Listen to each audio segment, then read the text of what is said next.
Who do we have in the 8-man coming up after this? Get the list out. Pablo Castro. Last night we had another person drop out. So the two guys of the 8-man qualifier last night coming in, Nate and Evan, Ryan Gordon, John Carrera, Todd Beav, Alexander Wallace. Like a pretty good lineup.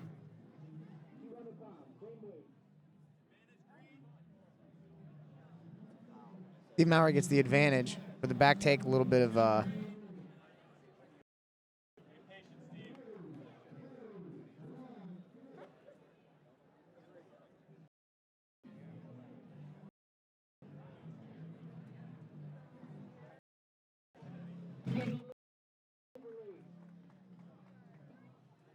Steve has back control here. He's got his feet crossed.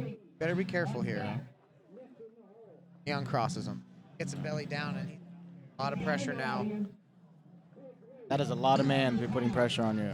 Yep, I felt that pressure, and I weigh about 100 pounds less than Steve does. I've competed twice against Steve, absolute divisions, and demolished me both times. What is he, like 6 foot? Yeah, it's ridiculous. Getting a little close to the camera. That's a good camera. Watch our camera there. Gets the choke. He got the choke. Congrats to Steve. Steve moves on to the finals. We have Castro and Bill Crawl.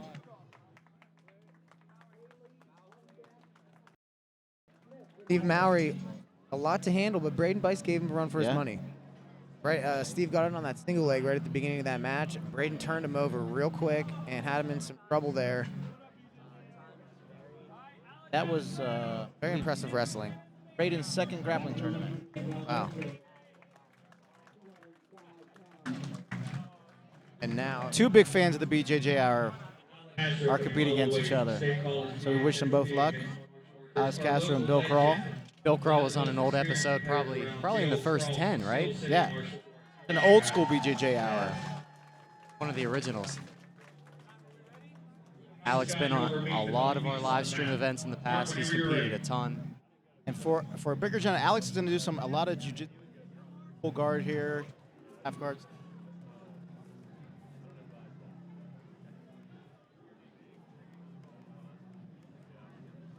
Bill Crawl rocking the Superman rash guard. I'm going to say Bill has the greatest calves, and those things could move houses. Like grapefruits. They're amazing. They're papayas. I can't even keep my eye on the action. Mesmerized by his calves right now. Well, I was, but now I'm only focused on calves things. They're just amazing. It's like there's probably more than a quarter ton of muscle on the mat right now. Guys, there's just half a ton in calves. There's everyone on the edge of the mat here really needs to pay attention because when these guys go flying, they're gonna go flying. That little railing there is gonna be nothing. Railing's gonna be Yeah, last night we had Josh Fremd throw his opponent into the chairs. Yes. So we saw they don't handle well. Exactly top. Alex, hard game. Nicely in half guard now. Bill has a famous Kimura he used in a lot of tournaments. Speak for that. He's attacking that forearm already. Even while he's passing, he's already looking for that. He's got a cool little grip on that far arm, kind of weaving through and holding on to his opponent's back of his opponent. I've rolled Bill before, and it is not fun. He's not just big; he's technical. Yeah, he's been doing jiu-jitsu a long time. The brown belt on Killian Pittsburgh. Bill settles into side control now. Now he's really looking for that arm. Alex defending. He's turning up, maybe looking to wrestle or get a half guard again.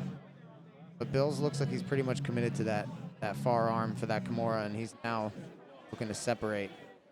Oh, do you like this Kimura position? What are you looking to do? Well, if I was looking to defend, shoulder was up, like Alex had his shoulder up. Good job of keeping the shoulder off the mat. Alec had to drop back flat to his back like he eyed it. But I always set it up from north to south. I try.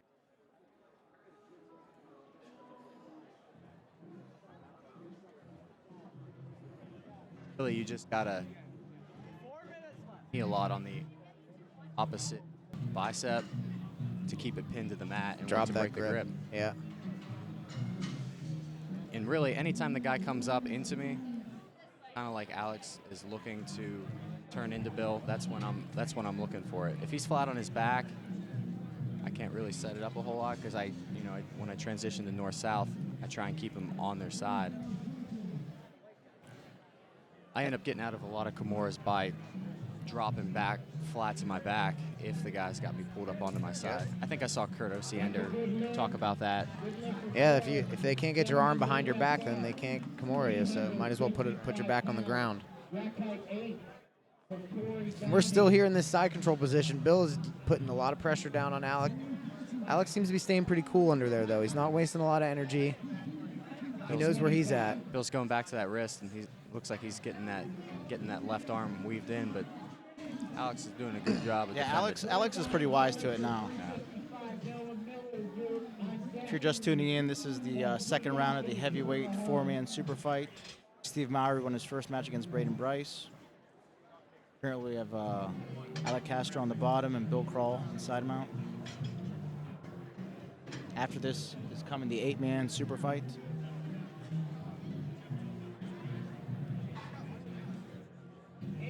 Again, we can't really see the scoreboard from where we Looks are. like he's trying to set up a north-south choke, but Alex got his left hand in there. Alex is definitely a veteran. He knows what's going on. He's a tough dude to sub. We had one of his matches with Noah DeVore on one of our old live streams, and Noah DeVore's a brown belt from Maryland. Tough dude. Alec did not give up the submission. No.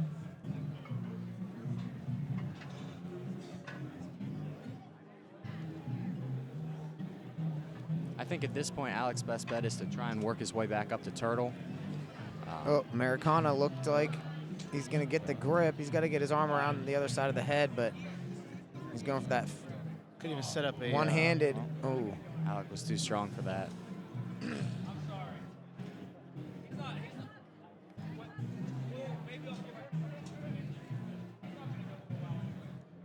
Again, joining us is the whole BJJ Hour crew today. Tommy Costa, Cody Tuttle, Mike Mijas, Stephanie Skoukis. Justin Donald, and our other cameraman. the third cameraman. I can't remember his name. Excellent cameraman. He's so good at operating the camera, we can't even remember his name. He's awesome. He's new. The camera.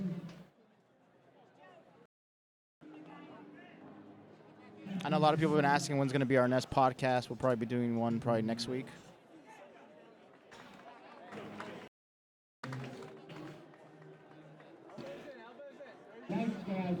Yeah, we for a podcast called the BJJ Hour, we haven't done an issue in a while. Yeah. So we've pretty much just been cranking out memes, and that's about it. We were also voted by People magazine as the best memes in Jiu-Jitsu. Yeah, for sure. They're so good that they get stolen. Yes. Stolen. Or plagiarized. Yes. Bill Krall now on that. Oh, he's definitely pumping it now. Yeah, he got it. He was looking for that mouse trap. He went Americana, Kimura, straight arm lock, and ended up finishing the straight arm lock. There probably wasn't that much time left in that. It was probably... No, again, we can't see the scoreboard from here for some reason, but I like to imagine that there wasn't much time left.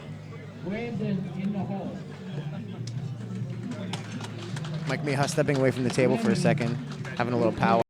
An organizer, Mike Demper, this 8-man Pro Invitational that we have after the conclusion. Moving on to the final. Out during that last match, and I can't think of what they have. Run into each other at some point, but I don't remember them ever competing. So this should be interesting. It's maybe one of those matches that we've been kind of waiting for to happen for a while. It's definitely something that's been in the works for quite some time. You know, Bill usually wins the heavyweight division when he shows up. Steve usually shows the heavyweight division when he shows up. I don't think they've ever been at the same place at the same time. Yeah, and you know, Bill's been around for a long time in the scene, and Steve is, I think he's only 21 now, so he really has exploded onto the scene in the past 3 or 4 years, and you know, you can't help but pay attention to the kid. He's 7. I remember seeing Bill at my first ever jiu-jitsu tournament. Only competitors competing in the middle. Got to clear it. Mike Demko giving some them out of the way. And you know, Steve was just actually at the table here. I think we were actually in his shadow there for a second. So. Here, you're right, nice.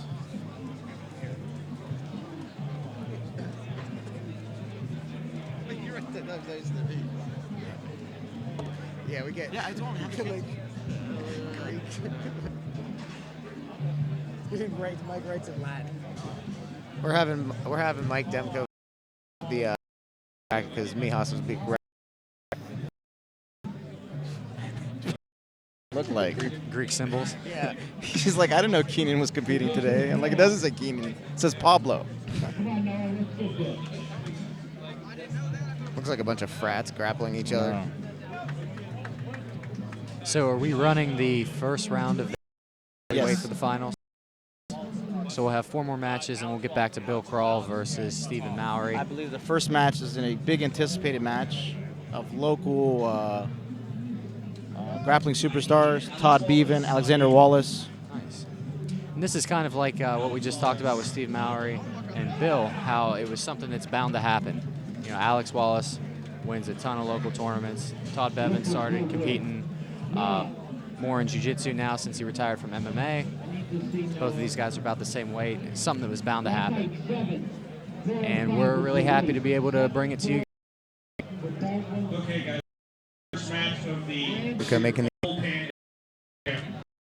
Wallace from our grapplers. Whenever you're ready, Mark. All right, guys, Alex Wallace, one of my purple belts, actually. Really, really tough kid, extremely talented. Todd Beav, been in the game for a while, too. These guys looking to wrestle right away. Todd throws up a guillotine. Alex sheds it off. Alex looking to pass, bring the pressure. And Todd goes half guard, rubber guard. And now he's trying to sit out back for the guillotine again. Todd's got some nasty chokes from the front headlock. A lot of different things that he uses. He uses that Japanese necktie, Darces, anacondas.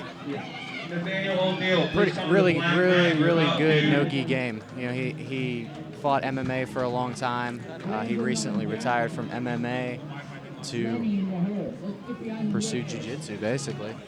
Now, in MMA, he said he's gonna compete in jiu-jitsu full time. So, yeah, this bracket's perfect for him. He's, you know, been in the game a long time, and these are the kind of things that, you know, we need to expose these really good local competitors to and get these guys together in the same bracket and make sure we can get them the competition experience they need to make it on the national stage as well. So, and these guys are a great local test for each other. You know, this is the kind of match that both of these guys would really have to go to a bigger event to get. And, you know, luckily for both of them, less than an hour from home, they're able to have a really tough technical match with another talented grappler. Interesting story. Alexander last night was telling me that he did a tournament years ago as a white belt, and he saw Todd compete, and he was amazed by him. And I told him, you train until your heroes become your competitors. right, Alex Wallace gets the double leg back into Todd Beav's guard. Todd keeps kind of going, looking for that the mission control rubber guard and that guillotine. He's still looking for it, and he looks for that arm in guillotine. Looks like he almost had his hands together a couple times for it. So Alex needs to be careful. That's you know, Todd's known for that move, and his Dars. So what are the lengths on these pro division matches? I believe they are 7 minutes. Right now, I got one of my kids going at the in the kids bracket, and the other Matt watching Nathan.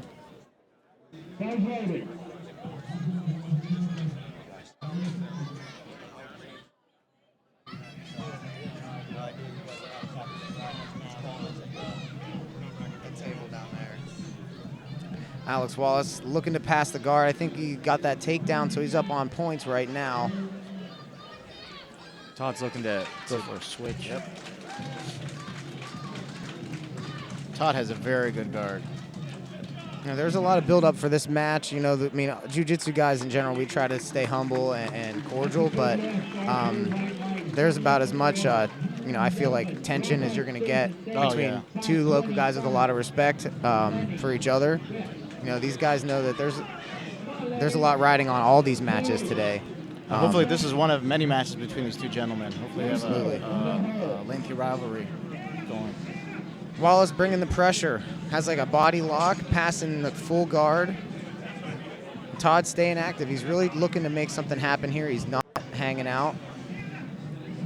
Todd's got some killer cardio. You know, he's not going to get tired. So Alex is going to have to, you know, really keep that pressure on in order to wear down on Todd.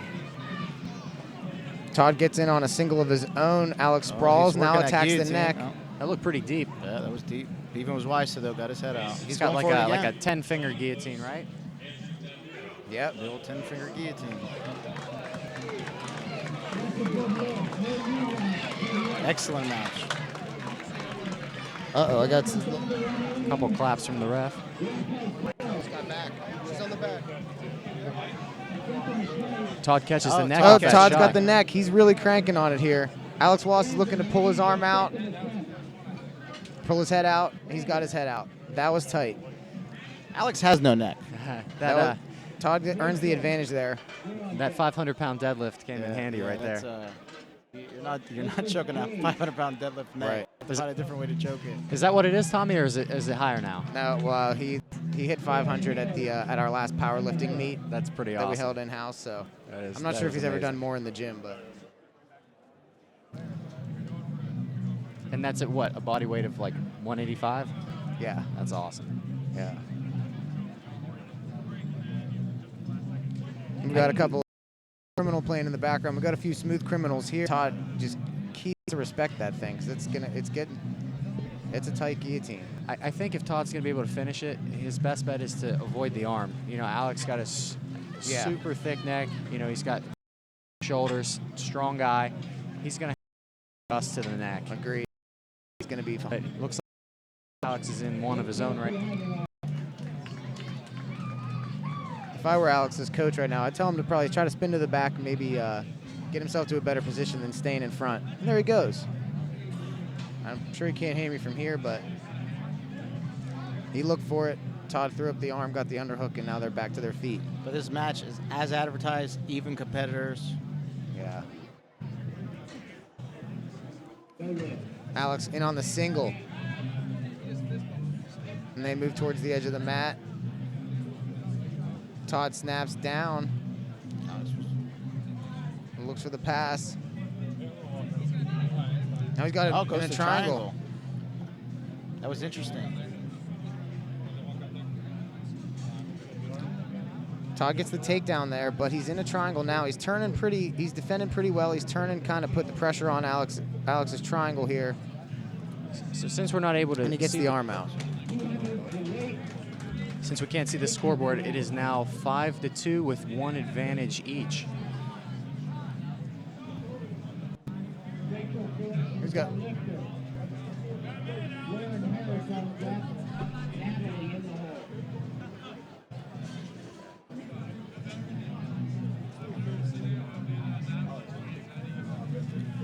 Alex is right back up. Todd wasn't able to do a lot. Oh, he's going to go for a foot. Oh. Alex looking for the knee bar now. Alex has to put his... see if he switches it to a 30 toe seconds hold. left. He's looking for the knee bar. He's trying to stay behind the knee, but Todd looks like he's turning to defend. Todd's still in a lot of trouble here. Looks like he might have just popped might his be knee out. out. Right as I say he's in a lot of trouble. Yeah. He just kind of Right slid his side knee mount. right out.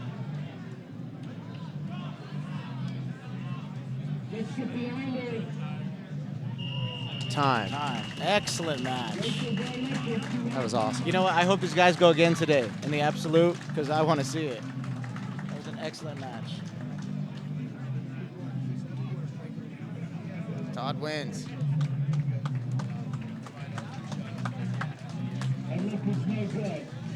And I predict this is one of many matches between these two, very evenly matched. Yeah, these guys aren't putting each other away in a 7-minute match. Todd Beav advancing to the next round. Interested to see what only match. Yeah. And again, like we said, I'm sure that's something that could happen in the future. There's a lot of sub-only tournaments here in the area. It's only a matter of time. Now we have John Carrera and Gordon Ryan, Brunswick BJJ out of New Jersey. Student of Gary Tonin. Gordon's coming off some big wins down at the Abu Dhabi in Florida. A lot of big wins. A lot of big wins. He's done a number of things in the past couple weeks. He got second at the Abu Dhabi trials in Florida to try and earn his spot at the ADCC in Brazil. He won some sort of super fight, and he also won the Gi Absolute at a local tournament somewhere on the East Coast where he beat like 3 black belts. Mm-hmm. He's going to get John Carrera, Marcelo Montero. John Coria from Indianapolis. Gordon's only a purple belt, but he's absolutely killing A it. stud of purple belt, definitely. If you follow Tom DeBlas on Facebook, you probably have seen him talking about how awesome this kid is, how great he's going to be. The great Tom DeBlas that has been on our podcast. Yes. Go back and listen to our old shows. Oh, right away into a heel hook, Gordon. He's rolling, he's rolling, he's rolling. Oh. John was wise to it. Right away to the leg. You can tell he's been training with Cummings and Gary. I can't see the scoreboard again, but that should have been 2 points for the sweep. Yeah. John's in the deep half right now, but he's getting threatened with a Kimura, possibly an inverted triangle, if Gordon can pop his right leg out from in between John's feet. Gordon on the attack right away. Super aggressive. May even get a little bit of a. Thought he might go for a slicer there.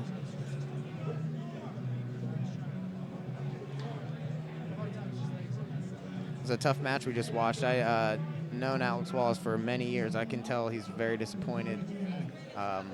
But that's part of the learning curve. It is. He's going against, and he might have a chance against him in this absolute division. Absolutely. I mean, that was a super close match. Oh, he got it.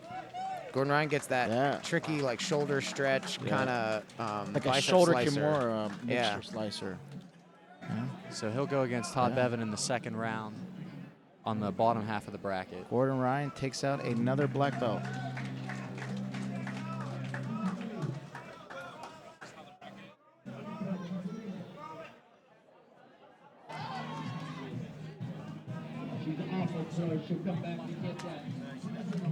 So our next match is Drew Shields against Evan Mulgrave. Evan Mulgrave, yeah. I've competed against Drew. He's very tough. Evan is out of Tom's school. He competed last night and put on a clinic of jiu-jitsu last night. Yeah, he looked really good. Very impressive. I'm excited to see Evan again today. He was really excited last night. And he won 2 matches last night to earn his spot in today's tournament. How'd he win those matches, Tommy? He won a toe hold in the second match, and I can't remember how the second one was points. Moving on to the next round, Gordon Ryan.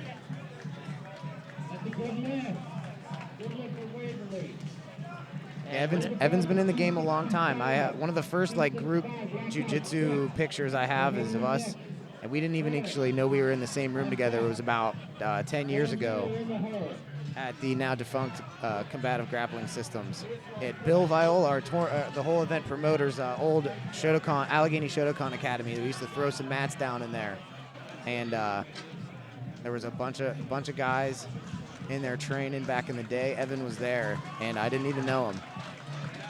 Now, he's only a blue belt technically in jiu-jitsu, but he rolls at a purple belt level. Oh, he's maybe a little bit higher. Very technical. Yeah, we joke about that, but he's very good, and when Baga comes up this summer, I don't see why he wouldn't be getting promoted. Evan Mulgrave. Drew Shields, Evan Mulgrave. Now these guys know each other. They've trained together at Penn Hills MMA a lot together back in the day, and they still actually train together occasionally. So they're very familiar with each other's game. I know they're both friends personally, and so this will be an interesting match because these guys, they don't get to train with each other all that often anymore. But you know, it's kind of like when they're puppies from the same litter. Yeah.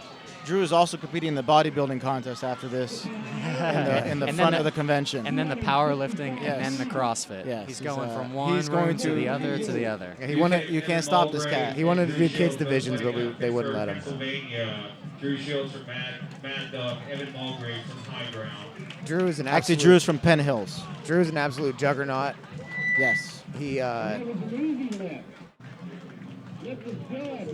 He's been in the game a long time. He's got a really good balance, great dexterity, really good pressure from the top. And if you sit there and talk to him about technique and moves and just jiu-jitsu and martial arts in general, he's like an encyclopedia of knowledge. His game is very, very basic, very fundamental, but he knows a lot of stuff. He's been paying attention. Mulgrave pulls guard, and here we are. See you in 7 minutes.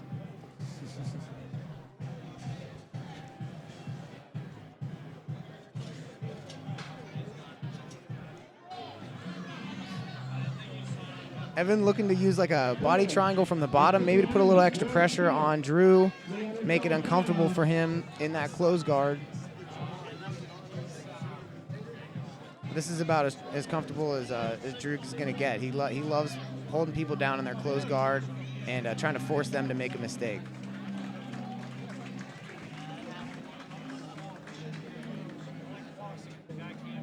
Now this is good. Good look for four. Gentlemen, number about 375. Rack height 6. 375 rack height 6 for Noah Miller. Cory on deck. He's definitely not going to let Evan come up like that. He's definitely going to keep the pressure on from a guard. Doesn't look like he's going to be attempting to pass guard anytime soon. No. Evan likes the razor lock from close guard. And he likes trying to look for sweeps off of that like head and arm here that we're seeing. So let's see if Evan tries to employ some of that stuff now. He bails on it. I don't think you're going to be able to razor lock Drew Shields' arm. No.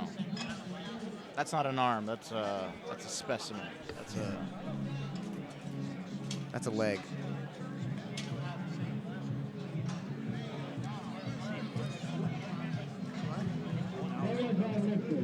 Okay. You have to find him. I don't know where he's at. Second plate, warming up. Second plate, I need you to warm up now.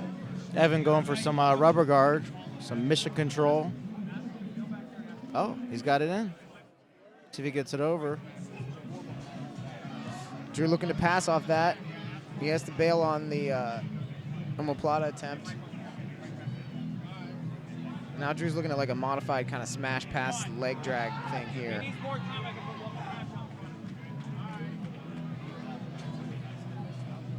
And we get a break. Evan really needs to try to get underneath Drew here and not just pull him back into that close guard. Having Drew in your close guard is a mistake, and I can say that firsthand because I had about a 30-minute submission-only match that ended in a draw, and most of it was Drew in my close guard. I think Evan realizes that now, and he's really trying to stay open with the guard, really try to stay active. Because he could have kind of pulled him in, but he kept his guard open. You know, he's now looking for that butterfly sweep, but Drew settles down. I also have lost to Drew Shields, and that was 7 minutes of him in my half guard. I could not budge him. He's unbudgeable. Yeah, I got lulled into that content of being in the closed guard, and Drew fought MMA for a long time, so he's pretty comfortable with defending submissions from the closed guard. We have a omoplata armbar attempt here. Evan gets it. Let's see. He's looking to get that angle, and he locks up the triangle. So he's got that arm in there now. Drew's Now, are they giving advantages for the attempted sub? I They think are. he's, I think he's roll? about Yeah. to. But he'll get these 2 points for the Yep. sweep. He gets if the 2 can- points for the sweep. Very nice. Right into mount. That was a good choice because Drew had the underhook and it was looking like he was going to come up and try and turn that into a single leg. So by stepping over like that, he really nullified that underhook. Evan gets mount points now. See if Drew can solve his riddle of Evan's mount.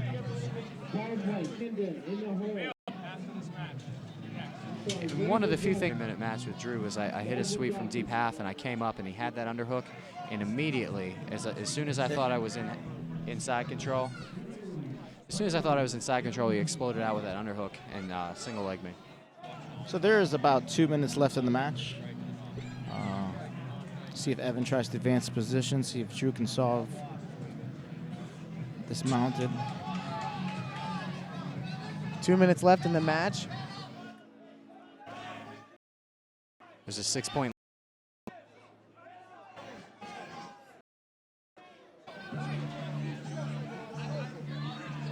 Drew Shields got to his game early, was playing heavy on top, and Evan was able to pull off a omoplata sweep and ended up in mount here. Now it's 6-0. We're at 1:30. This is just the first round of the 8-man $500 invitational. Drew's gonna have to get desperate here. He's either gonna have to get on his side or give up even a worse position. Maybe let him go to high mount and then try to escape, step on his foot. He needs to do something because right now it's not looking good. There's about a minute left.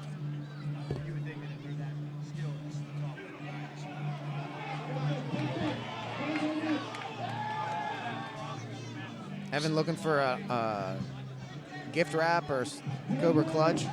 Drew does get desperate and he turns to his knees. Looks like they were only given 2 points for the back in this tournament. Yeah, it's 2 points for everything today. Interesting. And I guess I was wrong. Todd did not have 5 points for passing the guard. Yeah, I think that we ended with that four. It was 4-2. Yeah.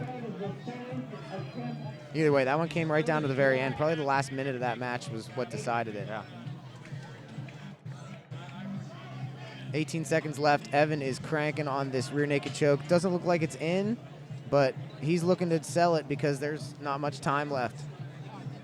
He should just relax and He needs ride to up the just clock. relax and wait because he's got a couple more matches.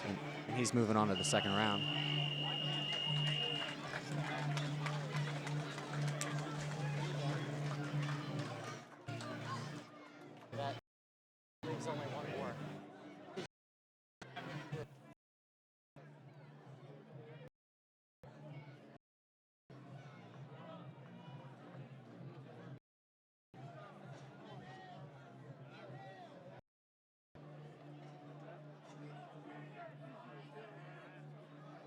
Finals of the heavyweight. Okay, we got the finals of the heavyweight bracket now. We got Steve Mowry and Bill Crawl. Like we said, we're not sure if these guys have ever competed against each other. This is one that definitely needs to happen for the local scene. We'll wait till tournament director Mike Devko finishes his announcement. True Jiu-Jitsu versus Bill Crawl from Steel City Martial Arts. Two of the very best big men in the area. Steve is our new up-and-comer, and Bill's been on top of the scene for a very long time. Should be an excellent match, Mark, whenever you're ready. Just gotta get right up into that. There we go. Sorry. We're gonna have to switch out your cable. It's working now. Okay. All right, so these guys are squaring off. This is going to be a good matchup. Bill's a little shorter, but he's obviously much stockier than Steve. Steve's got a lot of length. He's strong.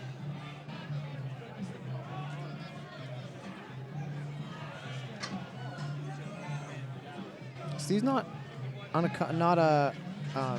unaccustomed to fighting guys like Bill's stature, though. So I've seen him in tournaments. He fights every heavyweight division, and not everybody is built like Steve. We're usually built like More like Bill. I've seen him go against some big men. These gentlemen before, they are beast on the mat. It's amazing. Mike, is there anyone that you haven't rolled with? No, I'm basically the equivalent of a jiu-jitsu whore. Staff would be my VD. Never had staff, but no. I'm basically like a jiu-jitsu. I've rolled with everyone. He's like you're like Johnny Appleseed. Yeah. Mike's got this dream job where there's absolutely no work. Zero accountability. Yes. And he just shows up big to local takedown. gyms. Nice, pretty much. Nice double leg. Big double leg for Steve Mowry. Now we'll see some of Bill's. And Bill has some half guard. I've seen him work half guard before. He's got a long leg to hold on to in the half guard. Steve's legs are as long as my entire body. Steve passes. Put the pressure on.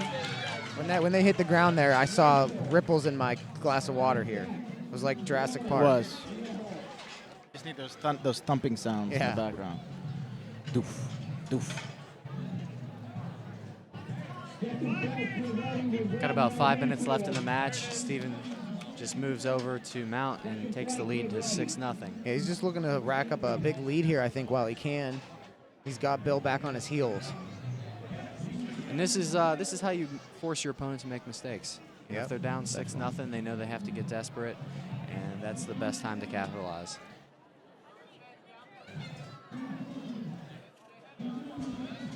Hope everyone out there's enjoying the live stream that is brought to you free from Choke Boys.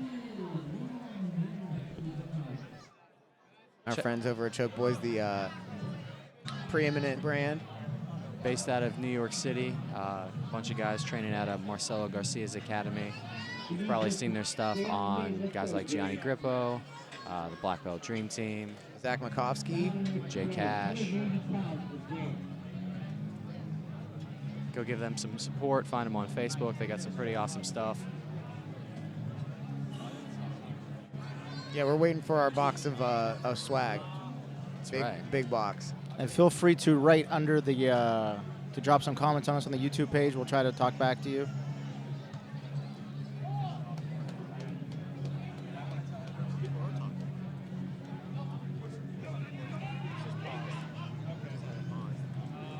I think we're still good.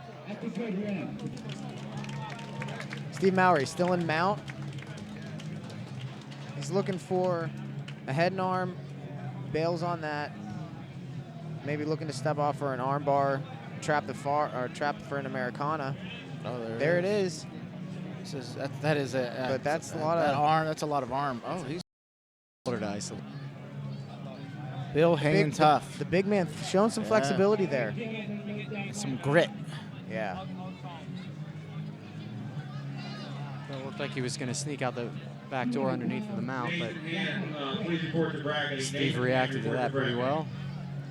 Some people are asking, yes, there still is one more match in the 8-man quarterfinals,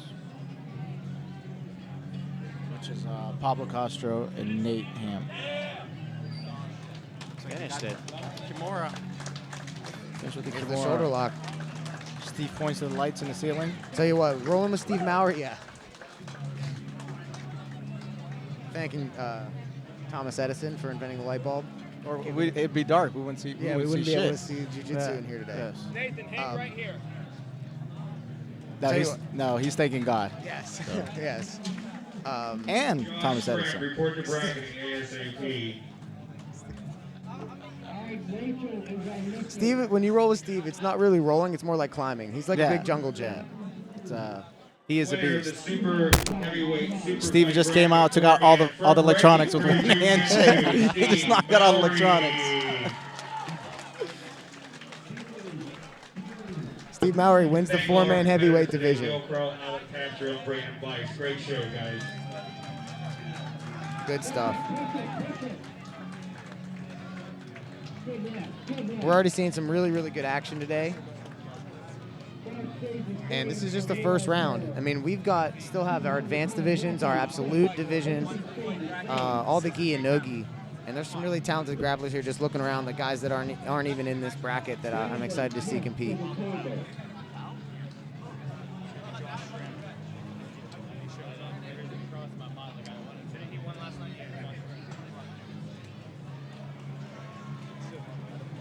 So we were adjusted for Pablo Castro is not able to compete.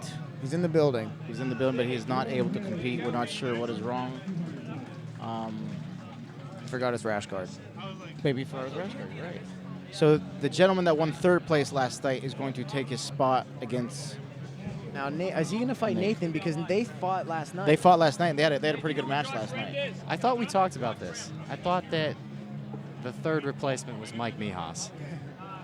We had this conversation. I believe it's a 185 and under. So I don't even think I would qualify for the Bill Crawl division. So fat. Josh, remember, you have 30 seconds to come to bracketing. Also, Cory McWilliams, if you're in the house, come on over to bracketing too, please. Put Cory McWilliams in. Yeah, I want to see Cory McWilliams. Corey's. I'm gonna lobby for this. Corey's real quick. got really good jiu-jitsu. Cody is going to go over and see what he can do. Mike, come here. Corey's really fun to watch grapple. And we've got our guys now trying to facilitate fixing up some of these matchups here for the rest of this bracket. All right, so I just tried to convince tournament director Mike Demko to throw in Cory McWilliams because I'm a big fan of Cory McWilliams and his brother Derek. Trained a long time with those guys in Morgantown. Now Derek's here today. He's competing today. Corey was here last night in our qualifier. Looked really, really good, Cody. You want to do this? Josh isn't here. It's you versus. I don't know. Oh, I didn't even have to do that. Turns out Josh wasn't here, so it would have happened anyway. Okay. All right. So we're going to give Corey time to get changed and warmed up. He's going to go against Nate Hand. I think is the only guy who didn't grapple last night from the qualifier. There we had a bunch of matches, and they didn't fight. I don't think Mijas will remember. So this will be good. This will be a good match. It's going to be two good jiu-jitsu guys that both like to play bottom. So it's going to be interesting. See who can get to their stuff. So I just talked to Pablo, and he blew out his knee. And he still wanted to compete today, but he said he's hobbling pretty bad on it. He does not want to risk it. So that's understandable. Semifinals on the other end of the bracket and come back to the quarterfinals. So we can get Gordon Ryan and Todd Beav to the mat, please. This is going to be a fun and interesting match. Mark, whenever you're ready, go ahead and get it started, guys. First semifinal match.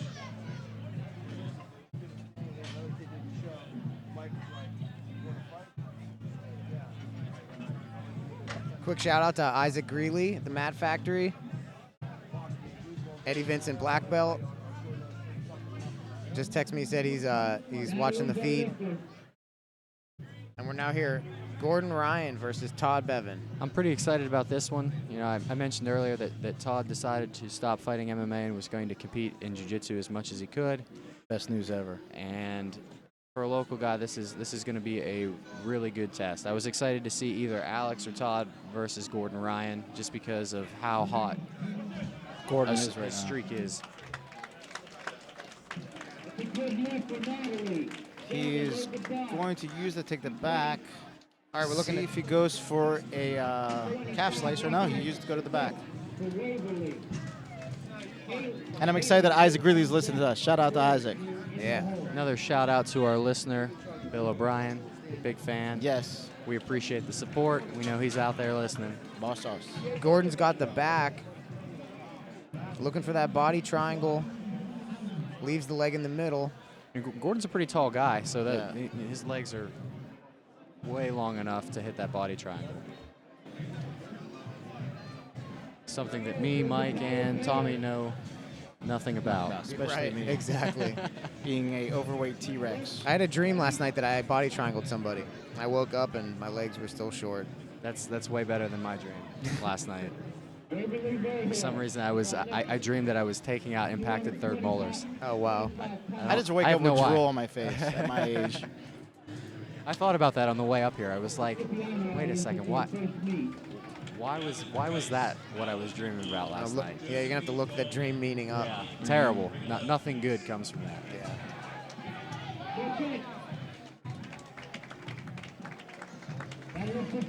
Gordon Ryan still on the back, controlling with like a seatbelt. He's got the wrist, looking to trap one of Todd Beav's arms so that he can really dedicate all of his energy to that choke, because Todd's hard to choke.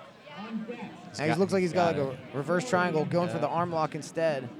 Same move he did on John his first match. There, he's gonna start stretching that out. That is it. He got it. Same move. Man, that is highly effective.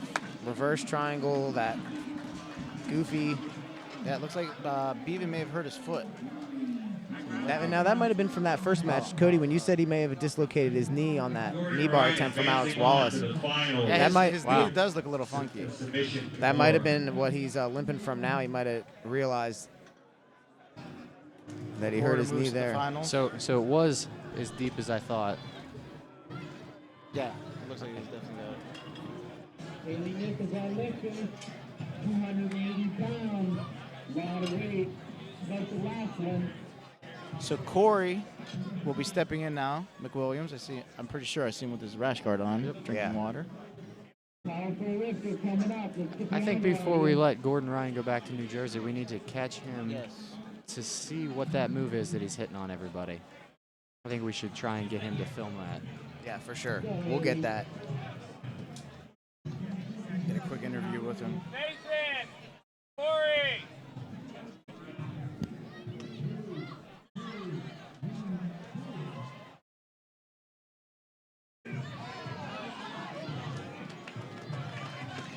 Right now, everyone's attention is on some crazy barn burner kids matches here.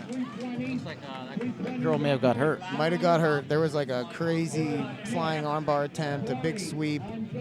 Somebody got the arm locked out. These kids, some of these kids matches get more exciting than the adults sometimes. And guys, just so you know, there's just not the 8-man super bracket today. There's a full jiu-jitsu tournament, Brazilian jiu-jitsu, submission grappling. So you might see some of these matches again. Yeah, kids and adults.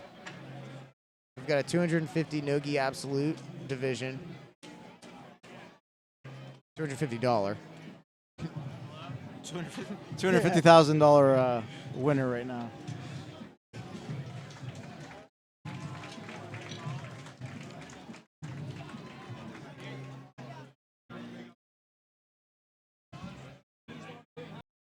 Not compete last night. It's gonna be an interesting match. One of my students, one of my gray belts, Josephine Dolman, has got her game face on. Look at her. That's a nice gi. Ready to kick the Yeah, guy. she's ready to. She's tough. He's got a mohawk, so she probably should. She's got a good double leg, and she's scrappy. She might go to the back. Ah, he reversed it. This is no good. Hold the bar, 375 pounds, black height 8, for Cory. Brandon, on deck, Lenny in the hole. So up now we have. Right now we have Nate Hand of High Ground Jiu-Jitsu and Cory McWilliams. Where does Cory train, Cody? Ryoma. Ryoma. And he trains at the academy in Morgantown. Ryoma's in Maryland. In Maryland, right. In Frostburg. And these guys go right to that leg work, and now Evans comes top. Nate may have tipped his hand a little early on that. Yep. Cory was wise to it. And he also saw Nate grapple yesterday. That's pretty sick. Oh, nice. Wow, Cory rolling through. Looks to take the back. That's called the G roll. Very cool. Yes. There's a guy from Shaolin's Academy in New York City named Alex Eklund. Tapped? Nate says, screw all that. I'm going to go for my move. He gets that ankle lock in. And Cory actually hurt that. I think it's the same foot he hurt yesterday in the pre-qualifier. So it may have already been tender. Nate's a cheater. He signed the waiver. That's great, okay. Mark Spader. It's okay. One time I competed against Jimmy Serra, and it was his first tournament back after he had like his labrum reconstructed. Wow. So I Kimura'd him. I was like, I felt really bad for doing it afterwards too, but I was like, I think this is my best bet. There was a period of time I was training a lot with Jimmy Serra, and he had my number, and then he had to get shoulder surgery. So, yeah, Jimmy's a beast. I'm not gonna lie, I Kimura Jimmy whenever I could after his surgery, just to.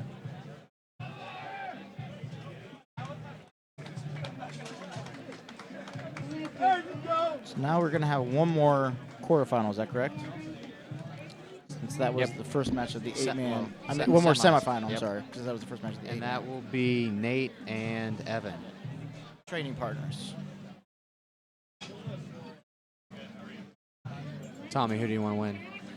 That's Who do I Tom, wanna you're win? their coach, so what do you got to say? Let's hear it. I'm gonna have to say I'm gonna go with whoever I think would share some of the money with me. I'm gonna, knowing both Best of choice. those guys. Ah man, both of those guys are gonna be disappointed if I don't pick them. I'm gonna say Evan would be more inclined to share some of the money with me. Sorry, Nate.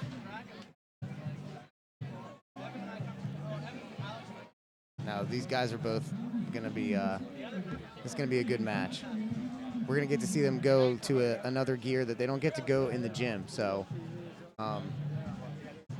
we'll see. We'll see what happens. They're both really well versed in leg locks. They're not shy. They've both been trained. They trained with each other at a couple different academies. So. Nathan and Evan Mulgrave, please report to the Super Fight match.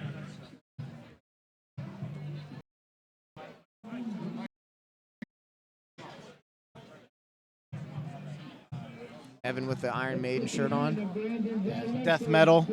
That's right. He's a rocker. He's in a band, Turnpike Gardens. Rock band.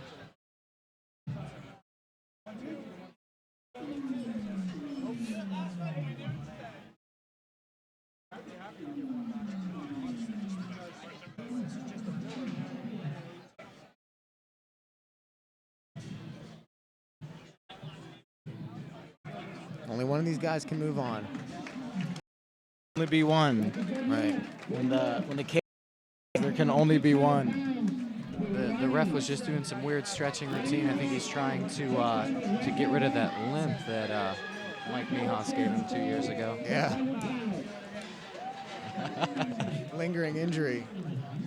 Don't know what you guys are talking about. I know you didn't mean to do it.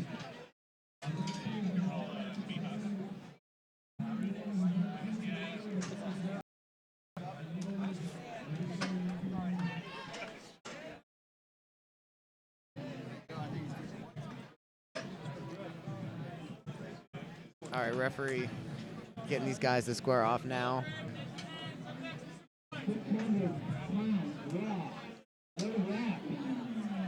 See if Nate goes for a signature straight foot lock.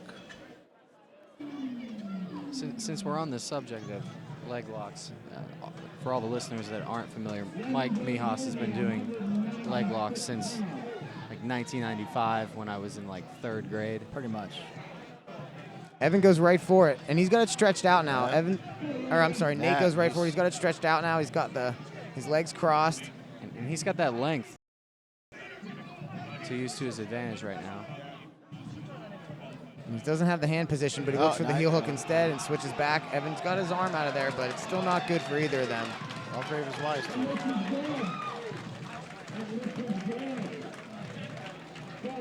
I think some of these guys are a little more comfortable in, or I think Evan's a little more comfortable in that leg lock position with Nate because of, well, he might be getting this stretched out here because they train together a lot, so he kind of knows where he's at here. But it's still not good. He's going for the belly up. Evan sits up. He's now going for a leg lock of his own. Yep. Now they're both in it. And Nate does not like to tap the leg locks. No, he doesn't. A little bit of... Only a little bit of space left here on the edge of the mat. Referee Mark Sestock's going to probably stop it and drag them to the middle, try to keep them in the same position.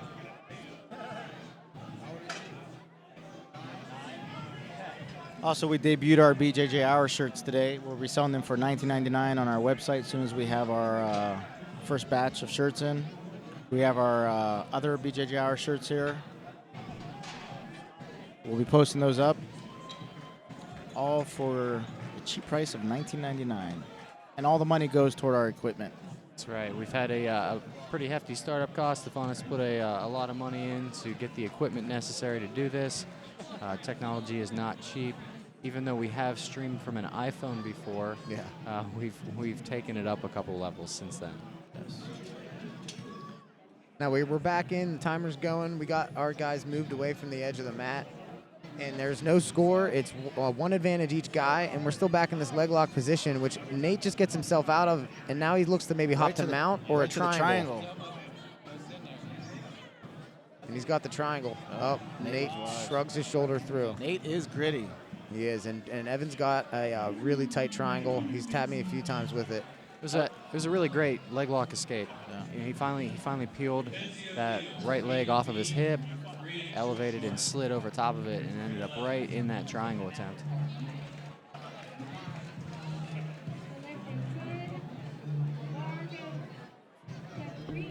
And for those of you out there that are afraid of leg locks or think, maybe I'll never be good at leg locks, there's still hope for you.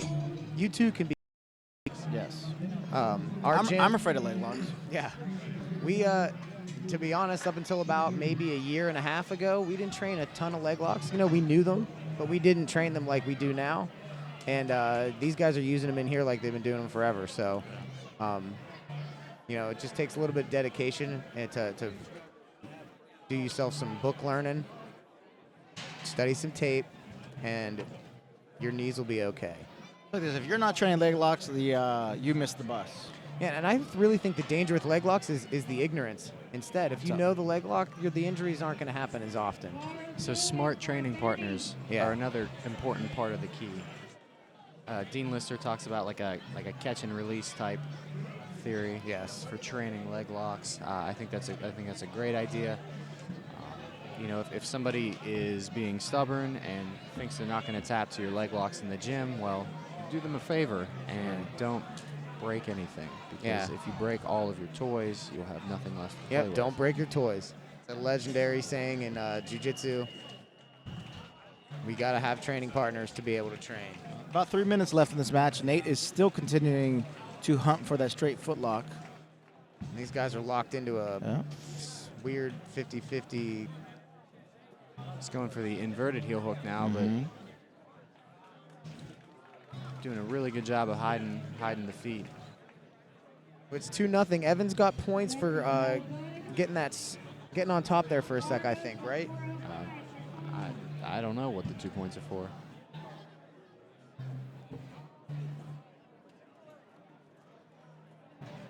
I'm not sure. I can't see any ankle things now, so I'm not sure who's who. Nate has red hair, but I'm not sure if he's wearing the red ankle. Maybe when Nate sat back for that straight foot lock, Evan came on top, and that was the 2 points. Might have been. But I don't know if sitting in the position that they are is really on top or not. No. And now Nate comes top. And Nate is red, so Nate is down on 2 points right now. And which one's giving you money for winning? I think Evan would share the money with me more. I did make that official decision. And I know I'm going to hear about it from Nate later. Go, Evan. Sits back again for it. Evan stays cool and looks for a leg lock of his own.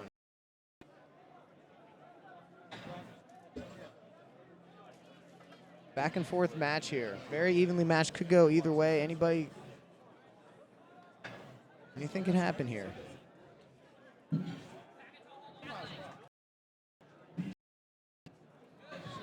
Evan's still staying cool, defending that leg lock, looking for a toe hold now of his own. They are going to feel this is going to hurt later. Even if you get out of foot locks, they a couple hours later, you start walking with a pimp walk, whether you're a pimp or not. And we get another advantage for Green for that and toe we've got hold, some but sweep points from somewhere. So it's 2-2. One advantage for Evan. And again, some of these matches, they do get really hard to ref and to score when you have a lot of rocking back and forth with leg lock positions. You're not sure what's a sweep, what's somebody just sitting up or sitting down. So I'm not here. A lot of these leg lock positions, they end up kind of transition for a long period of time, and after it gets hard to remember where the position originated. Yeah. Agreed. I've refed a lot of local matches, and when that unending scramble is probably the hardest part of reffing. Trying to remember who was on bottom to begin with.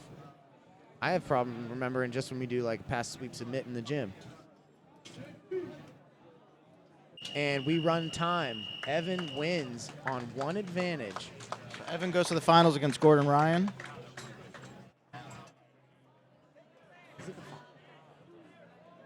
Evan Mulgrave moves to the final against Gordon Ryan. Nate is definitely putting himself on the jiu-jitsu map slowly. Surely. Yeah. He just is one of, I think, the first tournament that he competed in is super for the final.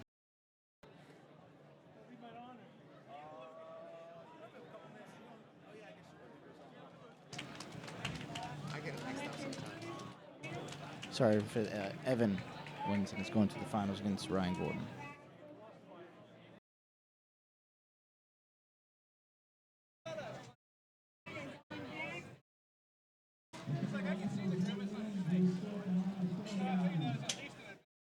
Now this is going to be a really interesting match to see because there's not Evan's a very unconventional grappler. Yes. And Gordon Ryan's very unconventional as well. He's got a couple tricks up his sleeve, so we're gonna. It's gonna be an interesting match. I'm excited to see this. This is gonna be like two magicians squaring off with their best magic tricks.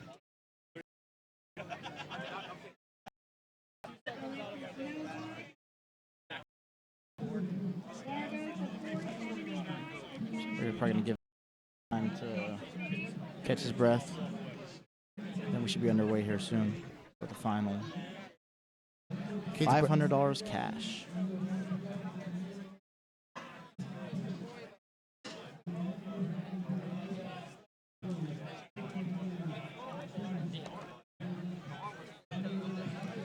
After the conclusion of this bracket, they're gonna start getting into the other brackets.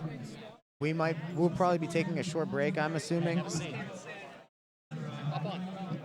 And we'll do a quick technology check. Our tech team's gonna see if we can get another camera up or two, so we can get you some good some more camera angles.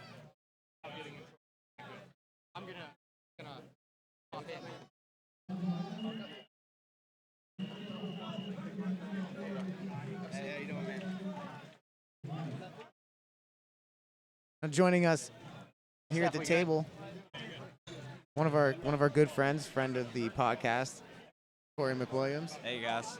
What's going on, Corey? Not much. Getting some rolling in. So they called you out of the stands with about 2 minutes notice to fill in. Pablo Castro was unable to compete. What was going through your mind when they said, "Hey, let's get Cory McWilliams"? Just rush of nerves. Just trying to get in the right mindset to get competing. I told him I only needed like 10 minutes and got out there in 5. Yeah, I was gonna say it didn't take 10. It was way closer to 5 minutes. So what'd you do to get ready in such a short time period?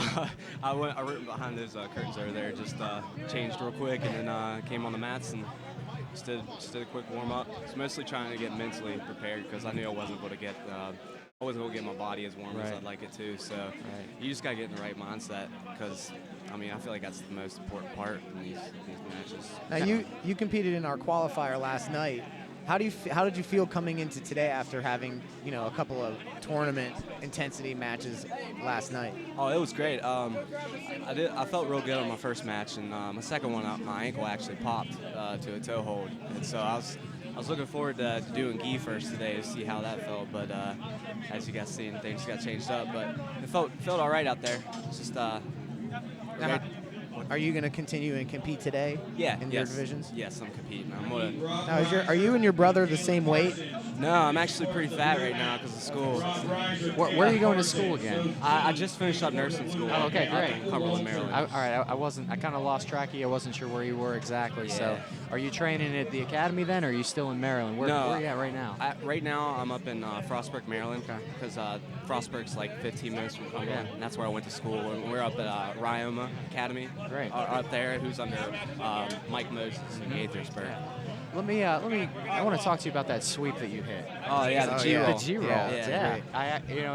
I've never seen anyone around here do that in a tournament, so I was pretty excited to see it. Yeah, I'm really. I felt it out like a few months ago. Like just really drilling it with my black belt Kevin Wilson, and because there's a video if you guys want to see it. It's on Vimeo.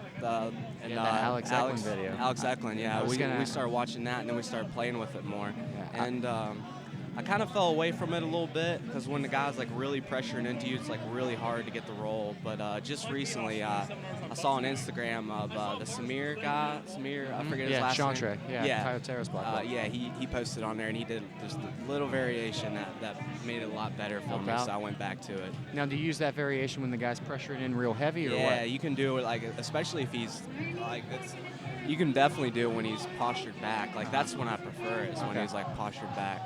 Now, in that Alex Eklund video, they showed Rick Hahn getting triangled off of it in the Boston Open. One of the guys from Shaolin's gym that trains with Eklund. So he was doing the G-roll? He was going for the G-roll, and he was up on his hands, and he was pushing back in. But Rick Hahn, obviously, he fights in Bellator. He was an Olympic judoka.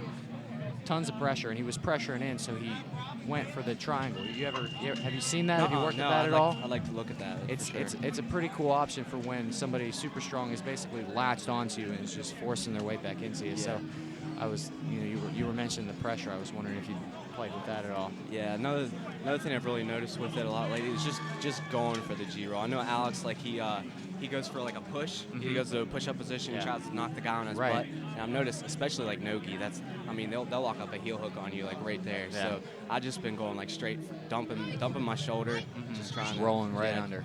But as you see, sometimes it's a little tough. I probably should have came up for the double on that one, but I haven't drilled that one enough, so I was just trying to hunt for the back, and that's when he started attacking my legs. It was pretty awesome.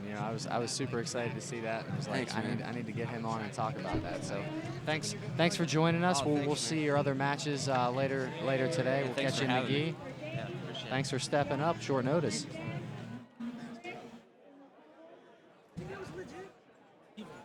Hey man, good seeing you. Good seeing you.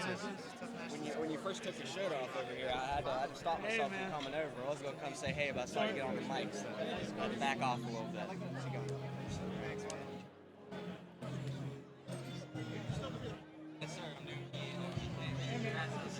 So that was Cory McWilliams, purple belt from Ryoma Academy in Maryland. Kevin Williams under Mike Moses joined us for a few minutes to talk about the 8-man qualifier last night, his experiences with fighting into the tournament, and then ultimately getting a short notice call in to replace. All right, so we're having our teen, I think this is our teens male blue belt division right now. We're getting some of the other divisions started so that we can get right into our final for the super fight, give these guys a little bit of a rest. The great Mike Mios is back on the mics. Thanks for coming back, Mike. We're leaving some of this action up for you guys just so you have something to look at instead of our beautiful faces. And our beautiful new t-shirts. And remind yourself always when you're watching these teens divisions, and most of us didn't have the luxury of starting jiu-jitsu as kids. So when you see a 14, 15-year-old kid grappling at a blue belt level, I get pretty jealous because I wasn't grappling at that level till I was maybe 21 or 22. That's pretty sick. I think it was 28. 485 pounds, rack height 8. I see some of these kids now, these videos of these young world champions. I don't even think I could beat them. Like, I don't know. I don't think I would want to compete against that kid. I think I'd end up embarrassing myself. Yeah. Some of these young kids, and I was watching some of the kids warming up just over on the kids' mat, seeing kids doing spinning under for omoplatas and rubber guard.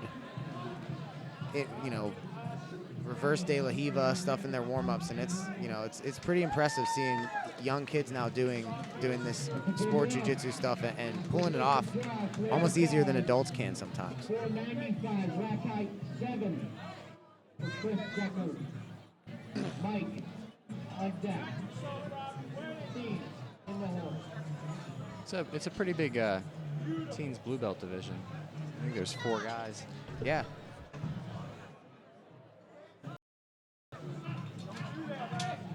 Which is good. Usually, sometimes they'll mix the teen blue belts in with like the male white belt adults and stuff, and make them go against the smaller adults. But it's good these guys actually finally have a bracket that they can compete in, and really get a good measure of where they are.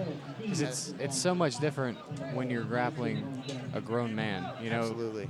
You may have been training 2 years longer, but when you're 15 years old, like, it's pretty hard to do much with old man strength. Yeah, for sure. But this guy on the bottom is very technical. It's impressive. He's using his knee, always keeping good movement, trying to swing under his opponent, off balance him. He's never been flat on his back from the half guard. He's really using that underhook well. 500 pounds, rack height 9 with Mike Snyder.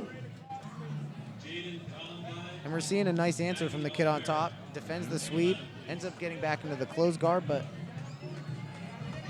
he's still safe from there. Still safe.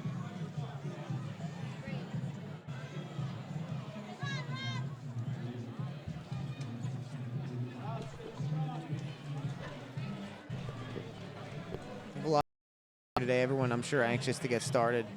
I'm sure they're glad to see that the kids divisions are well underway. And now we got some of the adult divisions here on the blue mat. We've got a lot of mat space here too. We're only showing about half of the mat space that's available. So looks like they could have 4 or 5 matches going pretty much all day long until we get this thing wrapped up. The illustrious Mike Mijas is back on the mats. Thanks for coming back, Mike. Yeah, Cody and I were. It was basically just dead air while you were gone, Mike. I think I fell asleep. It was just crickets. Yeah. We're like, so. It's probably the most viewers we ever had is what are we talking I'm about off now? the mic. People call each other and they're like, "Hey, turn this stream on. Mike, stop talking." Yeah. You know, we got a ton of criticism at the ADCC trials. Yes. But you know what? Like, there's a mute button. Yeah. Just mute it. I noticed no chewing gum today. That's right. We appreciate that criticism. Yeah. It was helpful, even though it wasn't the nicest. He did not put it the nicest You way didn't be like, possible. can you not chew gum? You were more like, Worst commentary ever is actually worst what he said. commentary, fuck you and die. Commentary. Sorry about my language. Well, you know, from watching like live streams of cage fighting events and even watching some of like the UFC, I think we're doing okay. It's pretty hard. Sometimes some of the things that Joe Rogan and Mike Goldberg say. Well, everything that Mike Goldberg says. Everything that Mike Goldberg says. Yeah. So here we go. We have Gordon Ryan versus Evan Mulgrave for the finals of the 185-pounder super fight, $500 cash division. I think And we're. if this guy hits my mic again with the gi here, I will collar choke him. Without warning. Yeah, without warning. So test me. Evan Mulgrave and Gordon Ryan. I think we can look forward to another leg lock battle between these two guys. Yes. All right, guys, this is the finals of the 8-man $500 super fight. This is the finals of the 8-man $500 super fight. Fighting out of Pittsburgh, Pennsylvania, from High Ground Jiu-Jitsu, Evan Mulgrave. Evan won the qualifier last night. He had to fight 2 matches last night to win, and he won 2 matches today. Versus Gordon Ryan, who just took second in the ADCC qualifiers. Gordon's been on a tear lately on the tournament scene. Gordon's coming all the way from New Jersey at 19 years old. So give these guys a big hand. I didn't realize he was only 19. And you know what Wow. else? We did forget to mention that Evan fought his way into the tournament last night. So this guy's had 4 matches now just to get here. 2 days. And we talked about this, what if somebody from the qualifier actually makes it to the final? Well, it happened. He's trying to lock down that arm into a sweep. Very nice. And Gordon's already looking for that arm again, like you said, Mike. But Evan's relaxed.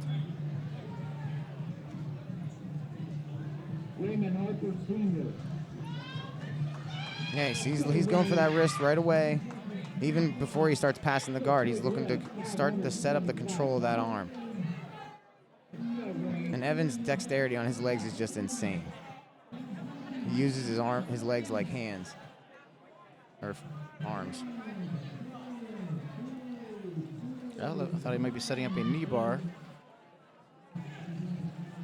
He sits through for it, but Evan's got his legs crossed. Now he's looking to transition to the other leg. Now, he tried this last time. He used it to go to the back.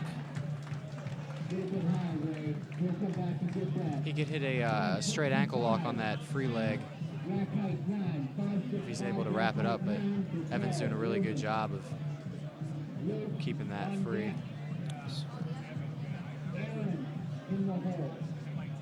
He's going to switch to inverted heel hook, it looks like. Yep. There, he's got it in. It's pretty tight. He tap. Oh, there he goes. There's the tap. Gordon Ryan is your $500 cash 185-pounder winner. Congrats to him.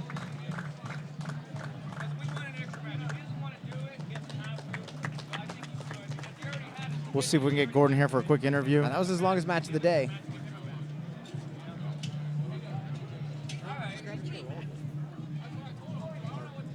Gordon Ryan makes short work. He had finished 3 submissions to get to the win the final. $500 super fight. And we'll have him over here. Tapping out every opponent today en route to victory.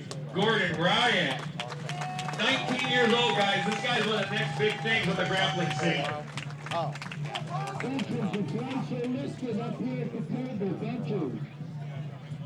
We'll have him over here at our table here in a second. We'll let him get cooled down. Make sure we grab him before he leaves the building. You think he's going to stick around and do any more? There's some more money to be won. Yeah, he could.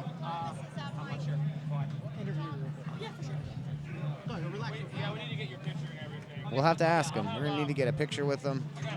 Do we have a giant check?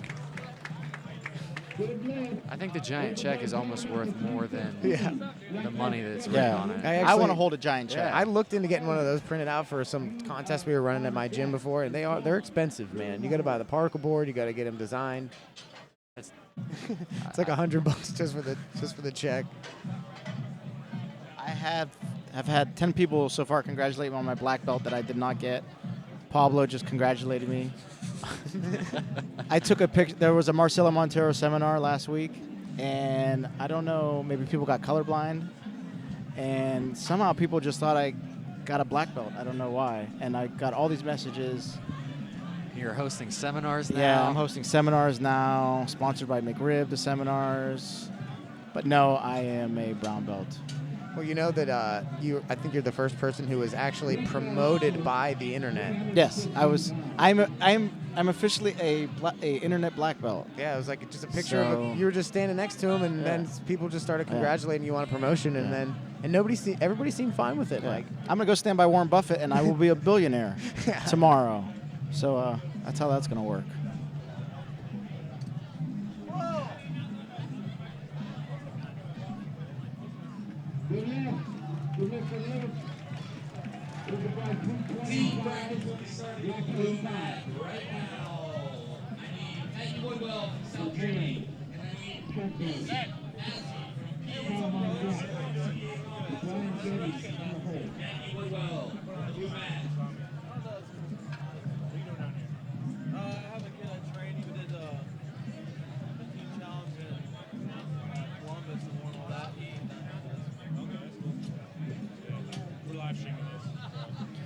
a lot of the local academies here today having a good showing. We're seeing competitors, I think, from almost every academy I can think of in the in Western Pennsylvania and Ohio, West Virginia, tri-state area here.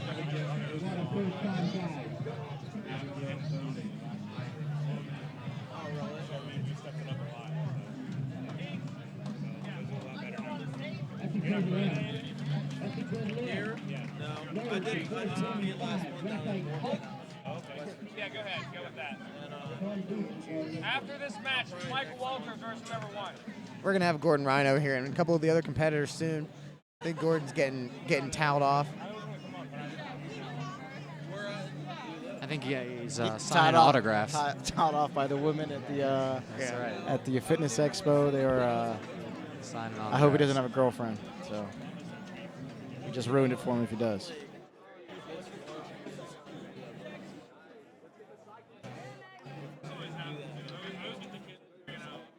All over the place.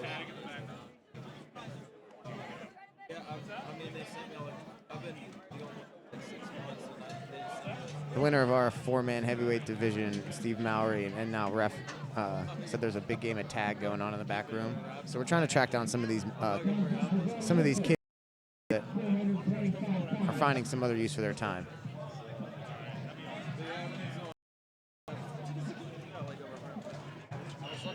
Right in front of us here, one of my orange belts, been with me for about 3 years, getting ready to compete here.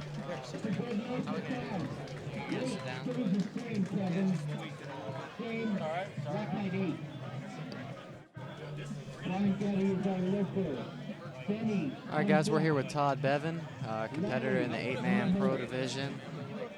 What's up, guys? Thanks for coming. How's it going? Welcome to the show. Really, thanks for participating in super bracket. Oh, no problem. I was really looking forward to getting out there. I gave up a lot of size, but I really enjoyed the experience against high-level people. So I think my first question is, what happened with your leg in that second? I saw you hop up and you were limping in that second match. It was just one of those things that he kind of pulled guard real aggressively, and we got in a little scramble, and my knee stayed in one place, and his body went the other, and it just kind of got a little tweaked. But I'm all right. I'm just a little upset about the loss. So nothing too serious? Nothing too serious.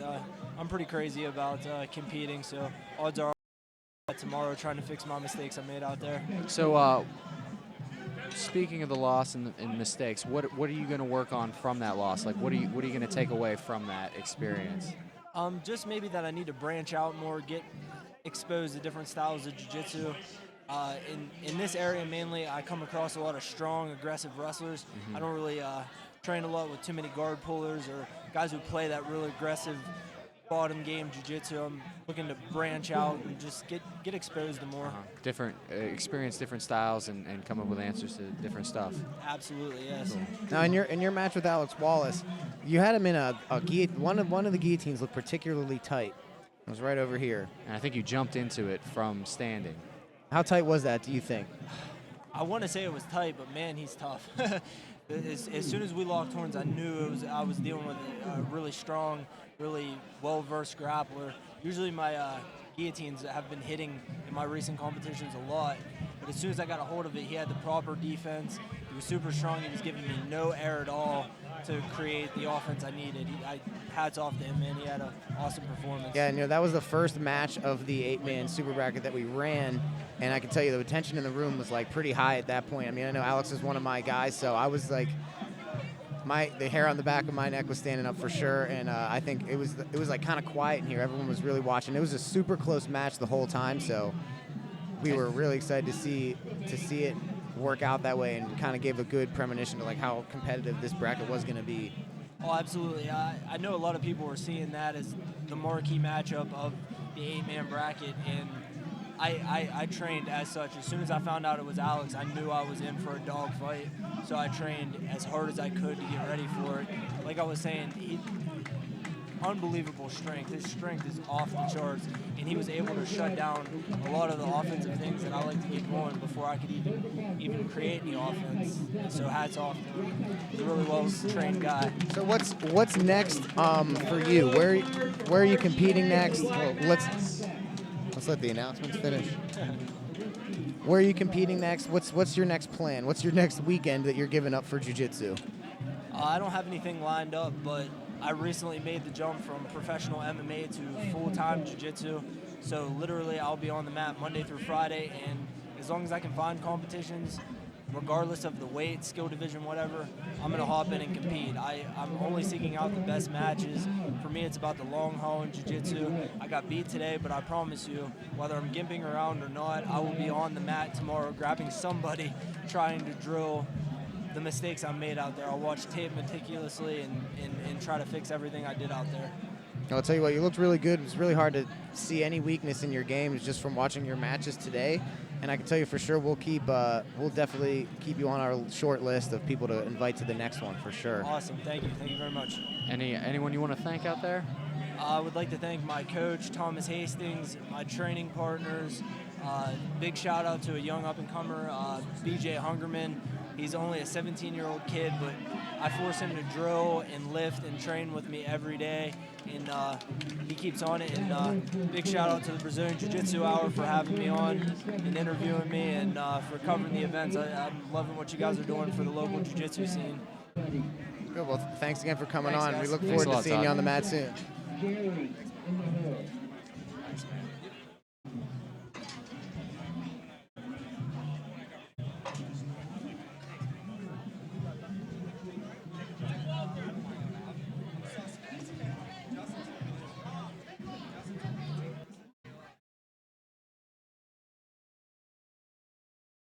So we're taking a little break. The stream is staying live. I'll be with you here. We're getting some of the teens divisions wrapped up here. The kids divisions are wrapping up on the other mat. Our head meme creator joining me back at the table. Got a lot of rubbing elbows to do, so.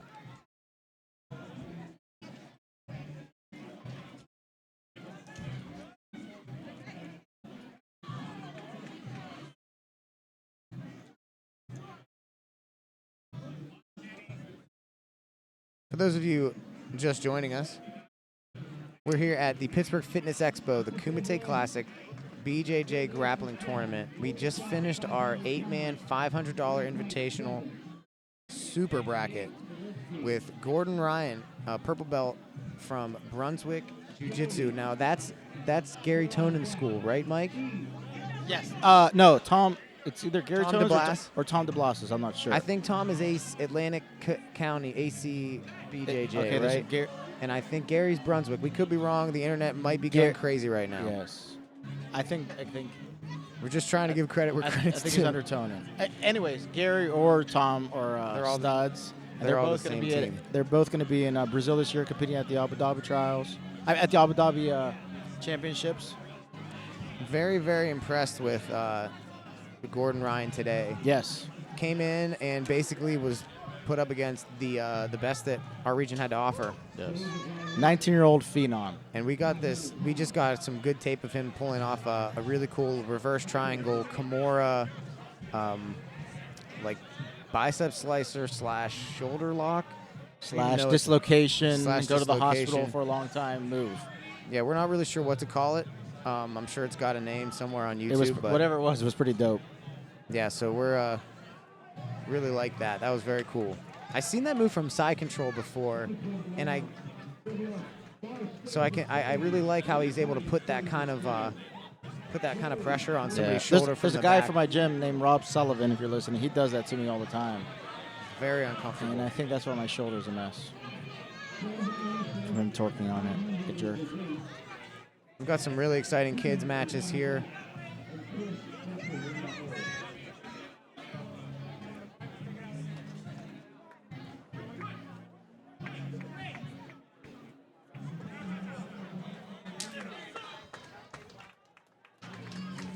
Mike Walters wins his. That's his name, Mike. I knew the first name was Mike. I was trying to think of his name. I have roll with Mike too. There's another person I roll with. Mike is very scrappy. He's a handful. Yes. He's only what, 15? Yeah, he's a youngin. I believe he's 15. It's crazy, all these young kids. He had to get a not ride 15, here. 19, destroying 20-year-old and 30-year-old seasoned men.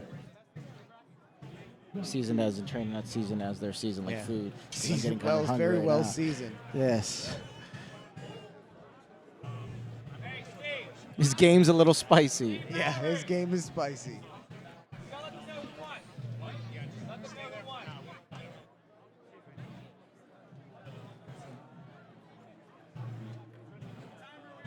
Hey, mute us. Mute us and just show the match.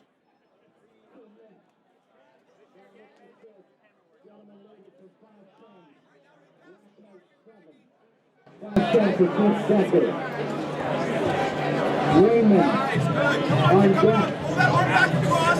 There you go. John in the hole. All right, let's get back to ready. Two out. Where's Mike? Go ahead. That's it. That's good, Maggie. That's good. Start pushing your knee down. That's it. Good job. Roll that arm, baby. Stick with that arm. Nice. Defend. Come up. Stay on top. Take her back. Get to your knees. Come up to your knees. Pull the leg over your head. Seatbelt through it, Maisie. Seatbelt through it. Seatbelt. Don't let her shake you off. Don't let her shake you off. Red and red. Two red. Nice.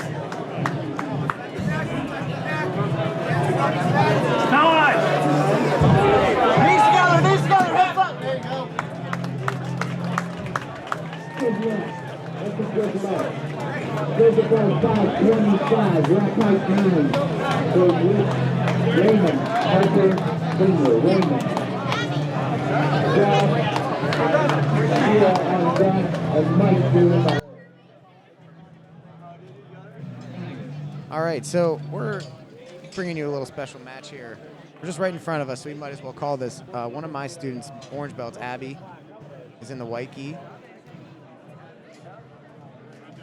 She's been with me for about 3 years. She's got a nice fighter guard, good close guard. Do we know her opponent's name? I don't. We'll call her Purple. We'll find out whenever. Looks like she trains with Warren Stout. I see Mike Wilkins in her corner. I'm Henzo Gracie, Pittsburgh.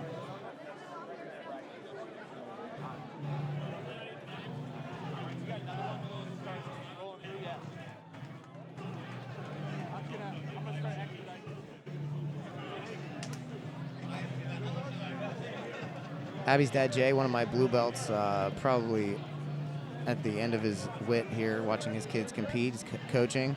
Abby pulls guard, tries to keep that knee in, but gives up mount. She watches And her arm. gets the arm bar. A quick one.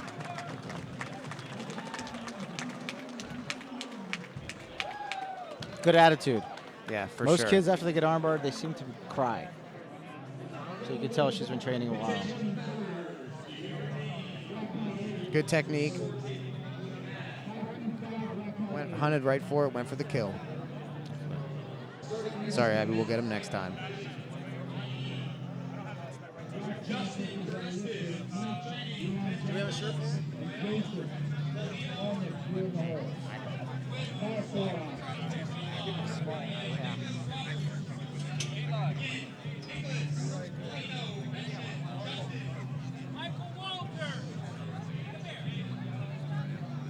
It's just been announced that Cody Tuttle will be doing a super fight against anyone who won their divisions today. We're just going to line him up against Cody.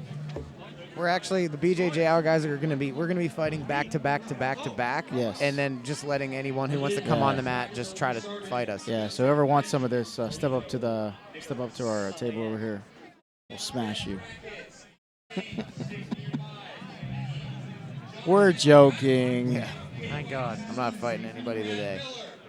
I've got a bachelor party to go to right after this. I have children I have to go to after this and a wife. She would not be happy. No, since I've retired grappling for the last 15 years in a row, and I seem to grapple every year.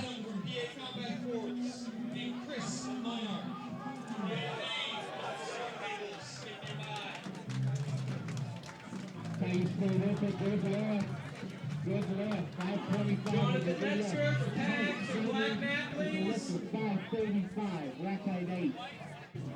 Black height stays the same, 535. From Mike Snyder. Jason on deck. Paul in the hole.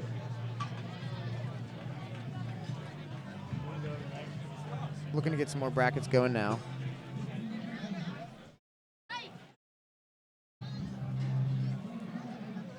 I'm ready whenever you guys are. Here, do you want to? Why don't you guys? I'll take my seat. I want to go to the bathroom so you can go. Coming with a check, sir. All right, we're gonna interview Cory and Ryan now. How'd the show go, good? Eli. It's going well. You're up, buddy. See the screen? Matt Dougherty. Congratulations. Thanks, Steve. Matt Dougherty. All right, we are here with Gordon Ryan. Congratulations, Gordon. Thanks, guys. Oh, first question, were you disappointed to find out that it was not a giant oversized check that they're I handing? was very disappointed. I was looking forward to that more than competing, actually. We were just talking about how that's cooler than actually getting paid is receiving that 4-foot check. Yes, there needs to be more of those, for sure. There needs to be more money in jiu-jitsu and more oversized checks. Absolutely. So let's talk about today's Yeah, we have a lot to tournament. talk about. Yeah, We have a there's bunch of questions to ask. tons of stuff. So like, Awesome. let's talk about everything that you've been doing recently. Like let's just start talking about all the stuff you've been doing. Okay, I've been competing a lot recently in local things, and I've won some like Nagas and PGLs and stuff like that recently, trying to compete as much as possible. And then, as most people know, I had the ADCC trials. I beat, a bunch of tough guys and lost by a point in the finals. But, just some strategy errors, nothing too bad. Well, let's revert. Not just some tough guys. no, not some elite veteran black belts you beat. Yeah. Not just some tough guys. So who were the tough guys that you beat? The two main guys was James Brasco, he's like an ADCC veteran, and Kyle Griffin, also an ADCC veteran. He beat like Hamla Bahal in 2011, I think, in ADCC. So some good guys. Those are great guys. That's not just some tough guys. That's some You bad just- motherfuckers. You just glossed over that like no big deal. On to the next thing. And I'm sure there's tons of great things in your future. I see all the stuff that Tom and Gary are posting about you. You're absolutely killing it. You squashed the beef with I don't know who was Jordan it? Tabor. Yeah. Jordan Tabor, yeah. Apparently he still wants to grapple Tom. I don't know. So like with him, I don't know. I knew there was like some controversy between him and the team, but when he was all pissed when there was no heel hooks allowed, so I requested for heel hooks to be illegal, so there wasn't any controversy on that. So, and then it was a good match. But him wanting to go against Tom, it seems like he's just trolling. I can't. It can't be real. Yeah, It doesn't seem like. I'm not sure if he's trolling or if he's serious, but I don't ever see him beating Tom until the day that he dies. But I mean, Even when Tom's dead, he still can't beat Tom I don't DeBlas. ever see him beating Tom. He will rise from the grave and still Not kick his to ass. mention the fact that he's like 100 pounds lighter than Tom, but I just don't think he's on his level technically either. No, it doesn't look anywhere close. I don't know. I mean, can you troll people in real life? Like, is that a thing? Yeah. I mean, but when you troll people in real life, they There are take it seriously, and then there's the whole Facebook war about it. So I just stayed out of that and let them talk, and then I just competed against them. Did you know he was going to be there? I didn't, but when I found out I had him first match, I knew like there was some kind of controversy, so I was pumped about it when I saw him in the bracket. That's awesome. So what are your plans for the future going forward?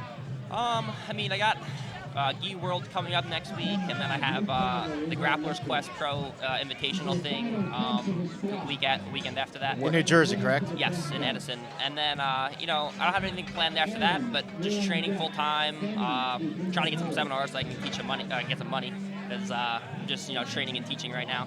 But just trying to, promote myself and get my name out there and, get some big matches. You're doing a great job of it, and not even promoting. You're just doing all the right things, and it's just falling trying to keep together. winning. Yeah. It's amazing when you have good jiu-jitsu.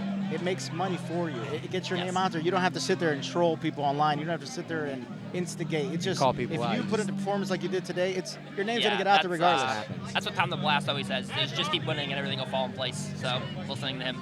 So have you looked at your weight division for the Worlds? Have you looked at any of the competitors in your bracket? No, not yet. I'll probably do it when it gets closer. Middleweight, so I'll probably look like a day or two before. Try to watch some tape. I'm probably procrastinating about it, but we'll see how it goes. Did you know anything about your first opponent today? Did you, no, I didn't know anything. The only person I heard about was Pablo, but he didn't compete today. Yeah, from I understand he blew out his knee. Oh, he must have hurt his knee. Yeah, those are the really only people. He's the only one that I knew about that I was going to be worried about getting guillotined by him. But other than that, I didn't really know anybody in the division.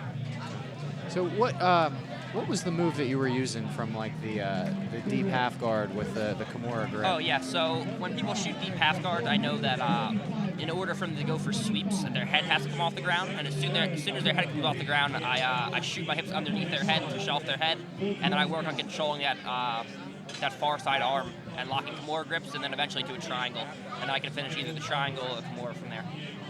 So are you attempting to put pressure on the shoulder too, or yes, is it more? Those two that I finished today were shoulder locks. That's what I figured. And then if I can't finish those, I'll go into like grabbing the legs and attacking triangles and stuff from there. Yeah, it looked like you were trying to pop your foot out to get that inverted triangle in the first match. I usually go to attack the shoulder, the Kimura, and then guys bridge to try to escape, just like both my matches today. And then once they bridge, the foot comes out and I can lock a triangle. Nice, very nice. I see you do a lot of leg locks with Eddie Cummings and Gary Tone, two of the top bets. How have those gentlemen improved your game? Drastically. Gary's been there since I've been a white belt. I've known Gary, and I started training with Eddie when I was like a blue belt, and just like the advances that we make like each month is just like absolutely incredible. There's no other two people as far as leg lock goes. Besides him, John, and Gary that I would rather be training under as far as learning leg locks. They're just like the transitions and the breaking pressure is just ridiculous. You mentioned when you were a white belt. You're 19 years old. How long ago was that? I've been training for like 4.5 years. Started training when I was 15. When I first met Gary, he had just gotten his brown belt, and I was a 4-stripe white belt. I've been training about 4.5 years, and ever since I graduated high school, I've just been training nonstop, like 4 times, 3, 4, 5 times a day, every day. So is jiu-jitsu something you want to make your career? Yeah, eventually. Once I accomplish some big things in jiu-jitsu, I want to move into MMA, and then eventually open my own jiu-jitsu school. So what's on the list for jiu-jitsu accomplishments? I would like to win some IBJJF, like Worlds and stuff like that, no-gi, whatever the case is. And then I definitely want to win and hopefully take double gold in ADCC. The main thing is winning ADCC right now. Is there one more qualifier coming up? Not in the U.S. I don't think. But if Mike Perez gets hurt, he happens to get hurt, I should get an invite because second place usually gets an invite. Let's talk about your finals against Mike Perez. I'd seen that he had been pulling a couple wrist locks off. Yeah, I mean. Did you guys strategize?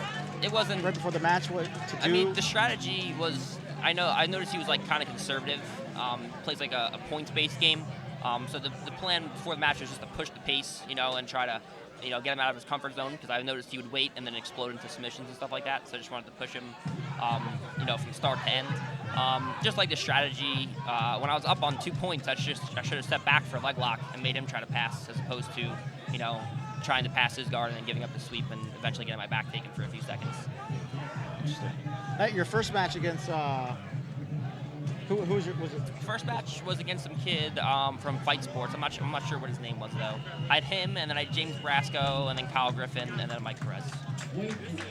Oh no, I had another kid after him. My second match, I had two kids I don't know, 2 guys I'm not sure of, and then I had Brasco. So you had 5 matches to get 5 to matches. finals. Yes. That is a lot. Yes. That was a big turnout. That's for a qualifier. That's the Kyle Griffin match was very taxing on my body. That was like a back and forth. Like I won like on overtime with 0 points. We both had 0 points, and I just won like a rest decision. So that's really tough. That was a good match. Now, are you staying to compete today, or are you going back to Jersey? Yeah, I'll probably compete in the Absolute later today. So you might be leaving with $750 cash. Yes, trying to make all the money I can. So that'll help pay for the trip to the Worlds, right? Yes. So I'm just trying to make as much money as possible today. So I'll probably leave and then come back and compete in that. So should be exciting. That's a good idea. We're going to be calling that match too. That's going to be awesome. So imagine if you could compete every week and make $750. That's not a. It's not bad. That's not. It's almost $3,000 a month. Yeah, that's and doing something you like. That's Yes, I know. That's why I love, I can teach and make money, and when I start taking seminars and stuff, it's just gonna be awesome. And I think all tournaments should offer cash. It's I think if you want to have nice matches at your tournament, you better offer some kind of cash. If you want elite level grapplers. Yeah, this isn't the old days anymore where people are paying $80 and they're walking out with a cheap medal. Give something back to them. So. If jiu-jitsu is important to you, especially if it's considered professional. Exactly. Grappling. Anything professional should offer money. There's got to be money in it. and even the local tournaments, like if there's more to it, if it means more to you than just making some money, then you should have some money to give back to the competitors that are coming in and supporting you. Yeah, some initiative, at least. Like if you're not even gonna offer money, say you guys don't make that much money, just at least winner get their money back, the entrance fee back, something like that. And I saw Gary while we interviewed, we talked about everyone putting their own money in, and winner at the end takes the all the pot. money. I like that idea. That would be like a game of poker. Yeah, basically jiu-jitsu poker. That's what it'd be. There's something we can market eventually one day. Jiu-jitsu poker. Well, Gordon, thank you for stopping by. We appreciate it. Thank you guys very much. I appreciate it. And good luck to you in the absolute, and we'll be calling that match. Thank you, guys. Thank you.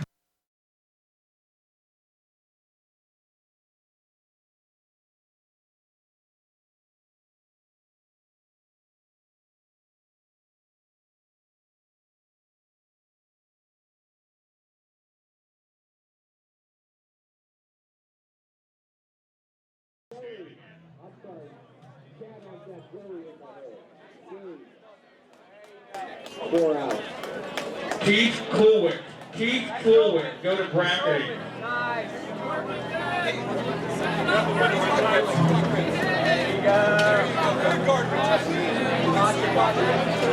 Come on, up.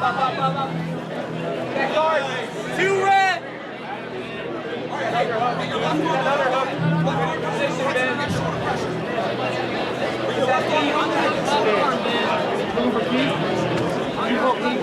I know. Down there. Work the game, Ben. Guard, pass here. The guard's on. It's open. Pass guard's open. Leg open.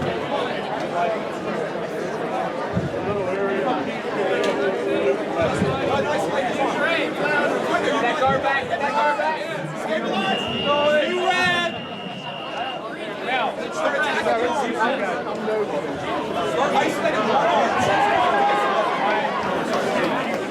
there you go, Ben. Nice. Work the game here. There's the ball, 505. Right point, 8. 505. Your hips are heavy. I gotta make you get that face. Is going to lift it. Joey on deck. Dave in the hole. First score. Keep bridging. Stabilize. 2 red.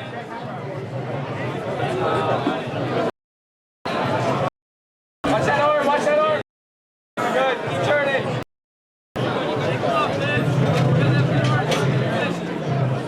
Hang on for 1 second.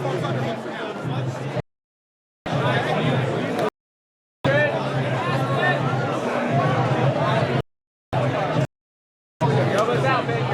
Good. Pressure. Up. All right, Ben. Work, everybody. We're halfway through. It's all you, Ben. This is good. Going to look at that 515. Comes up 10. 2 minutes left. Back out 7. 515. Let's get both arms. Let's grab both Joey Bourgeois lifting. down to our feet. Hips Dave tight. in on deck. Chris in the hole.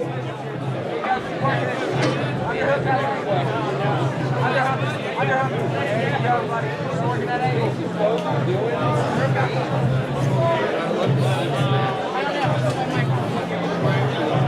Here you go. Come out the back. Get your hips. Keep scooting your hips. Scoot your hips. Keep going. Keep going. There. Set position. Let's get quick grips with passing. Up and over. Half guard. Slide up, stabilize. 2 red.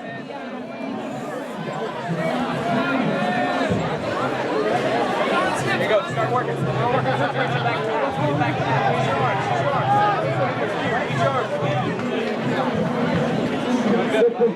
Good luck. 5:25, gentlemen. Take it back. Blackout 7. Blackout 10, 5:25. You gotta come on top, man. You gotta come on top. Don't lift. Grab his arm. Grab his arm. Grab his arm. Don't lift him up. There you go. Keep driving into him. Keep driving into him. Keep pulling that arm. Nice. Keep doing that. Nice. Pull that arm. Pull that arm. Pull his hip down too. Scoot back. Pull his hip down. There you go. Keep pressure. Keep pressure. Top, top, top, top, top. Man, man. Justin, go ahead and tap the arm. Okay, man. Back to half. 30 seconds, man. Just keep working, buddy. Keep working so I can keep moving. Bend that arm. Bend. You're on deck, and Mike Snyder in the hole. 10 seconds. There you go, top. Heels to the mat. Heels to the mat when you do that.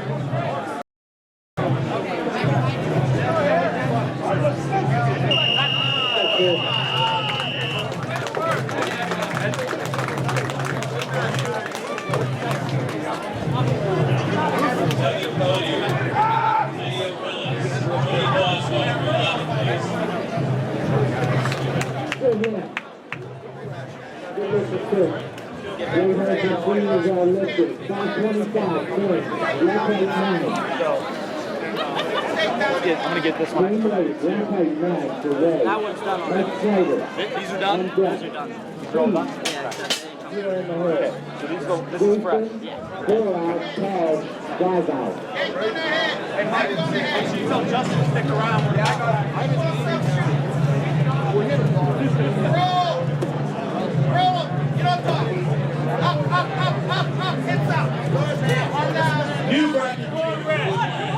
Alexander from Personal Training Academy. Stand on the Sit down! Sit down!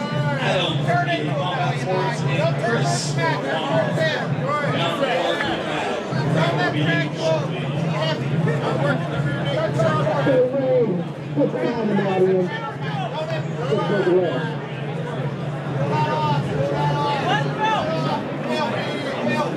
Get it off! Go on, man! Don't let go!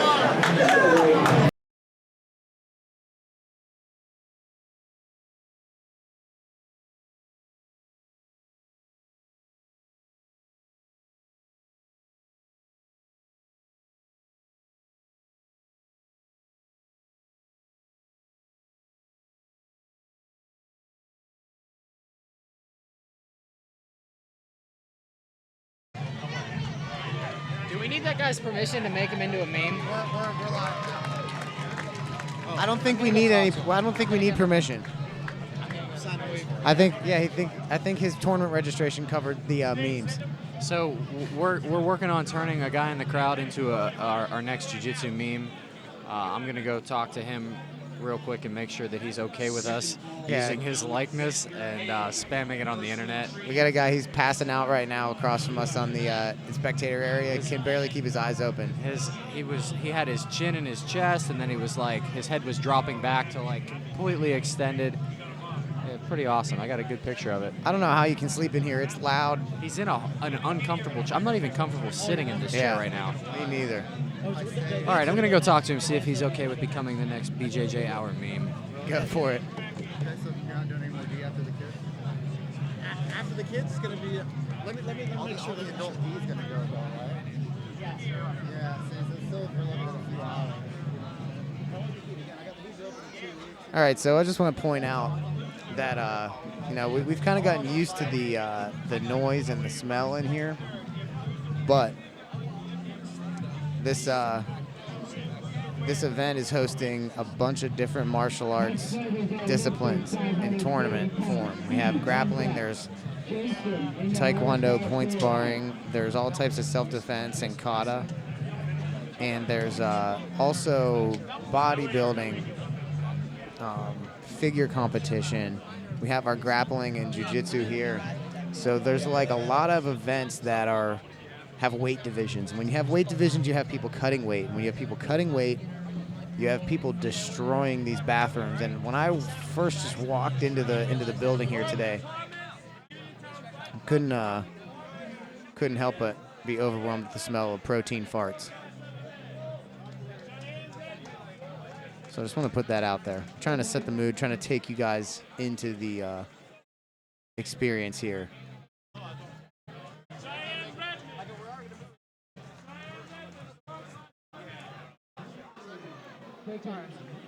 We're really lucky to be able to sit right in front of the some of these kids divisions here as they're finishing up. We have a really exciting female division starting here.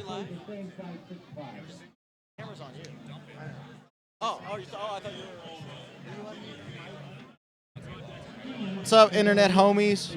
Yeah, so Mike, I was just telling our viewers at home that this whole event has a lot of athletes that are cutting weight.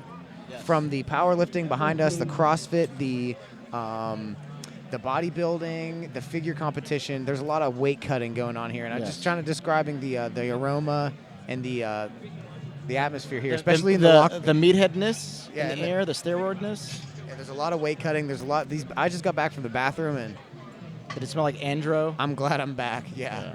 There's probably needles in there. You probably stepped on a couple needles. Now your foot's gonna have like big muscles in it. Yeah. I'm just kidding. We're not making fun of people who take steroids. No, not here. No, never. We don't make fun of people. If you haven't noticed from our memes. Also, feel free to share our memes. We put a lot of work into them in the meme factory we have. Just don't plagiarize them. Yeah. Give us our props. Give us the credit. Just give us the credit. You can share whatever you want. You can even write whatever you want. Just don't take our stuff off. Bastards. Yeah, and you need to cite your memes via MLA or APA format. Yes. In a bibliography.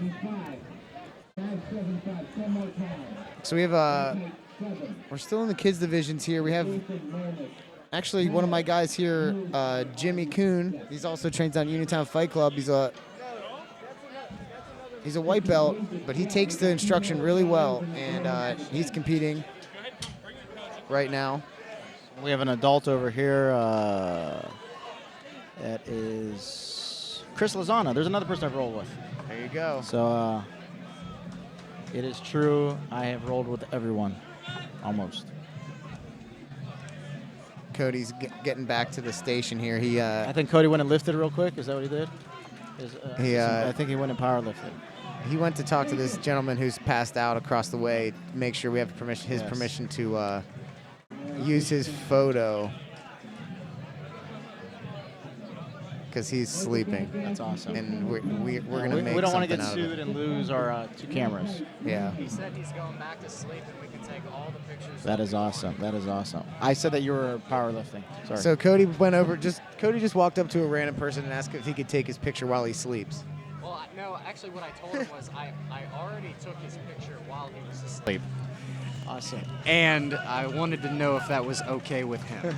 You should tell him to do the live stream because we're talking about him right now. So he was fine with it. Good. I That's told awesome. him that we're from the BJJ Hour. We do a lot of jiu-jitsu memes. Like we saw you asleep in the stands. I took your picture. Do you want to see it? His buddy was like, yes, I want to see it. He was like, why are you taking my picture while I'm asleep? You weirdos. I told him we were going to turn him into a meme, and he said, as long as my coach doesn't see it. And I was like, all right. And his buddy said, his buddy said, that's going to go viral, right? And I said, yeah, most of our stuff does. We get like 30,000, 50,000 people that see our memes. And then I told him, full disclosure, your coach is definitely going to see this because you're from Pittsburgh. And who's his coach? Sonny Achille. Oh, okay. So yeah. Oh, Sonny. Yeah. He'll be okay. The great Sonny Achille. Actually, both these gentlemen rolling right now. I roll with both of them. So my streak of rolling with everyone in the world continues. Yeah. And what about that guy over there? If you roll with the Sleepy Grappler? I have not rolled with the Sleepy Grappler. I'm gonna do a cutout of him and add him to other stuff. He'll just come out of nowhere. An armbar and Sleepy Grappler comes out of nowhere. You know what? Sleepy Grappler is not impressed. Sleepy Grappler is not impressed. He's not. He's tired, and he's not. So, you remember the picture where Tammy Massimi got her arm snapped off by Michelle Nicolini, and the whole crowd is like shock and the awe one and horror guy's faces. and the one guy's sleeping. Yeah, we're gonna put Sleepy Grappler in the middle of that picture. I'm gonna have to go through the live feed of the Vegas so I can see him sleeping during a match. I think we might need to Cut get a that out. 1099 from him or something if we start making money. Definitely. And also, people that get offended with our memes, you need to like scroll through our memes and realize that they're a joke.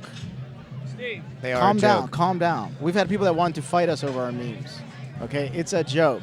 And by us, we mean Mike Mijas. We've had And people, Tommy Costa. We've had people post go their towards Mike address on the comments section and say, "Come at me, bro." Yeah. So people take the internet very, Very, seriously. very. The internet's very serious. It's a joke, people. It's a joke. We know that you train hard and you don't really do those excuses. We know that you're really hurt. That's why you're not competing. We know that the other guy had 10 times more experience than you. That's why you lost. Don't worry.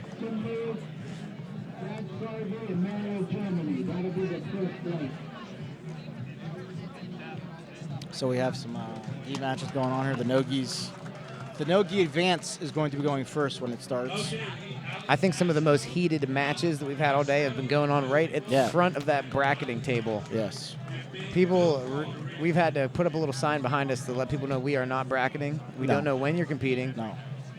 And now we've got a lot of debate. Always at the bracketing table. When am I up? When's my division? When am I up? What are the points? Did I have points? Do Why I did get you a give fight me that? again? Where do I pick up my medal? Those people have a lot of patience over at the grappling table. Yes.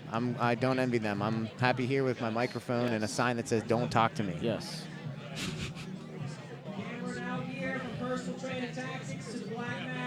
And we forgot to mention, just hearing personal training tactics over the announcements, one of our contest winner trains at Personal Training Tactics. Her name's Mary Ruffalo. I haven't seen her in the building, but I did see her coach. He said that she is here. Yes, she won the free entry that we gave away.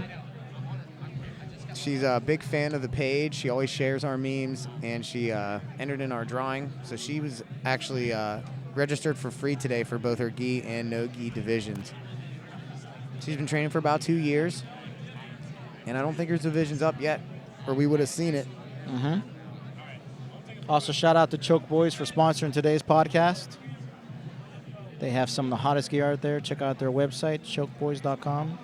And it's hard to get to. I was on their website the other day looking to pick up a patch or two, and they're also the Choke Girls patches are still in stock. But I'm a Choke boy. Yes. It all sold out pretty quick.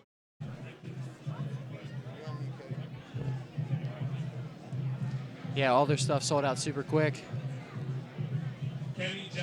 They're getting a bunch of new stuff in, though, just in time for summer. I wonder if they're gonna make a gi or rash guards. I know I've seen guys with rash guards and shorts, but I know they don't sell them. So I wonder if they're gonna put that stuff on the market soon. I think they are doing rash guards soon. Good. I saw some like prototype pictures.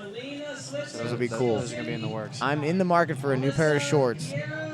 You know, if you don't train with Marcelo Garcia, this is probably the next best thing. Yes. So support Choke Boys. If you can't, train with Marcelo Garcia. I have a lady clambering over my back. Hunter Petrard, and Faith Nicole.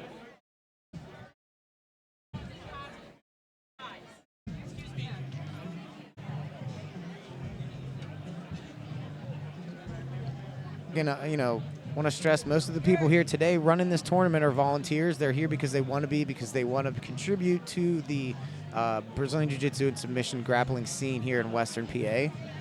So, and I think everyone realized that everyone's exercising a lot of patience, as things can always tend to get a little frustrating at these tournaments with a lot of the waiting. But that's all part of the game. You got to wait, and you got to keep it all bottled in until you're ready to go. And if you don't enjoy waiting, just let your head roll back and take a nap. Yeah, take a nap like the Sleepy Grappler. I think he might actually be able to get himself promoted to at least purple belt just on his internet presence alone.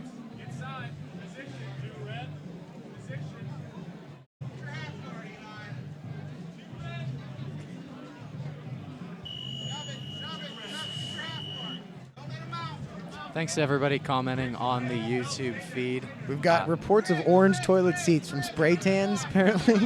Did Tom DeBlas quit MMA? No, he is just focusing on jiu-jitsu now, I believe. I don't think he quit MMA altogether. That is from Greetings Earthlings. He's got the ADCC gold to go after, so. Yeah, I don't think an MMA fight is his top priority right now. Now, he did retire at one point. I think he announced a retirement maybe sometime in the last 2 years, but then he came back from it. So he was retired at some point. I don't know if that's what you're referring to or not. I wonder what the statistic is on when guys retire, staying retired. I don't think anyone at least in a fighter or a grappler has ever retired at once, just once. Marcelo Garcia is yeah. still holding on. I mean, Yeah. it's still up in the air. Like I'm waiting for him to come back, but he said And just I'm not destroy competing. everyone. Right? Yeah. So yeah, it's super hard. I keep saying that I'm never going to compete again, but in the back of my head, I know that's only for the foreseeable future. Yeah.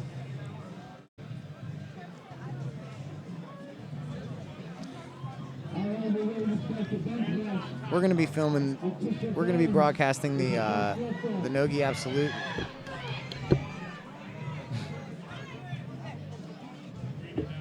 Thanks to everybody at work that's watching the BJJ Hour instead of doing your job, hanging out with us. Shout out to Blaze DeFrancis. He used to be one of our guys. He moved to Florida, opened up a gym of his own, and so I know he's self-employed and he's probably sitting at the gym right now, not doing what he's supposed to be doing, and watching the feed. So thanks, buddy. We miss you. And if you're leaving comments, let us know where you're watching from. We've got Florida so far. I know we've got people from Pennsylvania, New Jersey, obviously supporting Gordon Ryan, Ohio, West Virginia. But where else are our viewers coming from? And thanks, Christopher Martin, for sharing it on Reddit.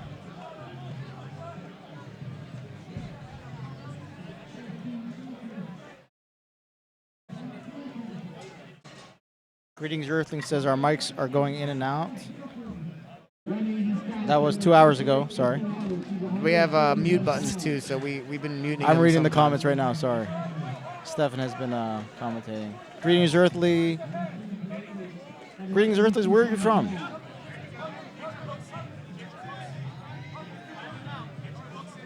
Because by saying so, obviously he's an alien. So. And we're watching Chaz from Octane MMA, the head coach, one of the head coaches down there. Coach his guys. I roll with a lot of those guys. Their head coach, Patrick Pastrick, is a purple belt under Nova Unau, or however you pronounce it. Very, very good. Very talented grappler. Really good instructor.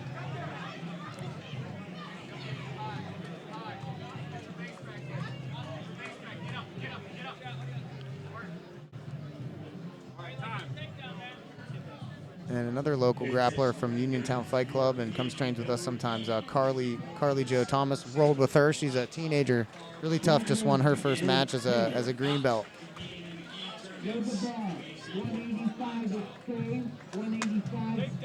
I want to go look at the toilets now if they are orange from spray tan.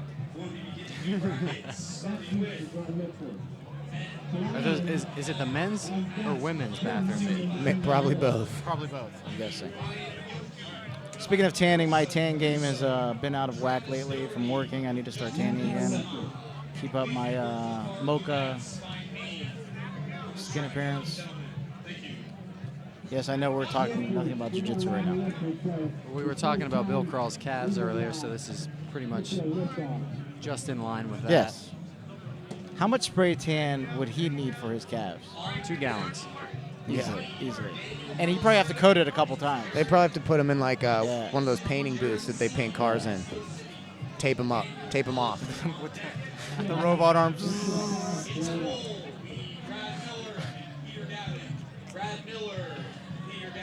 We've officially lost it. One of the hardest working men at the tournament, Steve Mowry, competed in the 4-man heavyweight, won that. Now he's reffing. He took off his rash guard, put on a ref shirt, and right off the mat and has been reffing ever since. And then he's going to be competing in his own divisions today. So this kid is he's working hard. We need to get him maybe a Gatorade or something and matching socks. Yes. Steve's got one. Yeah, I just noticed his socks right now. Can we screenshot his socks? Can we? I mean, ref. I mean, what's going on here? I just noticed the socks. So he has a knee high. That would be a knee high on my foot. Actually, that's a normal sock. That's a normal man's sock. That goes up to someone's knee. Normal human being.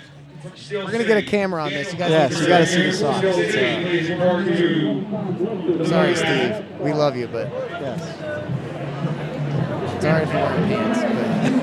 Brad Miller, Peter Gavin. Brad Miller, Peter Gavin. That is Steve's rash guard. You know what? We haven't had any violent parents. It's kind of missing that. I want like a parents to flip out. I think that that video of that guy flipping out on one of his kids, I can't think it kind of calmed everybody down. You know, that guy wasn't that bad. I've seen worse. I think people are a little... that wasn't that bad.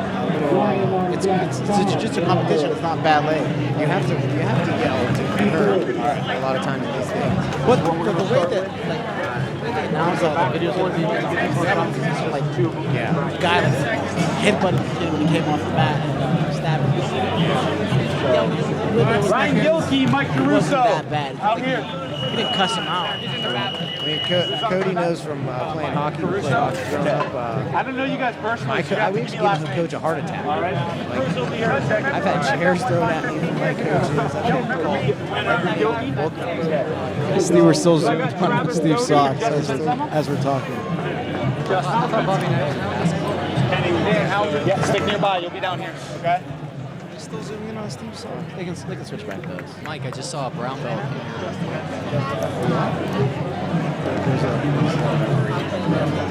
Travis Doherty.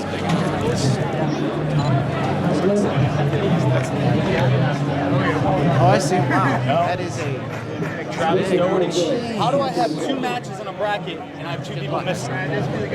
Come on, man. Sorry, Maria. We've got a head cam. We've got a head cam for Steve Mowry to wear when we get.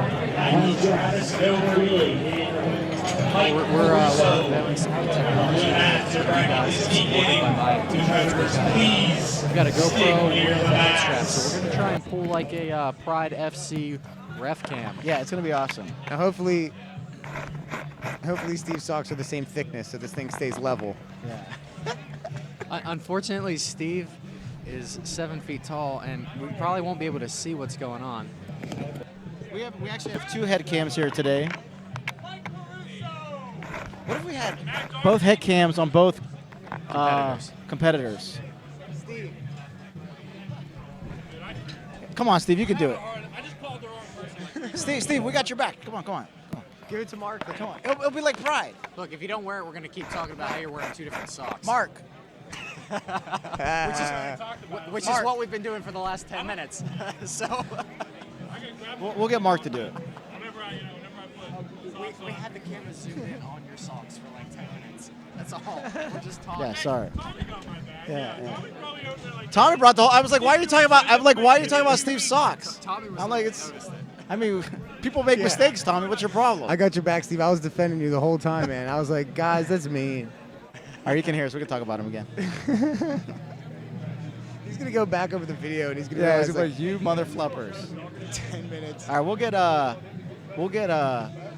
Mark Sestock. Mark Sestock to put the camera. Oh my God. To put the camera on. We'll get him to put the camera on. Did you guys call Travis Doherty? They did.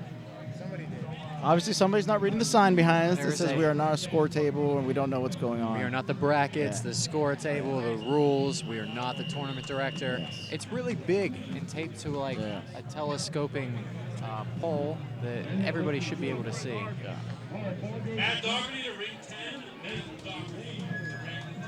Pretty good blue belt match going over on the far side.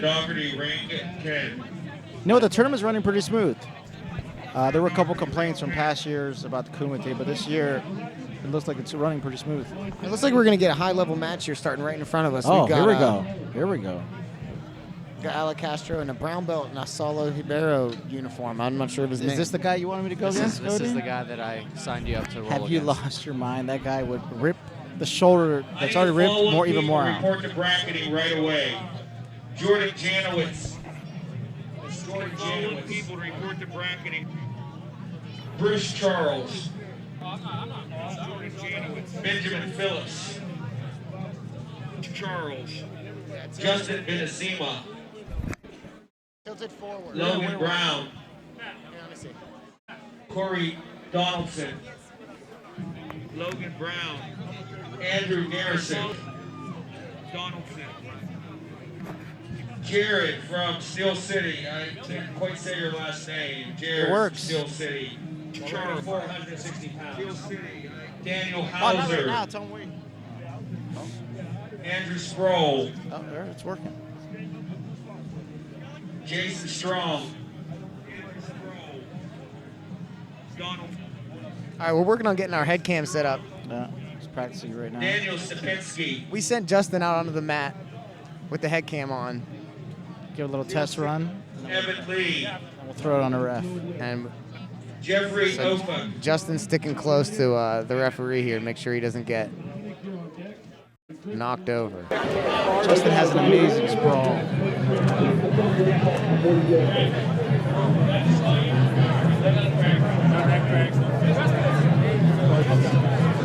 And we're going to call this match here because this is going to be a good match. Do you know this brown belt's name? I do not. He's rocking a solo patch. And a really cool hiking He's from flag. John Ross at school like that. It's a nice Steve hike. fixed the socks. Steve getting all self-conscious.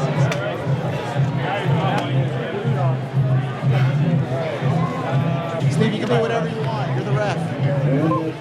Add strikes to the match. Dodi Benzema.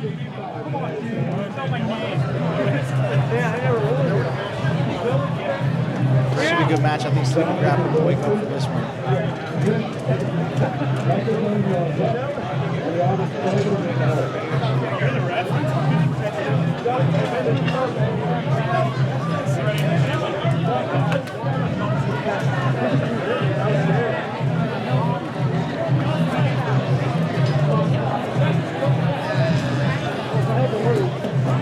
So we're seeing the Grappler is now on our Facebook page. The original 5 shirts. Check that out. You know, some of the greatest things about memes is when the internet gets a hold of them and people start. Looks like he had a bad headbutt. People start making stuff on there. And so the Sleepy Grappler is not impressed. I think it's going to be. So you better have a good match to do or Sleepy Grappling will be. I feel like we should watermark the BJJ hour after dark still.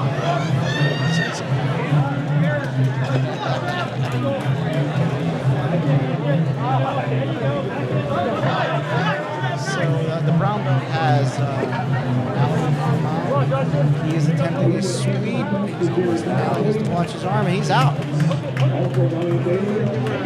know, I'd imagine it's going to be pretty tough to stop that roll from Alex.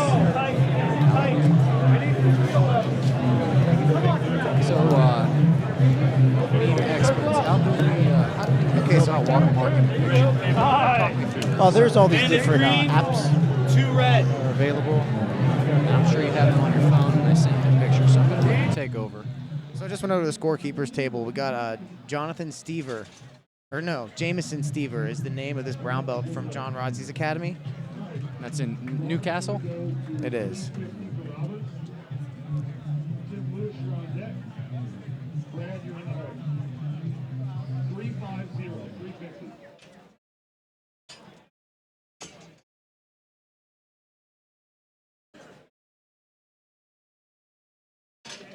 Working on bringing you back the Sleepy Grappler picture.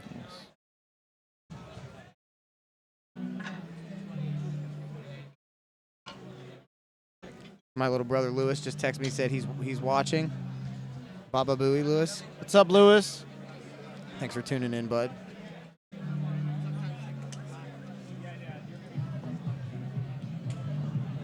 Looks like in the background, Nick Brown's warming up with the gi on. It's pretty awesome. Nick Brown's a local MMA fighter, professional fighter, fought in the World Series of Fighting. Trains with you quite a bit, doesn't he, Tommy? Yeah, he does. And he's actually kind of become one of my main training partners because we're about the same size. Nick walks around a little bit bigger than me, but you know, we have a similar build, and he has amazing dexterity, really strong hips, and he's just really, really strong. I think he's going purple belt today. I think he should compete in the purple belt division, even though he's only a blue belt. He's had his blue belt for only about 6 months, but it was sort of like one of those things where he should have been promoted a long time ago. So I think that he's going to be competing purple belt today. I'm not sure. His coach Bill Bosley's floating around here somewhere. I think he's coaching one of his guys. So. I was gonna drag it over like right onto his chest.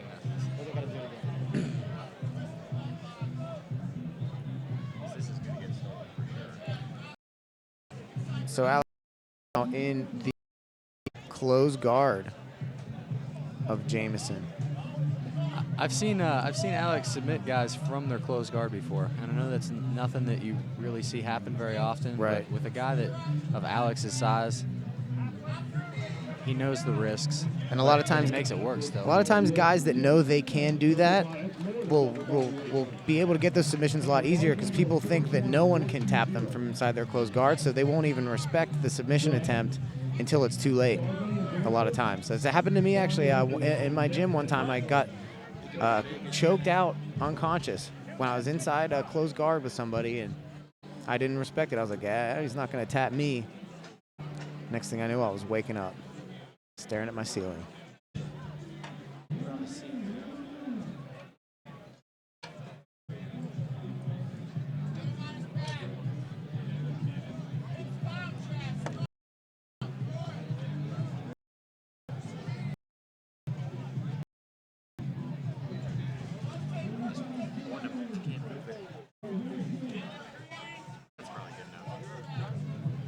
Score is 0-4. I'm not really sure for who.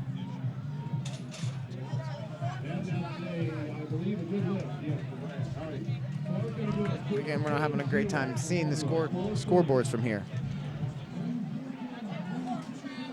Looks like they turned it back away from us so that we can't let anyone know what the score is.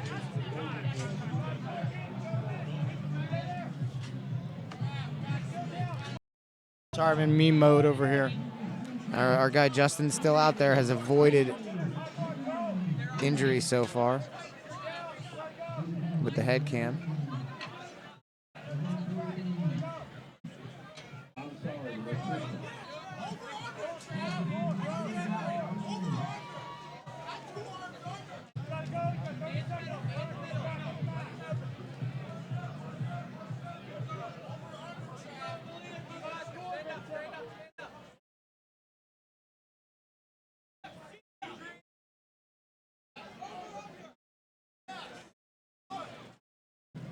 All right, we're re-uploading the Sleepy Grappler image.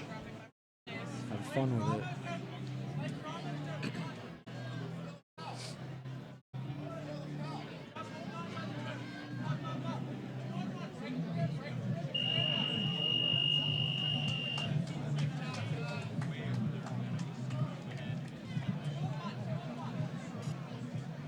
Should have Justin lay down on the ground and get real close, like right up in their face with the GoPro cam.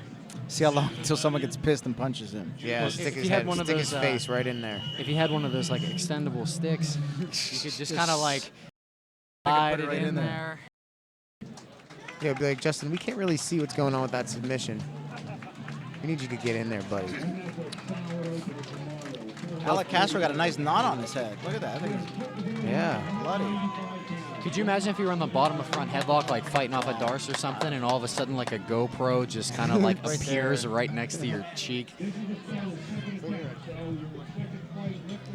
I think that. Oh, never mind.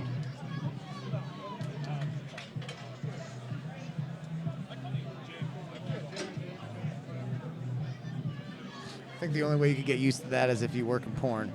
Yeah. Which none of us have, allegedly, worked in porn. We gotta get a ref to wear this can. It's gonna be so awesome to hear him talk. I think we should be able to get Mark right now. He's in between. Well, he's just starting. So Mark looks like he did his hair today, though. Yeah. See if he wants to mess it up.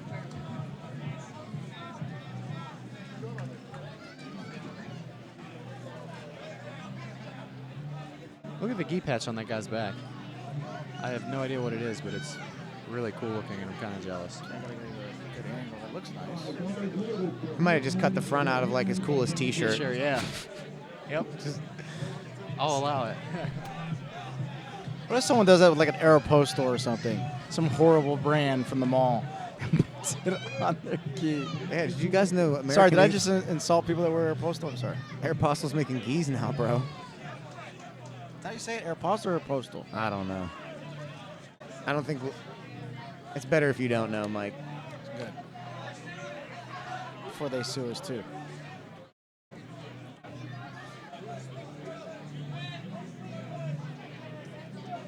Oh, we almost have a sleepy cameraman. We almost caught sleepy cameraman. Donald was yawning.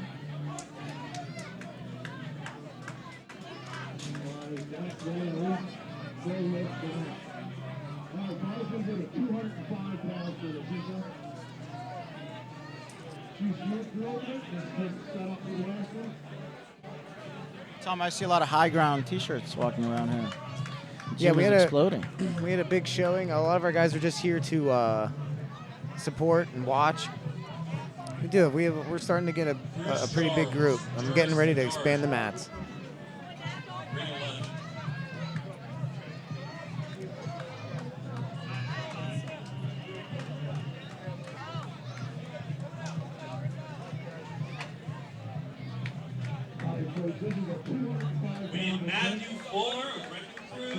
Stephanus is up to something over here. He's giggling, messing around with the computer.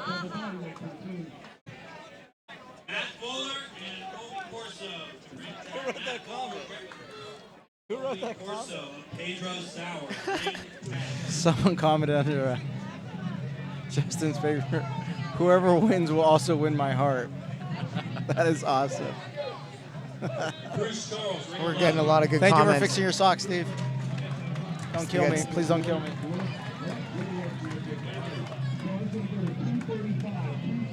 Yeah, I'm gonna have to write a formal apology to Steve so he doesn't rip my head off next week at open mat. Yeah, I feel bad for you.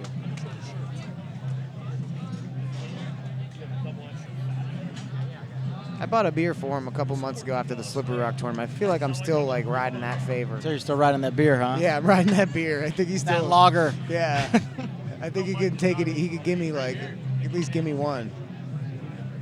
Supporting your cause. The great Andy Bolick behind us buying a BJJ Hour shirt. Pick them up. They're hot. Check them out.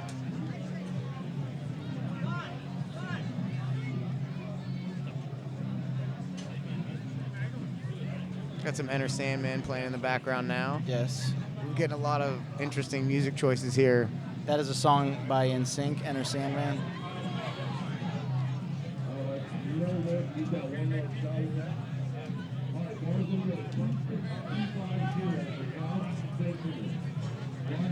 And we're still working through teens and kids. We've got some starting the higher belts. But I think I might even have time to run home and let my dogs out before these divisions get finished up. Actually, interrupt you, Tommy. Sleepy Grappler is about to compete. Oh, he's awake. He's up. You know that one of the most dangerous animals is a bear when he awakes from his slumber. He's going to be he's better be the most reliable. What if he comes out like 100 miles per hour? Just rah. He better. He's got so much I think- pressure on him right now, and he doesn't even know it. Yeah, He has no I idea think what's happening on the internet. That might be his strategy going in. He just likes to pretty much sleep until his match is called and gets out there just like an angry bear. He looks like a white belt bumped up to blue belt.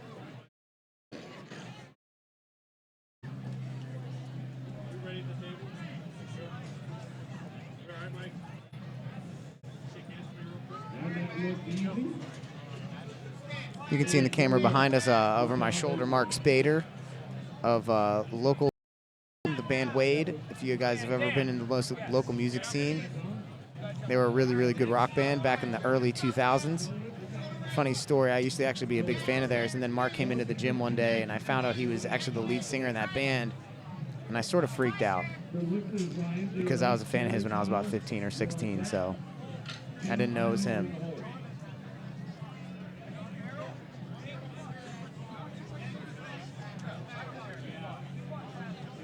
So shout out to Mark. He's getting ready to compete in the blue belt division.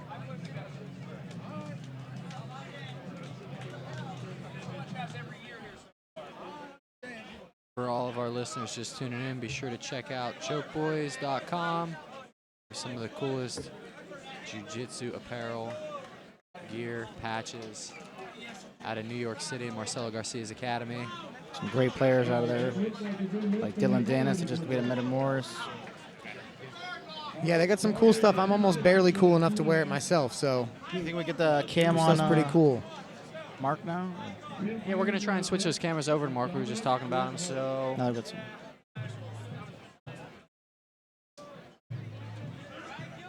Let's see if he's willing to do it. If he's willing to mess up his hair.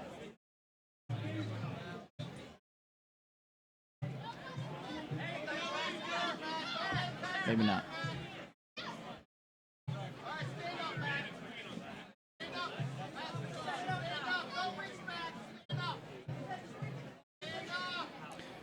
If you guys are just tuning in or if you're watching, please participate in the comments section. You guys are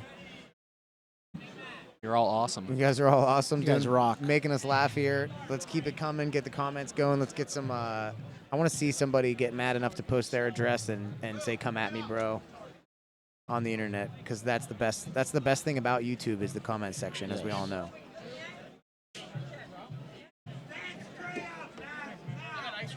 Evan wants to say bye. Do you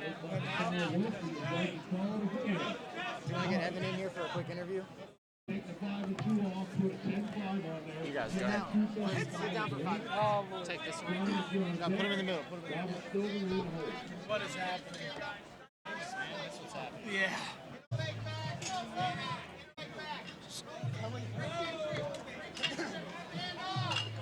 We're joined by the great Evan Mulgrave. How are you doing, Evan? I'm doing well. My ankle hurts really bad, but I'm doing pretty all Are right. you still competing the rest of today? Are you No, I'm going home and eating calling ice a cream. wrap? You're not gonna do the absolute to try to get that 250? No, absolutely not. Cold hard cash. So we were actually just talking. Evan was one of the guys who fought in from the qualifier last night, and even last night when we were sitting here watching the matches, Mike and I were like, wouldn't it be cool if somebody who fought today actually fought their way all the way to the final, and it ended up happening. So It was cool, man. I haven't competed ever, and That's what's even more amazing, that you have never competed ever.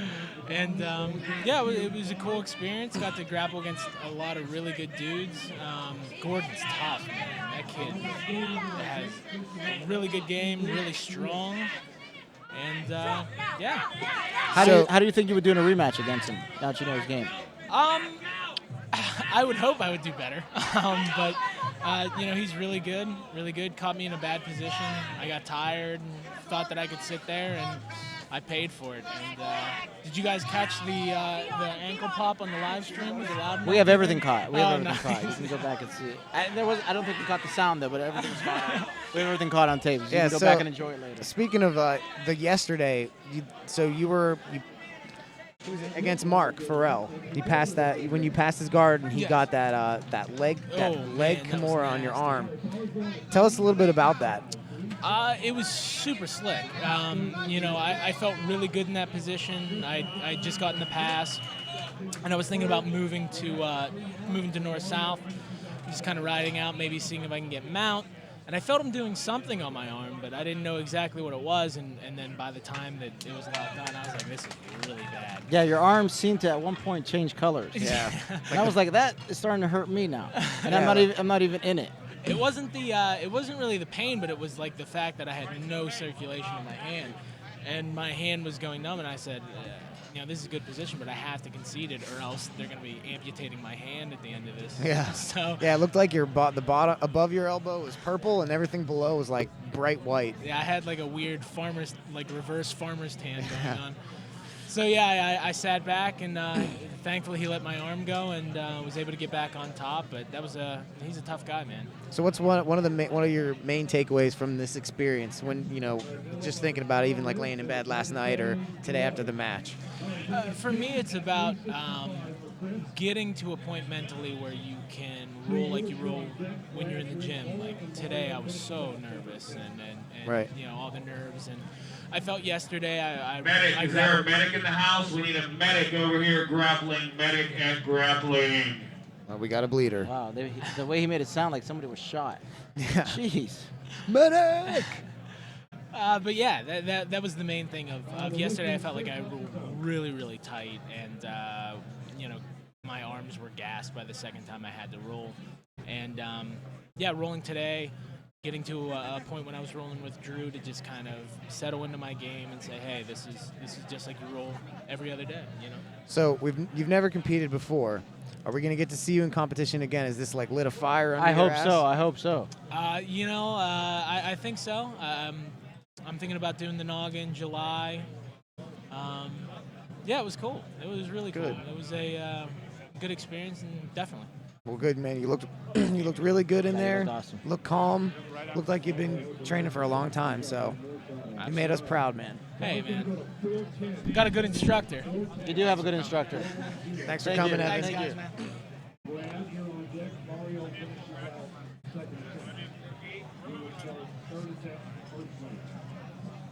Mike, you want to sit down? I will in a second. I'd love to sit down. We're waiting on tournament organizer Mike Demko to get a second to Look at come this talk guy's to us. arms back here. Jeez. Looks like a guy's got a pair of legs sewn onto his torso. Those arms are bigger than my legs. Can we get a picture of a random bodybuilder behind us that we're gawking at? Hopefully he moves by the camera behind us. He's getting close. This guy's arms are ridiculous. If you guys haven't figured out, in the center of our screen in a little box, there's actually a replay of our last live stream. Gary Tonin and Eddie Cummings match, I think, right? Now we're being joined by Here's our Stephanie. engineer, the great Stephen Kukas. Decided to sit down for a little bit. Did you see this guy's arms right here? Oh, the powerlifter? Yeah, that's ridiculous. I haven't looked behind me all day. Someone Kinda should just scares put a me. gi on him and just throw him into the white belt division. Probably. I'm sure the chat would like that. Yeah. Actually, someone mentioned it. I mean, his arms are big. The diamonds in his ear are big. That Big is a man, big life. Scary motherfucker. Yeah. Our GoPro guy doesn't want to be a GoPro guy anymore. Oh, he doesn't. Okay, let's see if we can get it on the. See if we can get on the backup camera, man. Unfortunately, we couldn't get all three cameras working for some reason. But, It's all right. Maybe next time. We got good shots. We got good footage. Good angles everywhere. What are we waiting for? No gi absolute? They're going to do the no gi advance, and then the no gi absolute's going to pop off right after that. All right, we got a new GoPro guy. So we get that going. I don't know if you guys mentioned this. This is a very white belt heavy tournament. A lot of beginners here. This is their first tournament. It's a good local tournament to get started at. This is actually the first tournament I ever did. It's actually funny, kind of a cool experience, being that this is the first tournament I did as a white belt, and now we're sort of involved in putting together the super bracket and. Oh yeah, definitely. Going from just like being here as sort of a doe-eyed white belt 10 years ago to Doe-eyed, I like that. It's an awesome TV reference to talk about. Yeah. There was some really good kids matches we missed out on. I'm gonna let Mike Demko get in on here. Cheese Striker N. Yes, we are live. We are live. Greetings, Earthlings. I'm glad you're putting that on your Occupied profile. OK Cupid profile, I'm sorry. We're now joined by Mike Demko. He's putting together the tournament going, today. guys? Thanks for talking to yeah. us. He's super busy guy here today. We have a sign They're not bracketing, so most people have been leaving us alone. I think you're safe. Work for the BJJ hour. Yeah. But it's a very high-paying job. It's there's a high-paying, lot of money in this. Benefits, a lot of perks. Yes, lot of perks, yes. a lot of. No, I mean I think it's going good as long as the mats are going. That's the thing is you got to have the traffic flow. You got to have mats going at all times. People want to see people getting stuff done. And I don't know what's taking. This is medic over here. We're the one with the nosebleed. Is that a medic or a cop? I don't know. I think, and he why, didn't does, why does a medic have a machine gun on his side? and he didn't take his shoes off before stepping on the mat. What's taking so long at that mat? I'm about to tell someone to tell me what's taking so long. That is the most intense medic I've ever seen. He has a machine gun, a taser. Oh, he's intense. And we got Whoa. Judo sweep, a little Osoto guard. That should get an advantage because it wasn't a full 3 seconds control. Good front headlock. These guys are. There he goes. Gave the right call. Going at it here. Good John Romantino in the front headlock here. I've actually trained with him before. I like that gi. He's very jiu-jitsu-y. He has good flow. Oh, we love jiu-jitsu-y. It's like chewy. Yeah, and it looks like he's worked on his wrestling a little bit, so he's standing his ground a little more. Yeah, he slipped his head out. Over underpass. Reaching down, grabbing the foot. See if he can squaring his hips. It's like he's gonna get. You can see them stymied there and getting close to the edge of the mat here, and you can see the action we're describing in the top corner of the screen. We have our head cam going. Yeah. There's the head cam. That's pretty. We're awesome. thinking about putting cams on. We have another head cam, but we don't think the competitors. We're thinking about putting on 2 competitors. They'll probably say no. And okay, I thought somebody went out for a second. I know we're dragging them back. Wow, to the 3-man drag job. Yeah. That was probably the best dragging I've seen all day. Yeah. Even though Steve probably could have pulled him with their pinky, he's so strong. Steve could have done it himself, but he didn't want to hurt him. He'd have just heaved him over probably. Okay, looks like we got the blood cleaned up over there. So, Mike, what were your impressions of the razor lock Romantino following my God. it? See if he finishes inverted armbar. He pulled out. So my impression of the super bracket so far and the 4-man heavyweight. I thought it was both very exciting. I saw a lot of good matches. The heavyweights, they got moving. Got to hand it to Steve. Steve's one of my students. He's been training with me for a long time. He's an absolute beast. He's 6'9", 6'10". He trains almost every day of the week.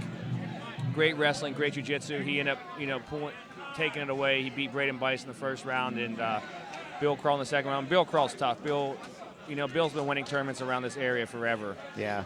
It's just, but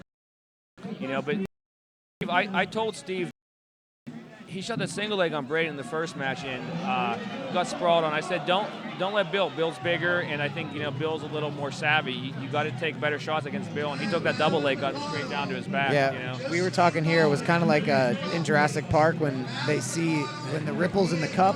Everything moves. Everything moved when those two were going. Yeah, I almost spilled my water here at the table when they hit the mat. For sure. So it was an exciting bracket. Steve, Steve's a great guy. He's very excited to win. All the guys, very gracious, excellent competitors. Glad to really have them be part of it.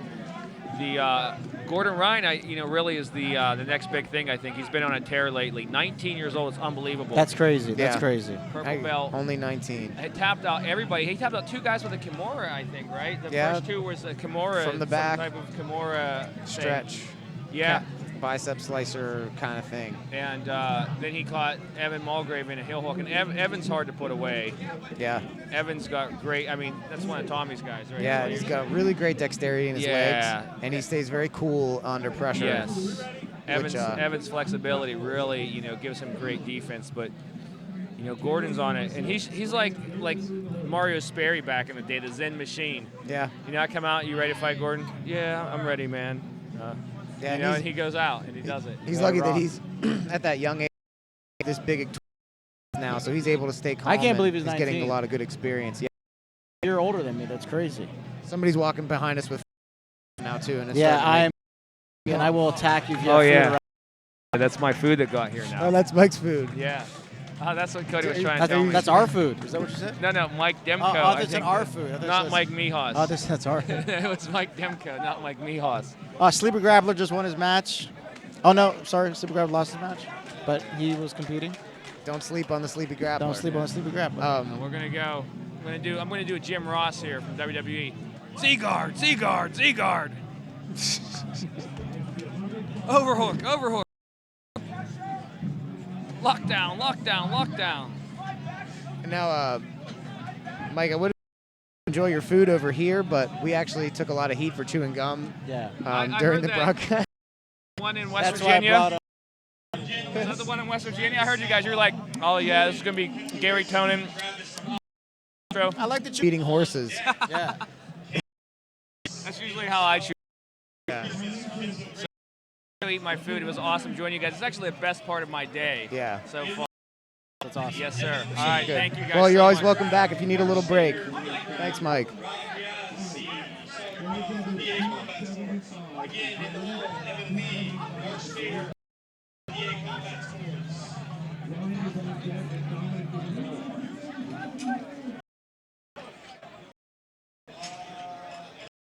What's up, man?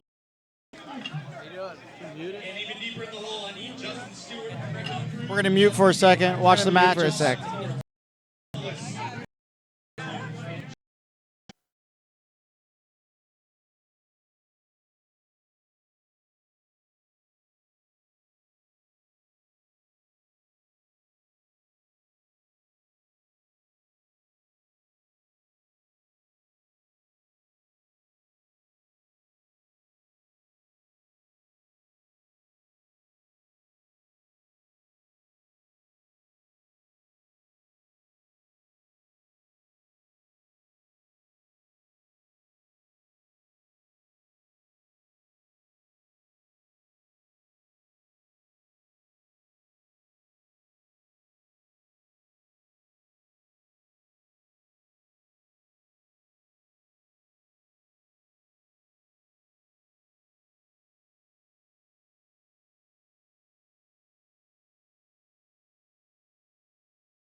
Guys, if you're tuning in to our live stream of the Kumite Classic, please show some support and subscribe to our YouTube channel. We're currently at 85 subscribers. This is our new YouTube channel. The other one kind of got shut down for our AdSense, which helps to support some of the technology that's going on here. So the more subscribers, the better. If you're not currently subscribed, please help us out. Try and get that number up to at least 100. Thank you.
Flatten them out, settle them down, Kenny.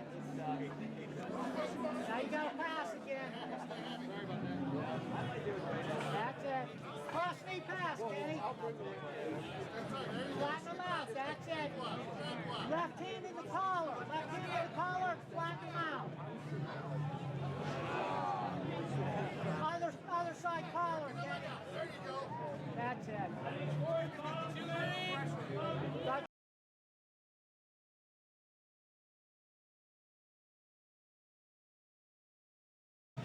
All right, guys, we're back. We were just enjoying some of the blue belt action. I think that's light heavy blue belt or heavyweight blue belt. And now we are sitting here with one of the winners of our qualifier last night and semifinalist for today's super bracket, Nathan Hand, slowly making a name for himself in the grappling community. So what can you tell us a little bit about the experience that you had in the past yesterday and today, Nate? I think overall it was a very positive experience for me. I'm definitely tired from competing both last night and this morning, but I'm looking forward to competing again. I know my game works. I just need to clean it up a little bit, and I think I'll do well in the next tournament as well. So what's next for you? When you get back into the gym on Monday, what are you gonna, or maybe even tomorrow? What's gonna be in the front of your mind? Something that you need to work on, that you took away from the tournament. Make sure I finish every time because I don't want to lose by an advantage point ever again. Yeah, there you go. It's a good point. And is that something actually Mike and I were talking about yesterday a little bit? Do you go for the finish, or do you ride out and maybe just hope to win on points if you know you're up? And Mike and I both kind of agreed that we're finishers. We'd like to probably go for the submission no matter what. I prefer to go for the finish every single time. A win via submission to me is better than a win via points. So you had to actually fight one of your teammates, and you've known Evan for a long time, Evan Mulgrave. And that's the match you're talking about that you ended up losing by one advantage. That match was extremely hard to score. I think Mark did as good a job as he could as trying to score that match. There was a lot of back and forth, a lot of submission attempts. How do you feel about the outcome of that match? I think if we had 100 judges score it, we'd have 100 different scores. Yeah, it's a good point.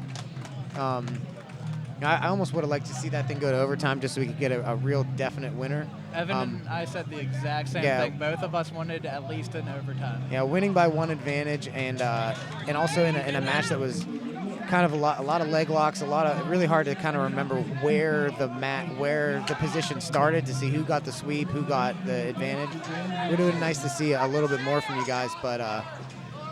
I honestly thought the score was 0-0. I don't think either one of us should have gotten sweep points, and the advantage at points were kind of sketchy because... Yeah, there was an advantage that Evan got that he got for a toe hold attempt, but he was being ankle locked by you the whole time. And that's what I don't understand. Yeah, that was a little confusing. My ankle was not hyperextended either. Like, I was not grimacing. It was not a painful ankle lock. It was just... That's why I don't want to let it go to the judge's decision. I would rather finish every time from here on out. Yeah, so have you ever had to grapple against a teammate before? Yes, a couple times actually. I used to grapple against Francis Healy most of the tournaments I went to.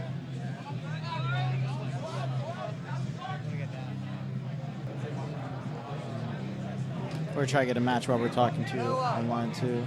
Actually, one of your teammates, Mark Spader. It's always fun to watch Mark compete. Mark is way better than he gives himself credit for. Mark is a beast. He does not give himself credit. Every time I roll with him, he's like, well, I'm like, dude, you're a beast. Not enough credit at all. So we're gonna tune in and call this match here Mark Spader. We've all grappled with him a lot. He's got some fights. Mark is awesome. Mark has been one of my #1 training partners throughout the years. I have more hours with Mark than probably anybody else. And I guarantee he's probably twice this guy's age that he's going against. Probably pretty close. I'm just going to turn this bracket sheet over so nobody even sees a bracket. They walk past and see a bracket, and when I ask if I know when they're wrestling, it's just got to ask twice while you guys were talking. I'm just gonna start telling people they're up, and it's all the way down there. They just called your name down the other end. We're of the gonna room. start messaging people. It's out in the karate. You got DQ'd. Yeah. You're out in the cage by the karate. Oh, bro, But too late. You got DQ'd. You're out of here, bro. Yeah, go get changed, man. Sorry. Thank you. Do people assume that I'm fat and they're just gonna hand me food? Yeah, somebody just dropped off a sandwich for Mike. I don't know where that came from. Thank you. Hey, I got a sandwich too. Awesome. Nate gets Cody's sandwich because Cody's not here to accept it. Oh, Cody's back. I've eaten on another live. Do you want your sandwich? Cody's like, I'll eat it for him. Don't worry. This is how we're getting paid, guys. We're getting sandwiches. All right, so Mark Spader is facing off against a blue belt I'm not familiar with. I don't know him. I think this is actually the... Mark just got a nice hip toss. Nice. And his opponent scrambles back to the feet. Mark has a front headlock. He's got him down on his knees. And nice. Mark's in side control. Uses an underhook, kind of turns his opponent over. His opponent's looking to scramble to his knees. Mark's running to the head. I'm eating Cody's extra tomatoes. Mark's working on getting north-south.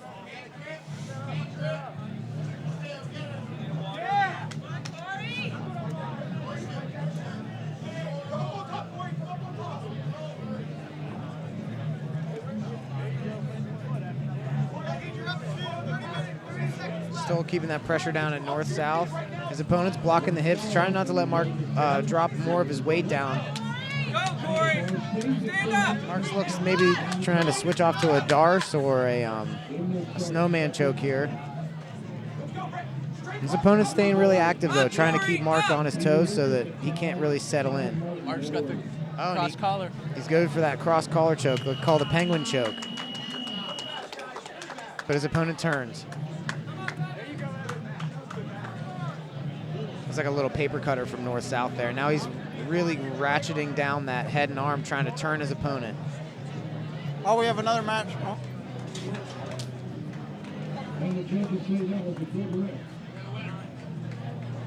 Nice pressure by Mark. Lets it go, and they square off. Opponent takes a lapel and gives it up.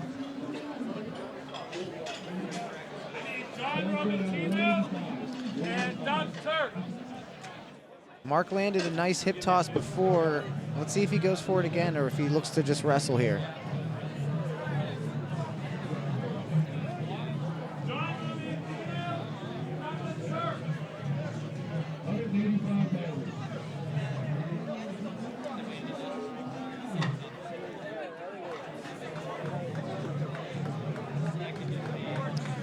So Nate, Nate, I think out of anyone in this building, I think you have more experience rolling with Mark than anybody. I know you guys have been a lot of times the only guys in the gym.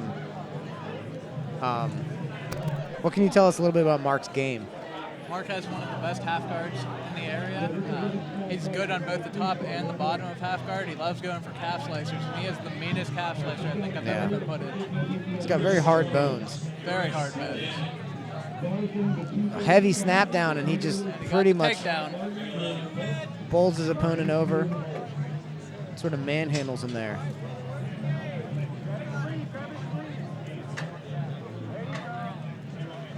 Not sure what the score is. I can't see the scoreboard from here. I know Mark is up, at least by some advantages. I'm not sure if he got the points for that takedown. I think he got the points for both takedowns. Okay. Definitely the hip toss. The referee, Mark Sestock, brings him back to the center. We're starting in closed guard. Not quite closed guard. His legs are not locked up.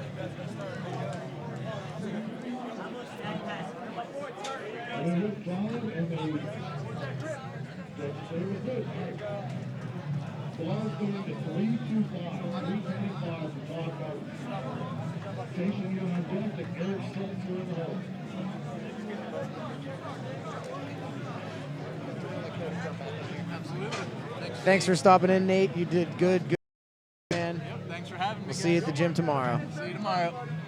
See you later, Nate.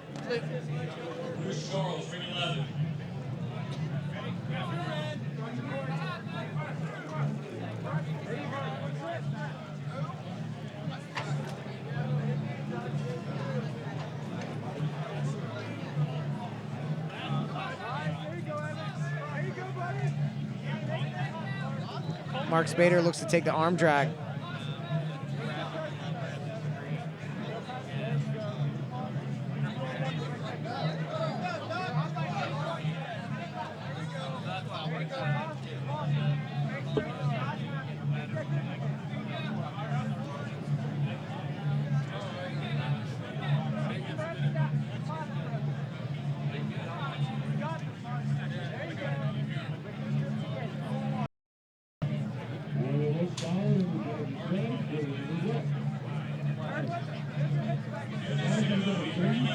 Mark Spader checks the score and the time.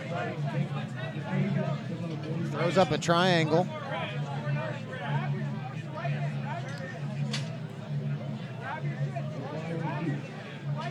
Really, his opponent's looking to posture, but he gets a grip on his shin and starts to cinch that triangle down. Mark needs to roll with that, come to top. Bad position for his opponent here. He's defending though, hanging tough. Good Let me go match to time. from Mark Good against a match. younger opponent. Very tough opponent also. Yeah, Hung in there gamer. tough. Yeah, kept moving the whole time. Yep. Made Mark really stay on his toes there. Wish we knew his name. Sorry, we don't have a bracket in front of us. We're winging it. If you guys in the comments know any of these competitors, feel free to Send us a message on Facebook or YouTube. Or if you want to make names up for competitors, we'll use that too.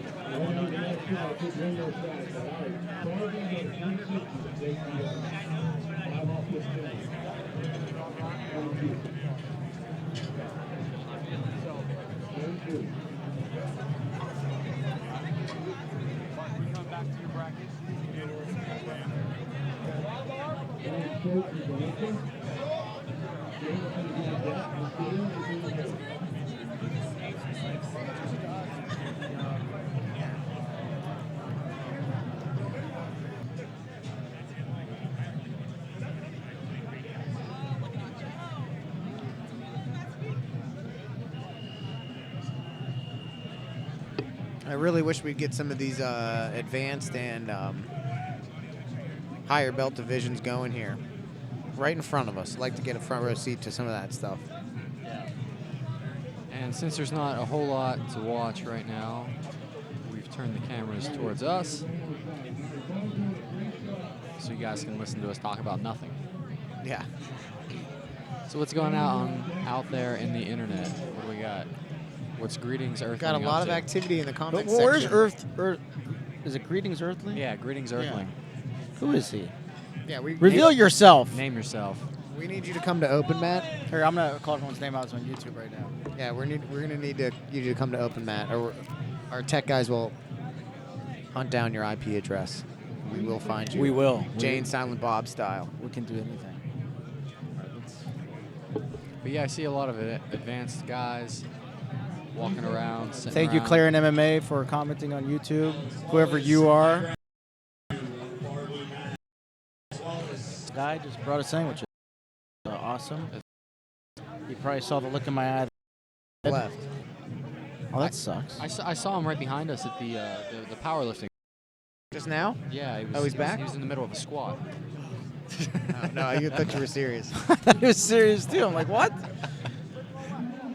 I think he went home. Someone should photobomb that right there.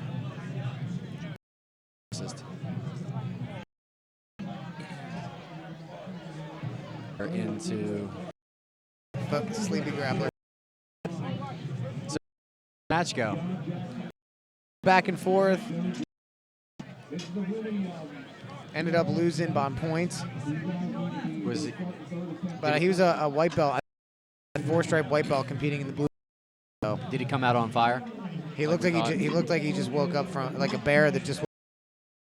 He was angry and groggy. Just a really, really exciting match just finished up right here in front of us between John Romantino of Octane MMA and somebody from PA Combat Sports, I'm not sure. John in a pretty impressive match early. Ends up winning again, and gold medal match, or he might be advancing to the final. He's got some gold medal Yeah. John's he's a white belt, but he's got a very jiu-jitsu-y style. Oh, I just noticed the hair. It is lovely. And of He's course, got a nice- Mike is the most jealous out of all of us. He has got a nice tattoo on the. I can't see his full tattoo. He won't reveal it to us. He's got plenty. I like the gi too. I'm man crushing on this guy. Yeah, all about him, I guess. Yeah, I'm all about him. I like everything about it. The hair, Gi, the tattoo, hair. Yeah, I just. Total package. Sorry, I can't control myself. The mute button is out there if you don't want to listen to us. Yeah, if you don't want to hear hit the mute me button. man crush jiu-jitsu guys. You know, the guys from Inside BJJ got some pretty heavy criticism from the internet after the Gracie National stream. And that sucks because it's really hard, especially on a local tour. Like if you're doing the ADCC or maybe like the IBJJF Black Belt Worlds and you're commentating on that, like you have a lot of material to work with. But when you're doing a local tournament where you have no idea who's going to show up and you don't know, you never see a bracket. We've never seen a bracket for any of these. Like, we just have to go on the fact that we know a good amount of people in the area. But other than that, like we're just winging it. Yeah, most of the if somebody has a blue belt or higher, we usually have at least seen them or shook hands with them or trained with them at some point. So we do know a lot of these people, or at least recognize their faces. Or know somebody that knows them. Yeah. The 6 degrees of Kevin Bacon. Bacon? Well, I'm hungry. Was there bacon on that sandwich? There's tournament director Bill Viola. His wallet's about to fall out of his pocket. Hopefully it's full of Kumite giant cash checks. dollars. By the way, I do not know Bill. I just know that's him. Yeah, we used to train in the back of Bill's karate gym. Oh, yeah? Back in the day.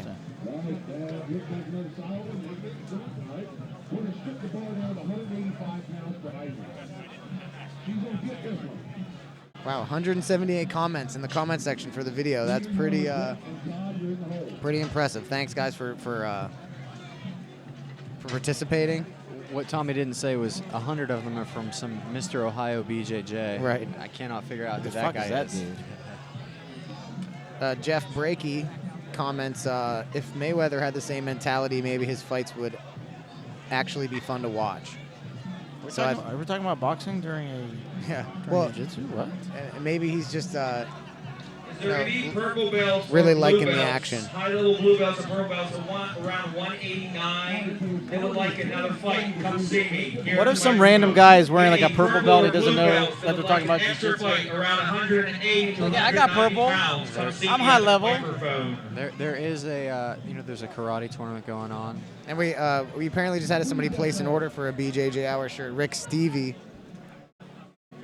Rick Stevie. One of our you can post your size. One out of the box.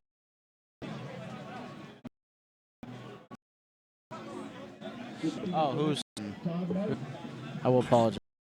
Tamburello. Nick. Hold up, let me find it. It took me like 3 bites. That was it. Came from it. Was I've already pooped out. Got it.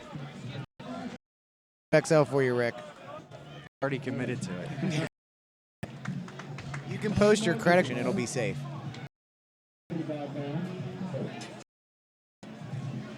We waiting on here. Alex Wallace had a really tough. Todd Beav do the rest of the tournament. All to the. Tuning in.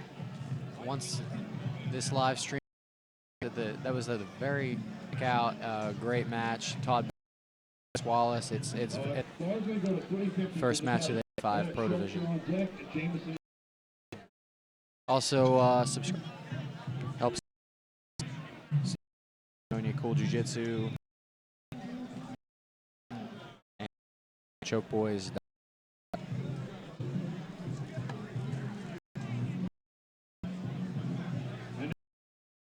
Putting about 10 more pounds to 360. 10-2 instead of 5. Sorry. Clean it up.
Okay,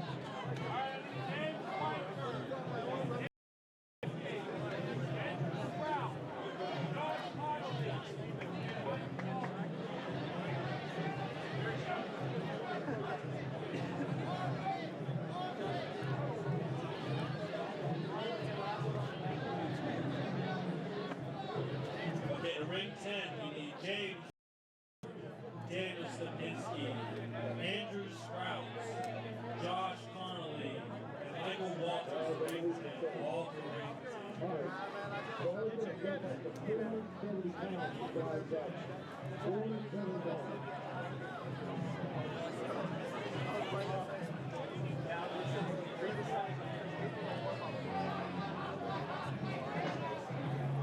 Good luck, man. Tricep grip, your right hand.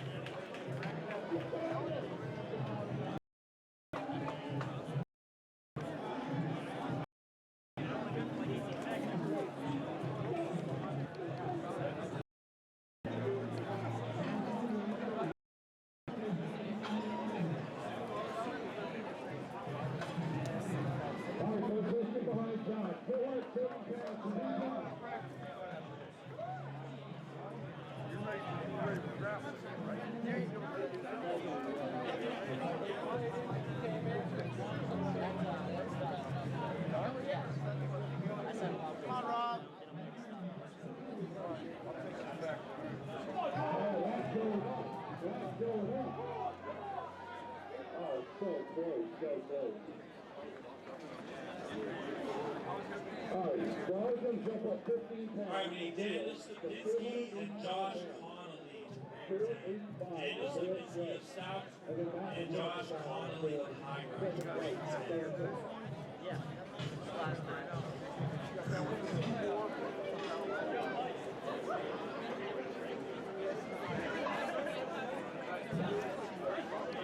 Rob, step out and go. 485 pounds, folks. Step out and go.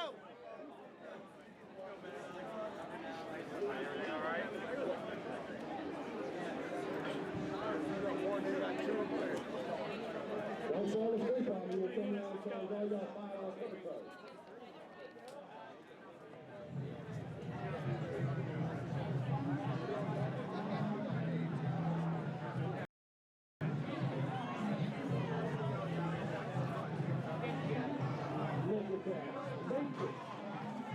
And the second quarter was great. Right.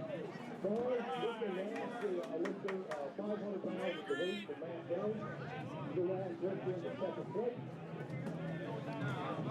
Another 2 green.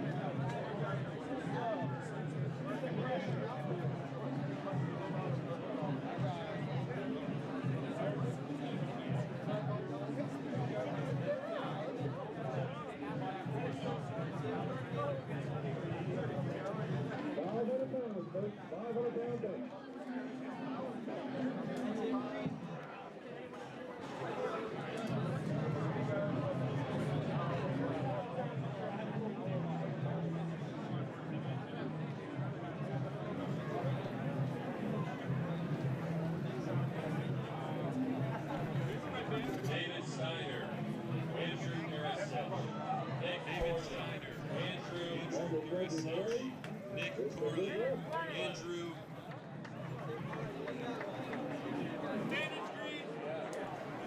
Go, Rob, you don't have a lot of time. All right, we're going to take it all down. Take it all the way down. 105 pounds is the weight. So that's only going to record in the bottom.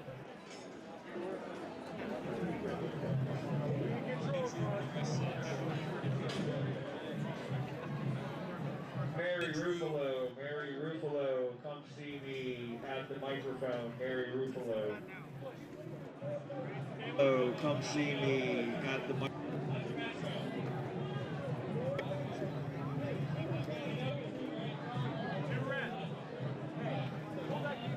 Calm your breathing, Rob. Let's go.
That bracket done.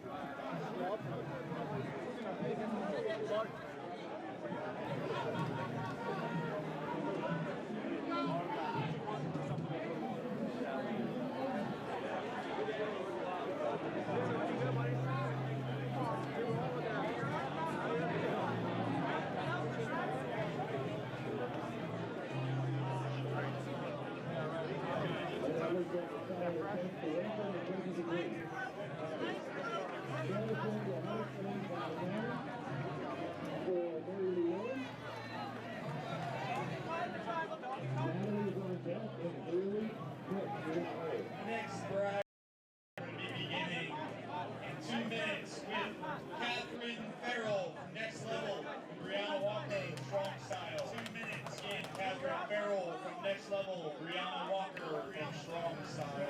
News reports so far, blue mat. 3.5 minutes. On deck, please pay attention. On deck, we have Sergio Leone from Henzo Gracie, Sean Luca from Henzo Gracie, Jeremy Metzger from PA Combat Sports, Raymond Terry from New World, and Ryan Ariola from Pride Land Jiu-Jitsu. Again, Ryan Ariola, Raymond Terry, Jeremy Metzger, Sean Luca, Sergio Leone.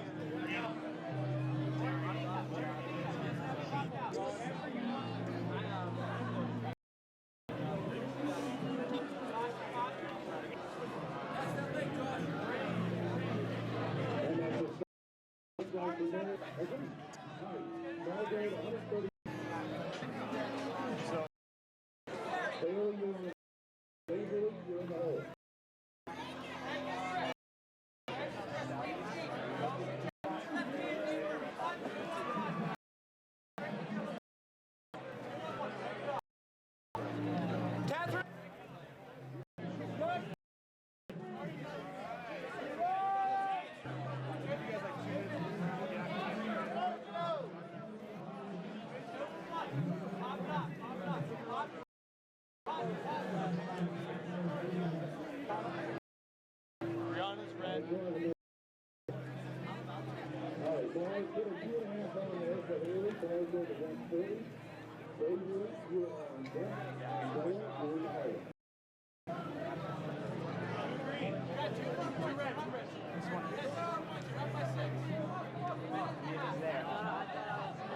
Yeah, it was just right.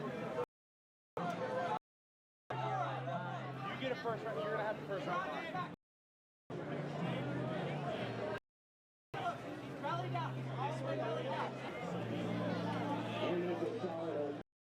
Justin Kresties. Aristus. Kresties.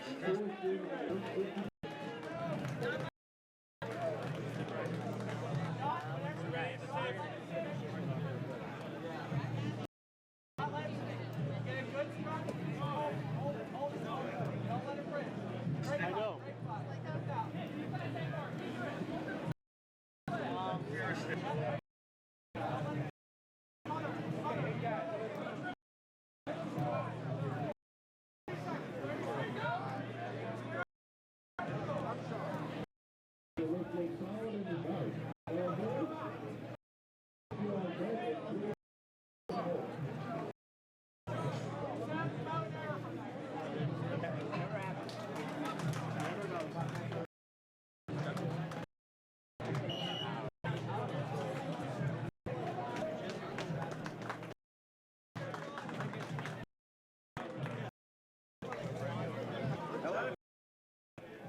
Get your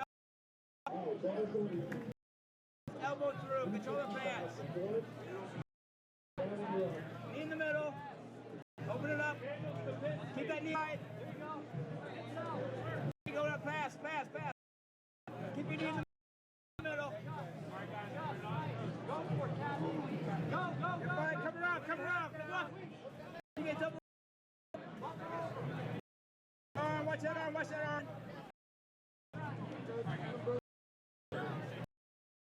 Keep your shoulder through.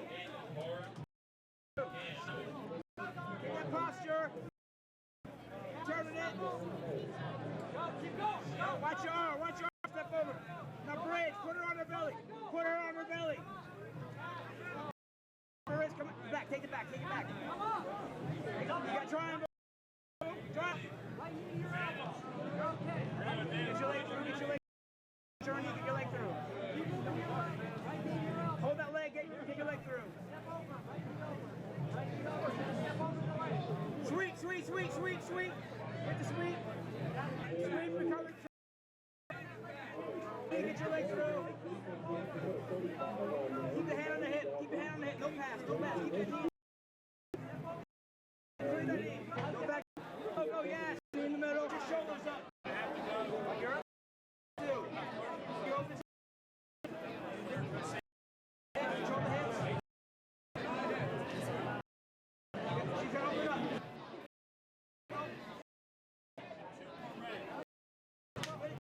gonna open up.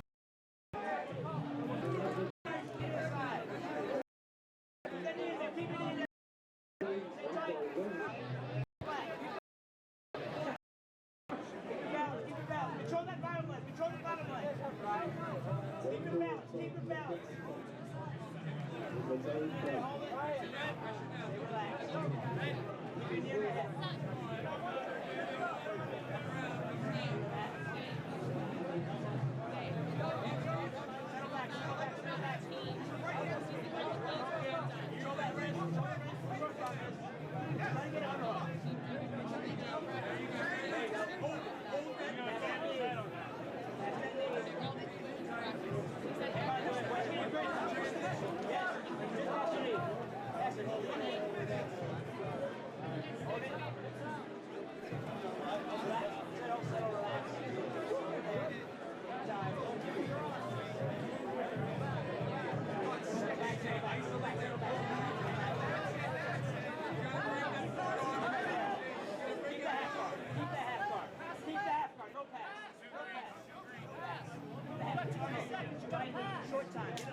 Beginning, Sergio Leone from Enzo Gracie, Ryan Ariola from Broadlands, Jerry Metzger, Raymond Terry.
Thank you.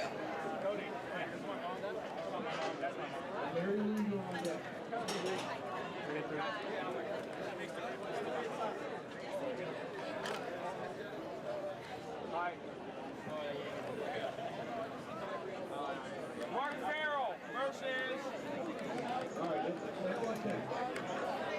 Cory McWilliams. Be a good one. Guys, last night 6 minutes on the clock. You got group out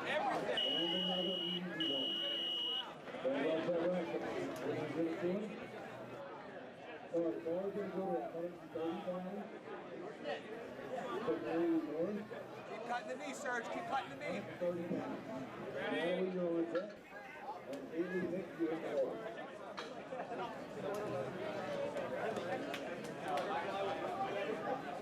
All right, guys, we're back. We've got some purple belts on the mat. We got Mark Farrell, trains with Mike Mihas. Yes. Out of Youngstown. And these, both gentlemen competed in the qualifier yesterday. They just didn't compete against each other. So this is day 2 for them. And that is Cory McWilliams. He was on a little bit earlier talking about the G-roll, fighting last night in the qualifier. He stepped up on a couple minutes' notice. Did the pro division today. Mark does a lot of worm guard, he does a lot of stuff with the gi. We like doing that stuff, so expect for him to do some really funky stuff with the gi.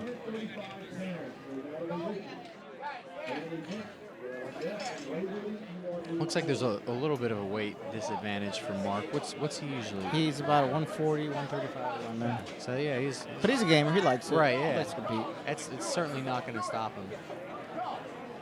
If you're gonna worry about weight too much in local tournaments, then you're just not going to get. You're just looking for an excuse. You're not going to get as many matches that way, and it's not Worlds.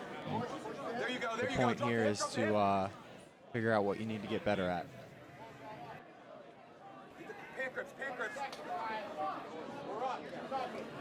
Serge, we gotta go. We gotta make a sprint to the end. And of course, Cory McWilliams is out of Ryoma Academy, Frostburg, Maryland. His brother, Derek McWilliams, old training partner of mine when I lived in Morgantown. Derek's got his own gym, the Academy in downtown Morgantown, campus of WVU.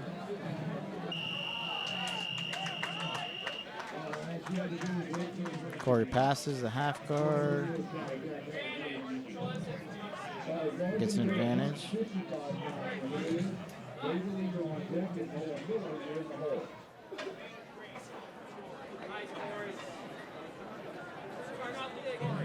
Good match, guys.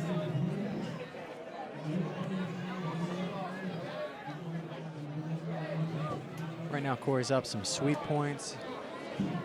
Staying real heavy. Doing a good job of controlling the hips. Preventing that sit out. Probably trying to look to get one of those hooks in. There's the first one. Oh, good job defending it. So Cory gets in, is going to use it to roll.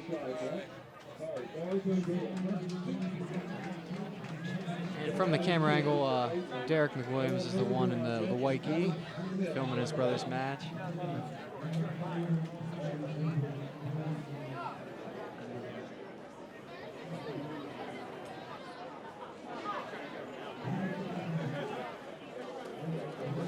Almost popping into the leg drag position.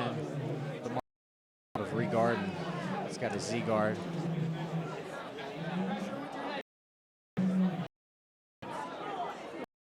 Head to control the top half guard position really well. Using his underhook.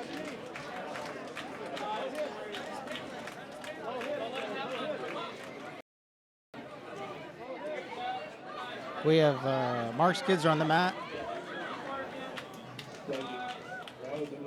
Running amok. Mark still hasn't given up the pass yet. Is it a...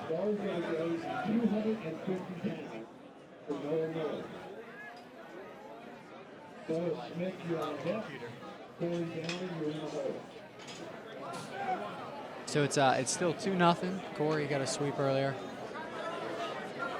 Total position is 0 points, just an advantage.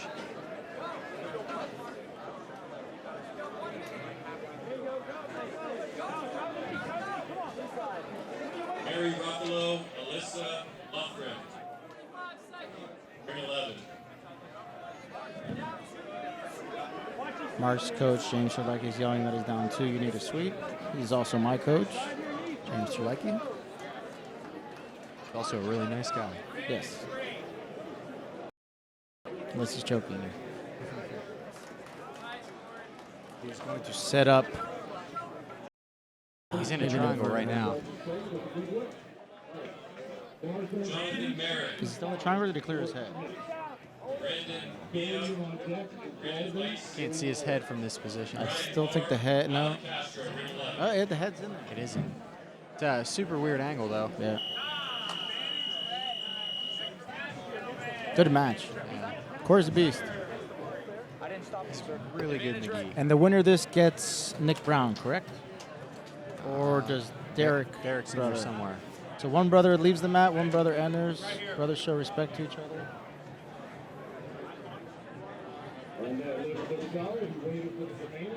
Tommy Costa had to run home. He'll be right back. He lives like 5 minutes away, in case anybody's wondering where the great Tommy Costa is at from High Ground. He had to let his dogs out. Yes. Who let the dogs out? Tommy Costa did.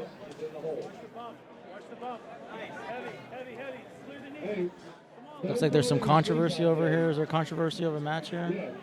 I really enjoy when there's drama.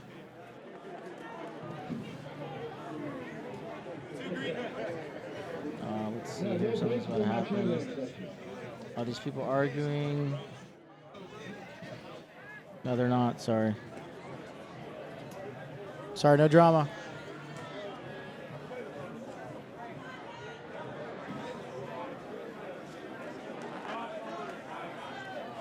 And then we have Derek McWilliams. Let's see who's going against.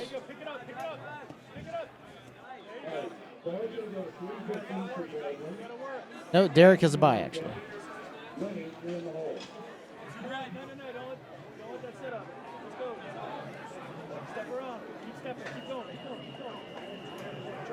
Grab his lapel, high lapel grip. Pull yourself to his head.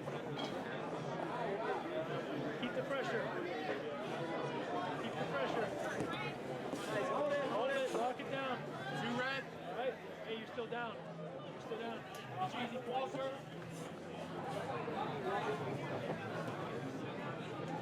Come on. Get that cross face. Good cross face.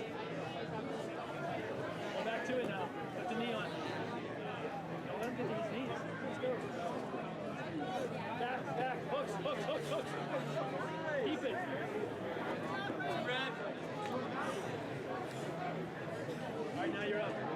Tight. Let's go. Let's go. Come on. Right there. Go. Pitbull, let's go.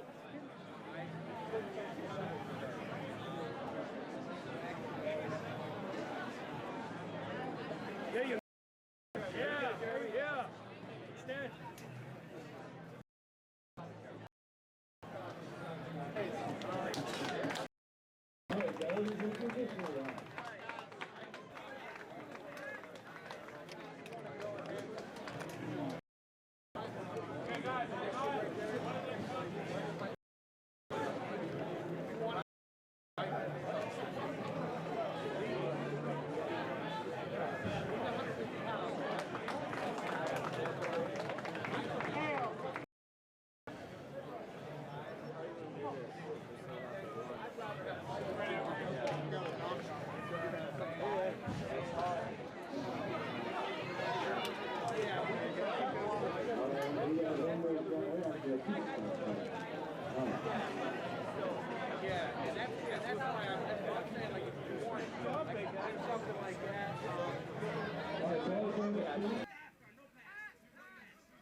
All right, we are back. From Wrecking. What's it calling? Him. We lost our camera again. Black E, because the other Black E on his arm.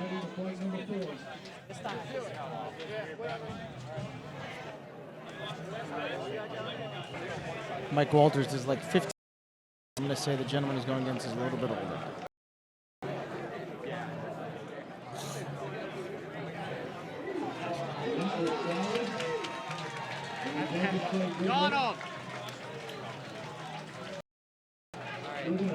All right, and here we go.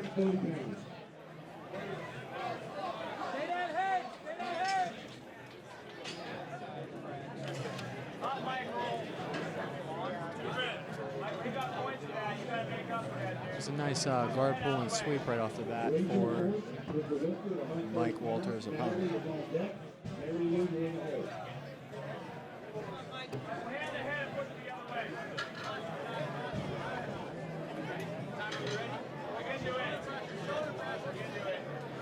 That's what I kind of should have.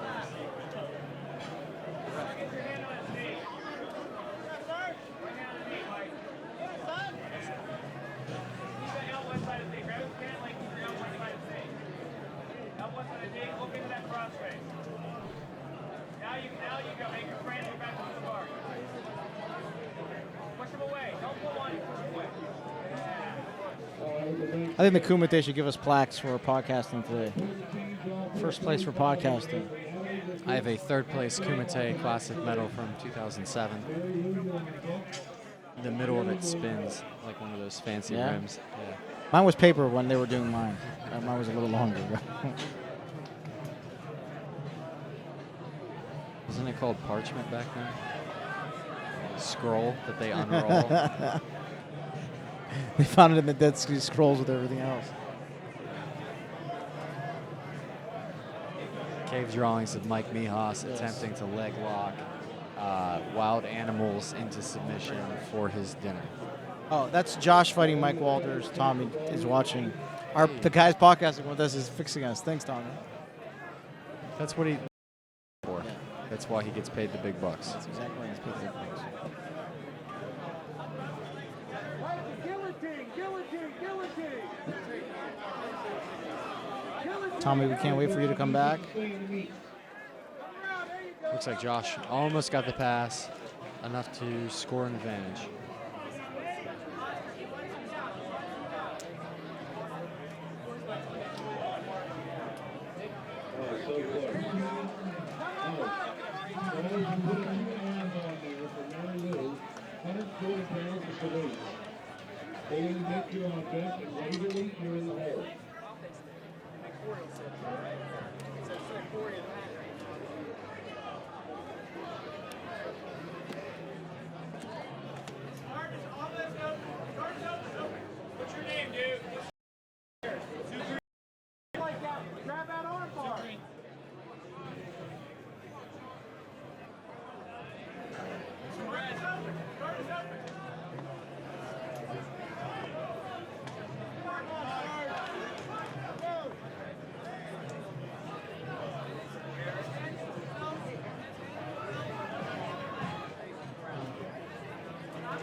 A little bit too much for today, but we've been through the hard work, not fully confident.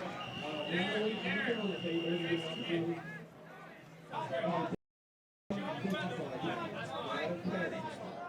So here we go. Wave your lead, you're on the deck, and Noah, you're in the hole.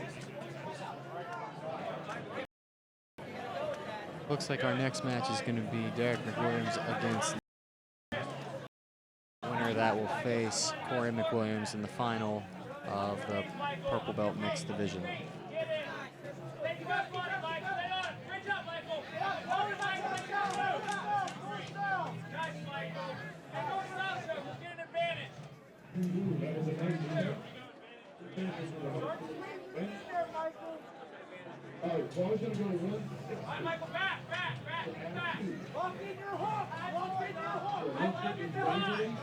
Mike is looking to get back hooks in, see if Josh uses momentum, and he does. Mary Ruffalo, ring 11, please. They just announced Mary Ruffalo, the winner of our contest giveaway. Yeah, we gave away a free contest, tournament and test. Definitely really want to see her match. I don't know if we have a spare camera though.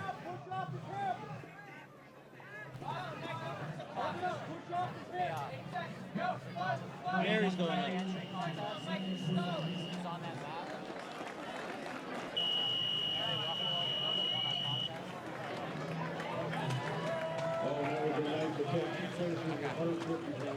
I figure since she won it, we should get her on camera. Why is everyone laughing? No, bring that over here. No, bring the whole camera. The whole thing.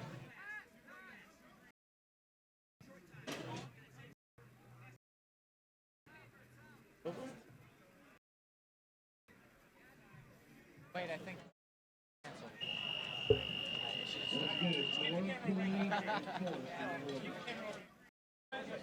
Stay mobile. Lots of confusion about who's competing where right now. These yours?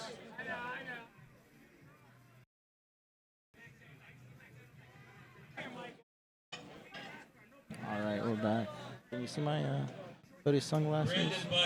These are like these thug video. You ever see the thug video right at the end of the thug video? The glasses come on the guy after he does something. But I haven't done anything spectacular.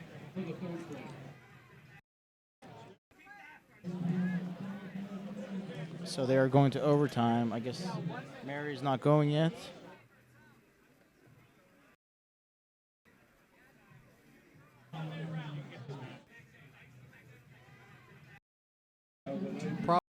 Nick.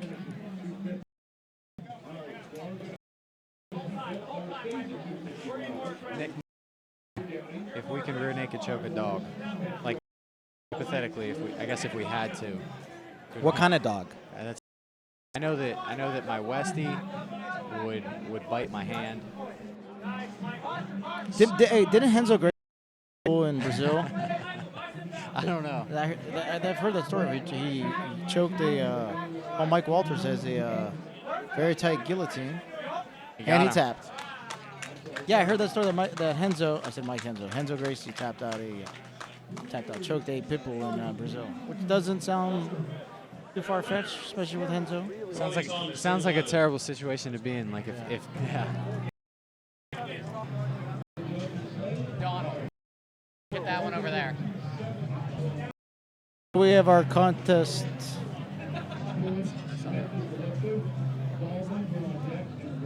Definitely got to feature the female grapplers now that the no-gi's starting.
Hey, Justin.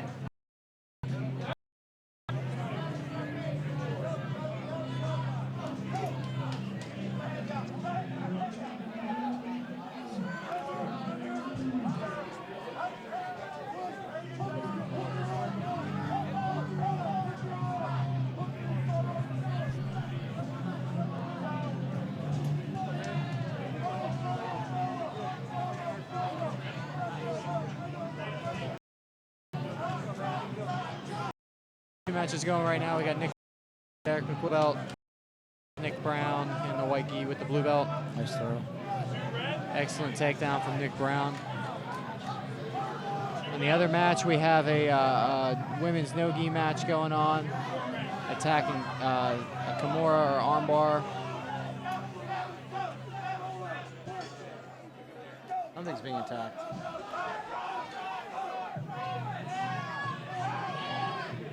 That was a crazy scramble. I don't know how the girl went from getting arm locked into the mount into a triangle.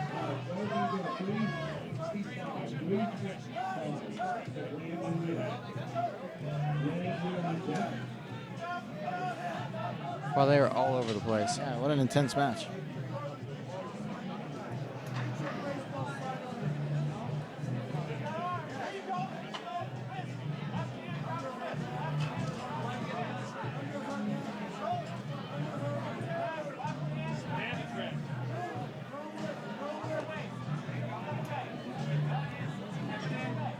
Nick, are you trolling us with the dog comments? Are you trying to get me to talk about kicking a dog? Because you found the right podcasters.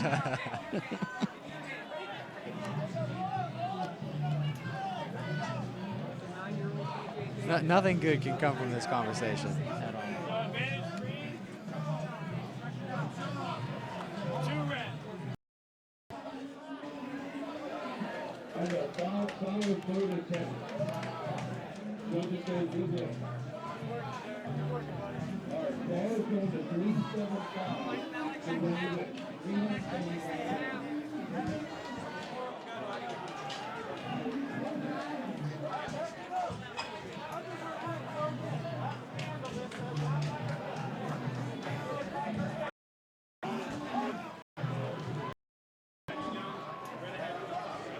Way in the intense. Take our eyes off.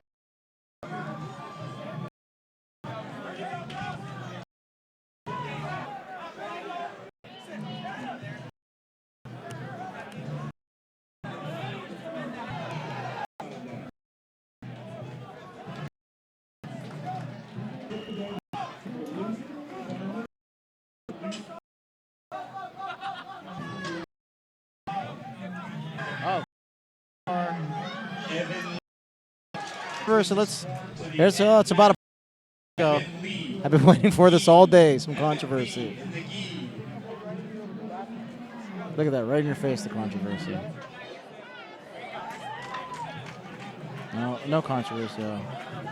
That's oh, she got a shiner. Her dad gives her a big hug.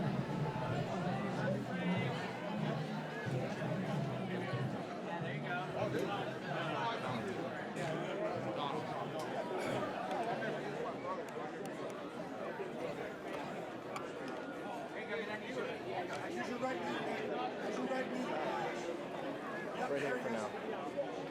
This match.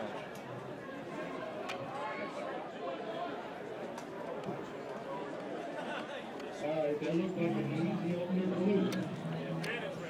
Score goes to 235 for Tom. 235 pounds for Tom. Raymond on deck. And Penny, you're in the hole.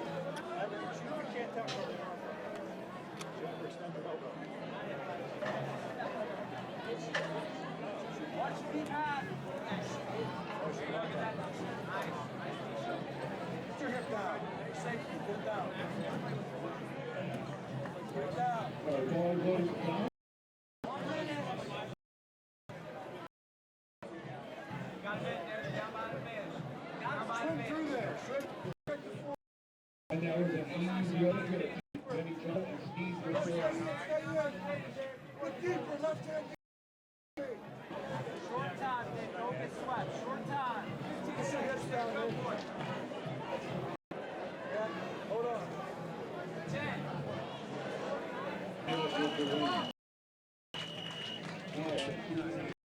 Excellent control. It looks like, did he hurt his finger or something? I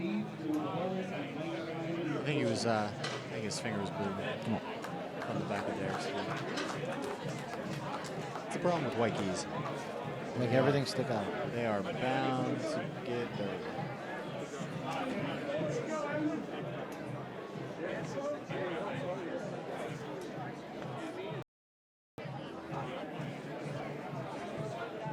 Michael Walters, Daniel Stapinski.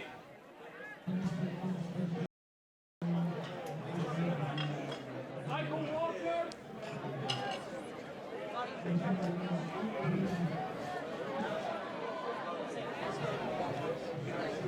Michael's coming up.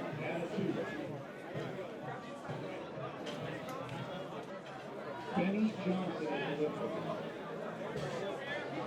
Aaron Chester on deck. Steve in the hole. Mike Slater to four out.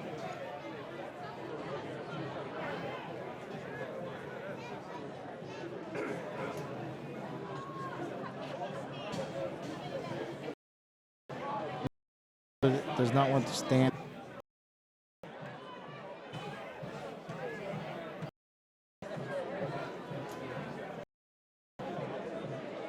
Nick, I hope you're happy. I've cleaned up my language in the last 20 minutes also. I think some sort of like twisting tail lock is probably your best bet against the Pittsburgh. Yes. You know, just kind of like reap the tail. Or run the tail through the leg and go to warm guard. Yeah. Here we go. Play worm guard with the dog's tail. Yes. Just, you know, just feed it through like it's the end of the gi whip. Yes. Use it for lapel tail chokes. There you go. Lapel tail. I like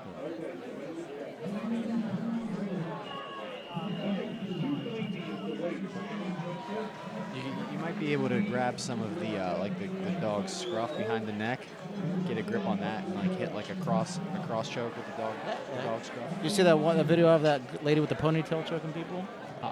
Yeah, there's a lady with a ponytail and she chokes people. With it? Or Yeah, with her their own? ponytail. She takes her ponytail, she wraps around people's necks. And it's been playing a lot lately on social media. I mean, I don't know how. That's really got to hurt your hair, though. It's going to get you tighten up chokes. So you're going to lose a lot of hair doing that. That's how I lost my hair. I had really long hair, and I would choke people out with my ponytail when I was in the Hells Angels. Sorry, it's a long day. All right, the judges say no look for Aaron. I think it's okay. All right, ball going to 300 for Steve. Mike Schneider on deck. Chad with all and Mulgrave is put out. Donnie Cacher, it's Mike Demko. Come see me at the microphone. Donnie Cacher, come see Mike Demko at the microphone, please.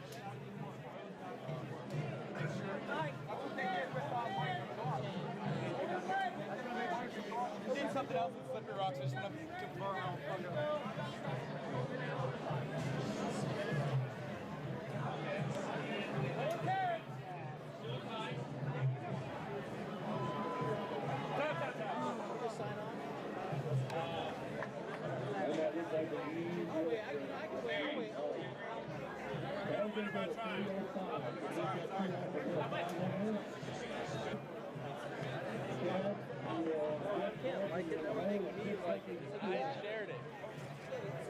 Catherine Farrell, Nicole Osland, Brianna Walker, ring 11. I shared it like yesterday. In that case, one raccoon's gonna be on AP wearing masks. It's too bad. Like, yeah, you didn't even want to just take it, man. Cory McWilliams. And next round. No, they don't have any more out. You can go up to the quest bars and get one for free though. Quest bars, free ones. Yeah. You said they have like a silver one? Yeah, that's what I got.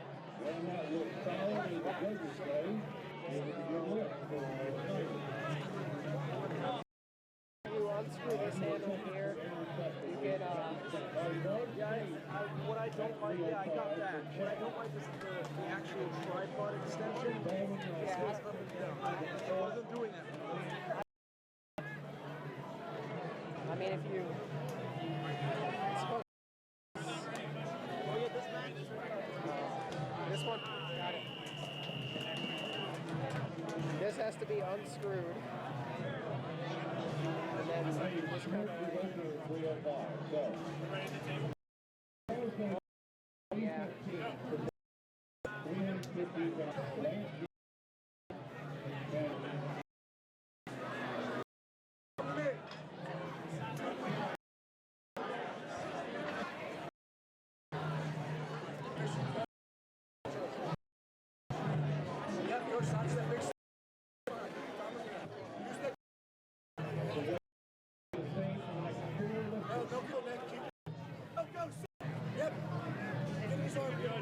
Red on that. Carly Thomas, Mary Ruffalo.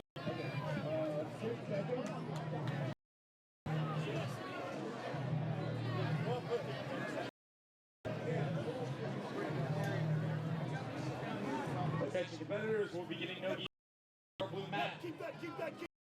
Bracket in the far blue mat. I need from Schrader, and I need Jeffrey O. We gotta go advantage green on that. Griffin. Sorry, I can't. Griffin Raw, I can't read writing. Need Joe B from Schrader, Jeffrey from Griffin Raw. You guys are up first. On deck. On deck. Thomas George. Ryan. Thomas George. You're on deck. In the hole, we have Edward level, Andrew Garish from Monarch, and David Steiner from Pedro Sauer.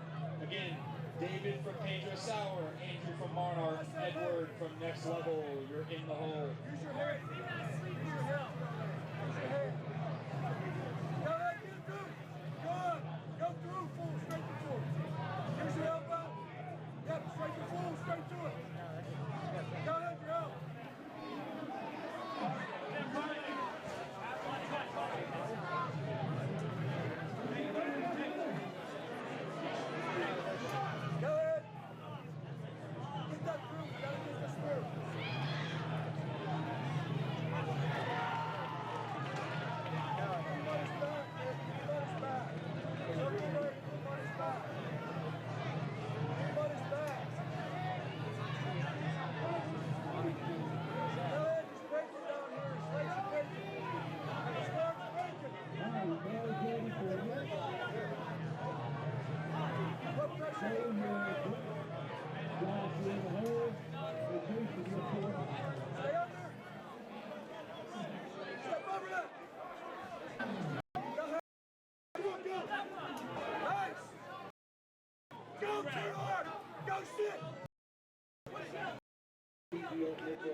Jacob Williams with 4 out. Get that body triangle. Work on the body triangle. Body. I need Jeffrey Opak, report to the scoring table. Jeffrey Opak, far blue mat from Grip and Roll. Go with it. Go with it. Come back. All right, Paul's going to change. We're going to go 3:35. Jason Jacob Williams with all of Lenny Vick and square out.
On mat 11, we have the advanced no-gi 150 to 160.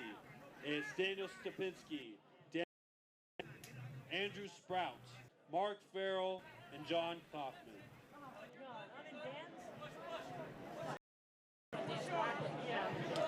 Aaliyah May from PA Combat, please report to the black mats.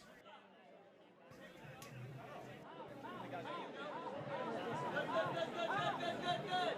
Nice. There you go. Look for a leg. Come on now. Let's go. You're behind on points, Ozzy. Look at the leg. Look at her leg.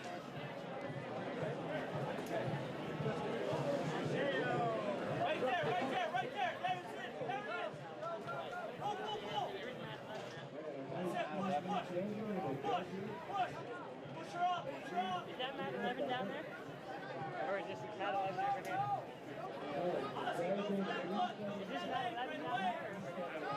I'm at match. Guys, can you start?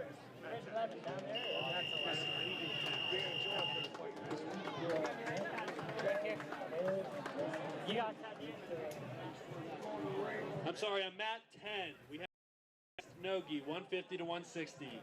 It's Dave Stout, Daniel Kaufman of Underground, Andrew Sprout of Steel City, Mark Farrell of Next Level, and Jonathan Kaufman of Underground. We're all on mat 10.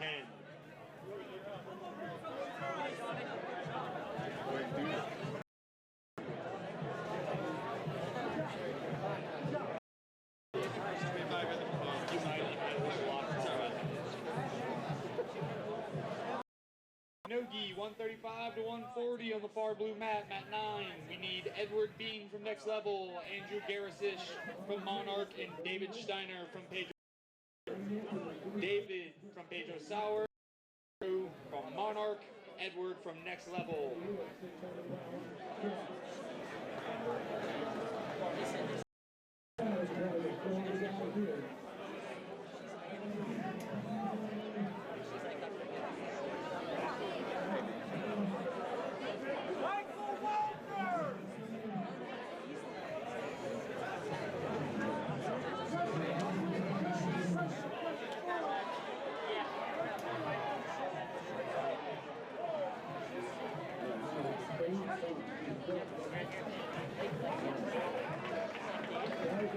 All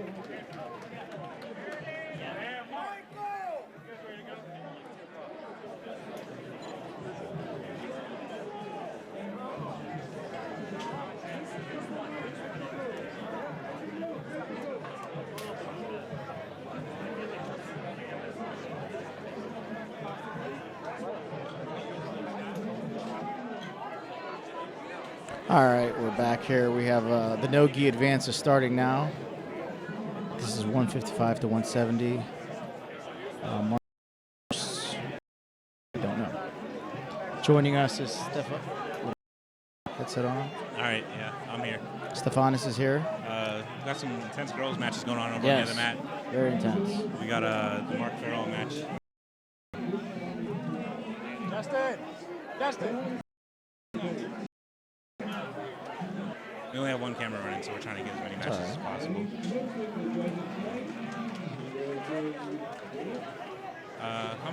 Do you know how many weight classes or brackets there are for no-gi?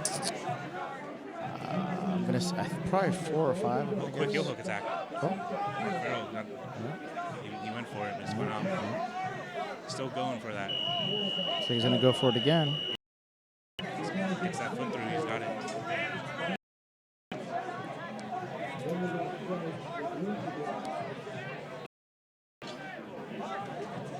Things are winding down here. Still going strong, Yes. but I think I'm in the convention floor. It's a little quiet now. A little more quiet. We have a lot of competitors that left. We got other competitors that aren't listening for their names being called. Tap. Oh, we have the ref just got into it with a competitor. Mark just got into it with the competitor. That's because he's being laid to the mat, and now they're screaming at each other. Oh man, we got drama. Yeah, and the other competitor is telling him, "Come on, let's just roll." See the competitors over there getting dressed? Yeah. So They're not even ready. I got excited. I thought we were gonna see a real fight. Yeah. This? It's it. Yeah. Yeah. I've never seen a ref. We will It's give crazy. you. Hey Steve, we'll give you their ACL and MCL to take home. It's gonna be your fault. Yeah, you put it next to your heavyweight belt. All right, here we go. Can we turn the camera around? To where? They are fighting right now behind us. Behind us, right there.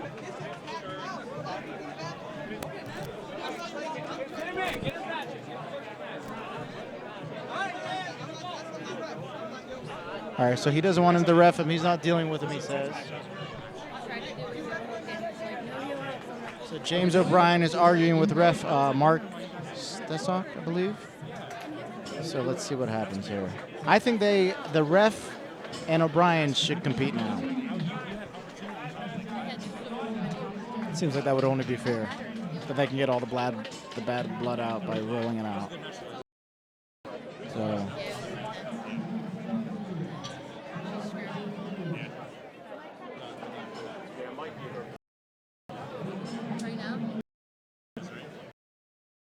All right, looks like it's over. Sorry, guys, I'm bored. I was just looking for some drama. Had a little. So we'll switch back to the mat. Okay, here we go. And okay, the match is going to actually happen right now. O'Brien. Thomas George is about to pop off, okay? Oh, man. But Demko is going to do the reffing, so there's no controversy. No fights.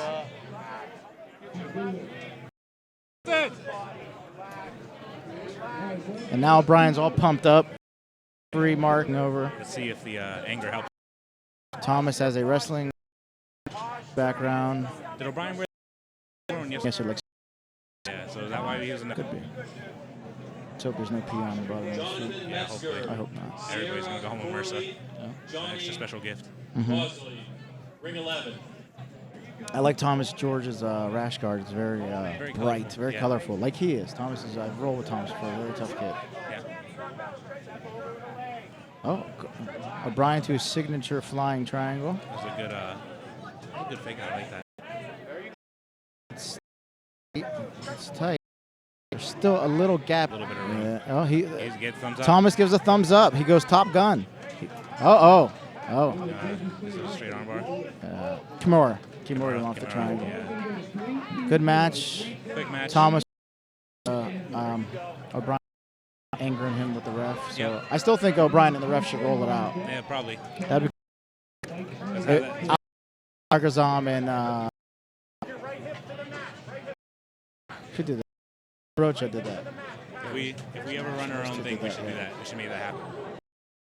Let's put some money on it. I've had a couple of refs. Gonna roll it. Roll with some back hole. Last year they had a bunch of Brazilian refs. Yes. IBJJF refs. Yes. They're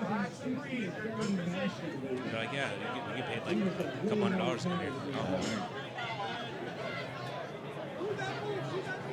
So we got Monarch versus Monarch versus Next Level. Yeah, this is first Next Level to.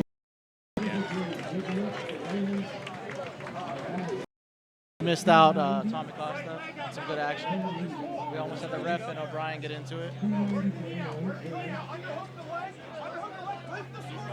Getting some feedback. I don't know from there.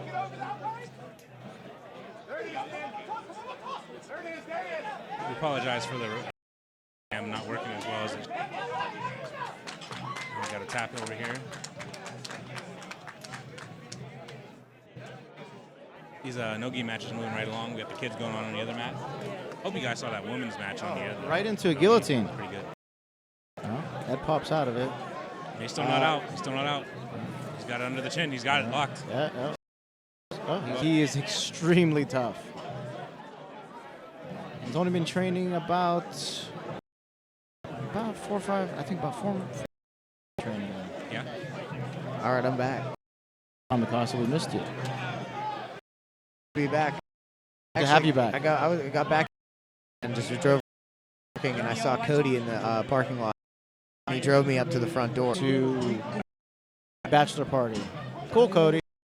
Having a pretty bro day so far, though. And then we have girls matches. There was as well.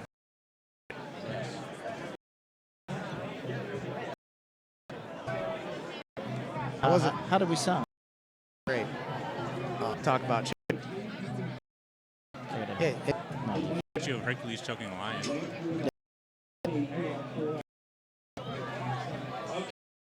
Ed has. It looks like Ed's putting the choke in. Yeah, he's got it tight. It's in there. It's in there tight. Ed is a beast. Ed taps me out all the time. So, Christian on black from IU need a mat 10. And on deck, we have the novice no-gi. We have Nick Gordon, Evan Alisa, all to ring 10. Mike Walters, that's it. Sorry, Mike. You ready? Oh. You want to turn it around? Yes. Maybe.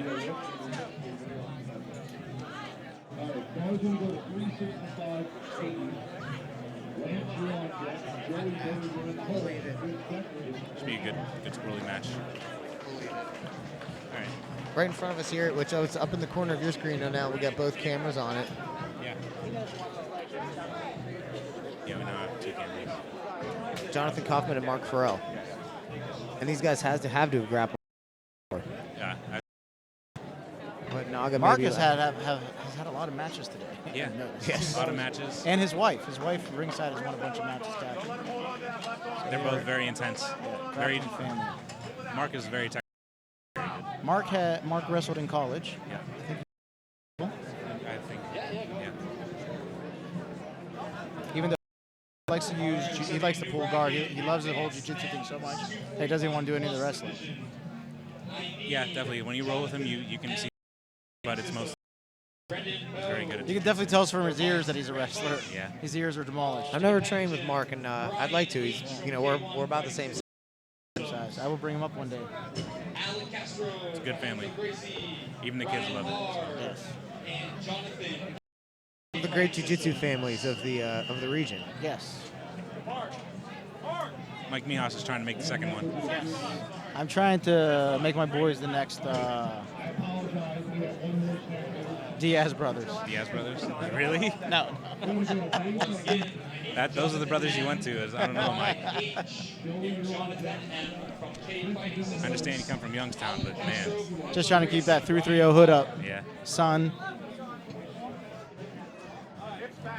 Try to get Steve Mowry to wear the ref cam, but he wouldn't do it. Yeah, he doesn't. At least we got him to fix the socks. Yeah. Or his leggings. Speaking of Steve, though, Steve won the heavyweight bracket. Yes, he did. I like a heavy man. Heavy man bracket. Heavy man bracket. He also is not officially, but is the state and gold gloves champ, and he won his fight for that title. And actually, they couldn't technically give him the title because of his MMA experience. So That's interesting. You know, he's a high-level amateur boxer. He's got a winning MMA record if he's not undefeated. I'm pretty sure he. And he's cementing himself as one of the best heavyweight grapplers in the area. Definitely. Yeah. I don't know why there shouldn't be national kid. Hopefully. MMA champion? I think he's amateur champion. Sure, Pinnacle. He can tell us later. We'll get him. I think we have a mic stand tall enough. He said you're fighting a dog versus man move. Use the oil check. Put the no-brains right. We got a heavyweight match happening at Central PA. MMA and Jiu-Jitsu. Ring 11. I don't know who the guy with the I don't Denver recognize Broncos his is. opponent. He got Denver Broncos on his leg. Maybe he's got some. He's a former football player. Maybe he was there during the drive when they beat the Browns. Maybe. What does that even mean? I don't even know. I'm just agreeing. I'm not going to disagree. I'm a little delusional. It has been pretty long. It's been a long day. Oh, Mark's working on submission. Yeah, Mark is working on something. Shoulder lock.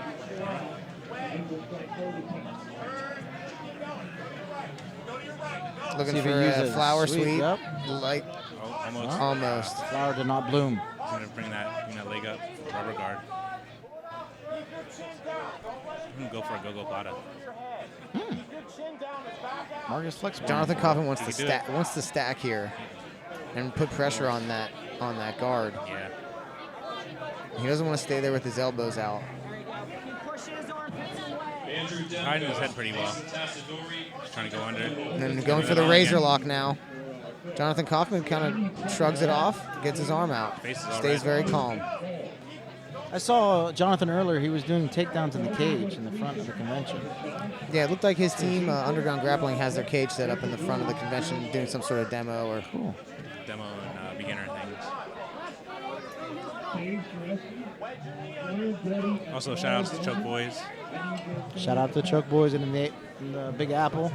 Stream brought to you by them. See their logo on our stream when we go to commentary camera.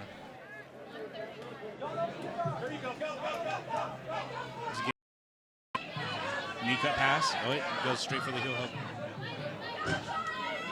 Mark defends. Goes for the other foot. Starts to scoot his foot out and goes for the toe hold. Toe hold. Relentless attack. Mark's going for his own attack. To the edge. To the back. And Steve's going to reset him. It's interesting now because there wasn't really any leg lock attempts up until this point in the match, and Jonathan pulled it out, and they didn't go. So now it's going to be interesting to see. Mark got to kind of see the attack, and it's going to, Jonathan's going to have to set it up next time.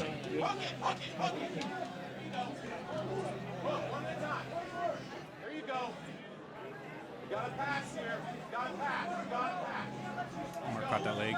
See if he gets a sweep off his deep half. He likes deep half. He has to pull that foot toward him and kick back with that right leg. Go for the X guard. He's gonna use the come up. Jonathan hunting for the leg lock, wants but that leg again. it's not going to go from there.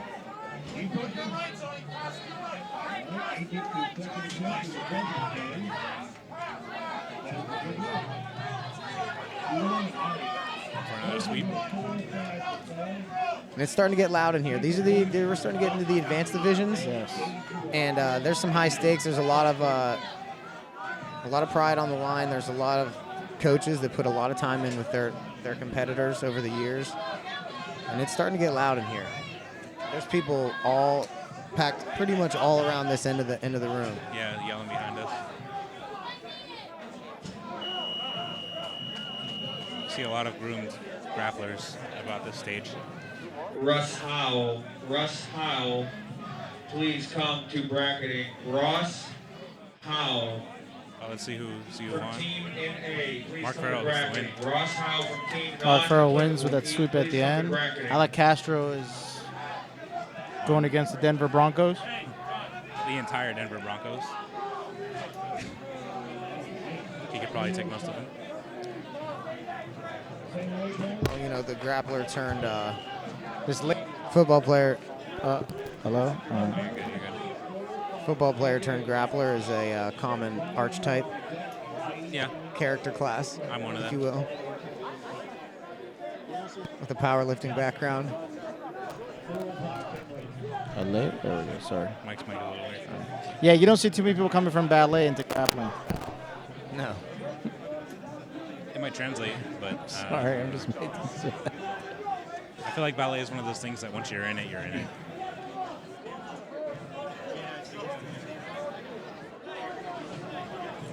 Yeah, Alec is defending a Kimura. From Sai. IUP is a grappling team? Yes. They do have a club. Or club. Oh, I'm sorry, yeah, club. They have a club. The IUP tournament happens. I'm sorry, They don't guys. they don't have too much leadership. Yeah. It's, you know, but it's It happens, so... the club happens. Yeah. It's a bunch of college kids. What more could you ask? Yeah, they're making it work. Everyone's one foot on the mat, 1 foot in a kegerator. Yeah. Sounds pretty fun, actually. Yeah. If I knew Alex Wallace when we went to Duquesne at the same time, I might have tried to start a grappling club when he got rid of the wrestling team. So. This gentleman here from IUP, he was at the last tournament, and he put MMA fighter Charlie Gathers in a triangle, and Charlie Gathers lifted him up and walked around the whole mat for about 3-4 minutes. So he had him in a triangle, and they walked around he lifted him up, and they walked around. The guy in purple here, I remember that. He's got a look in his eye. Very slick. A lot of the small guys are. Mike Walters is pretty good, though.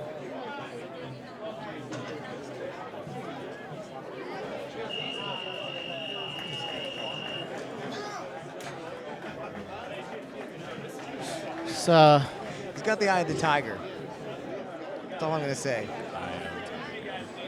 Cream of the fight. That was my singing. Holler at me, Interscope. Yeah. Look at your record deal. And the Suge Knight's in jail, though. They're in jail now. What's his name in the purple? IUP guy? IUP guy. Standing triangle, walk around the mat guy? Somebody on the internet's going crazy. We don't know his name. Sorry, Yeah. they just announced it, but we're not getting Look, brackets. Mr. Internet guy, calm down. Okay? Calm down.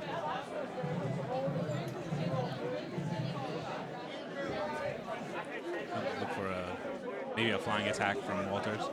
Both these guys, I think, like flying attacks. So it Yeah. might be... Yeah, don't blink. This one is a In a second. very fast-paced match. These guys both looking to utilize their speed, flexibility, and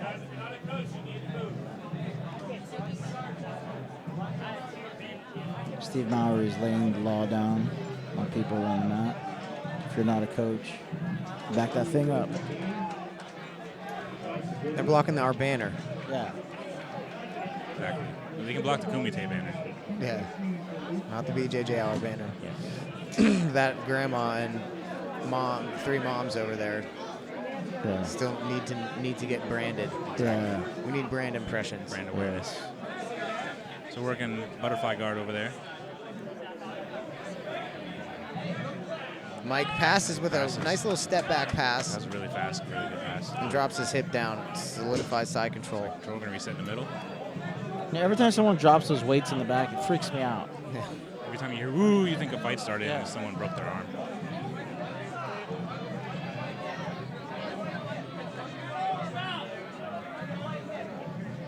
Mike Walters starting on top and Getting a shoulder side pressure. control. He's got a lot of shoulder after the pressure on reset. him. Yeah, really driving the shoulder down.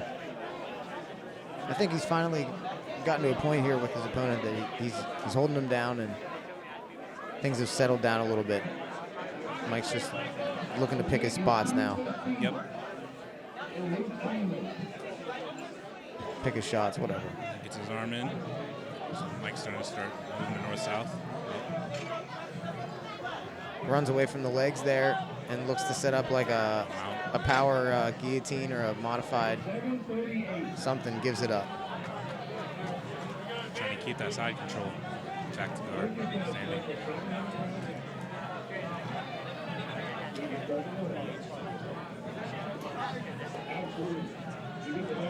I saw a baseball choke from this position before.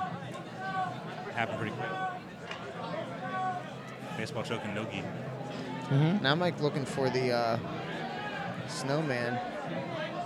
North-south, he's dropping his hips. So he's got it. He's got a tap. And he's got the tap. That's nice. Very nice. Very nice. Ed Bean on the other mat gets another tap. You know, there's a lot of big guys that use the snowman choke, and it's easy if you're big to use the snowman choke, but to do it with as a small guy with not a ton of muscle or mass in your arms, it's all technique. That was very nice. Why do you call it the snowman choke? Munson. Jeff Munson popularized it. Okay. I just noticed the north-south. I use it a lot. North-south choke. It's pretty good for me. Medic, please. Ring 11, grappling. Medic. We've got another injury. Is it the? It's the same medic that carries. I've never seen a medic that looks like a cop. He's got a German Shepherd with him too. Why does he need a taser gun? I don't know. Is he a medic or is he just an official? Okay, he has a sniper scope. Like, sir, you're a medic. Why do you have handcuffs? It doesn't. I don't get it. Yeah, these guys are way over-equipped. Yeah, I think they told him there was going to be combat sports, and they sent a combat medic. That's exactly it. It's a combat. I think it was a kid too. A little kid got hurt. O'Brien's dancing here in front of us. You can't see it. Got a lot of coaches here. We've got Mark Farrell against another underground grappling prospect. Not sure of the name, but I can see the shorts. Palm sprawl. We're in the semifinals, I'm pretty sure. Looking at the bracket.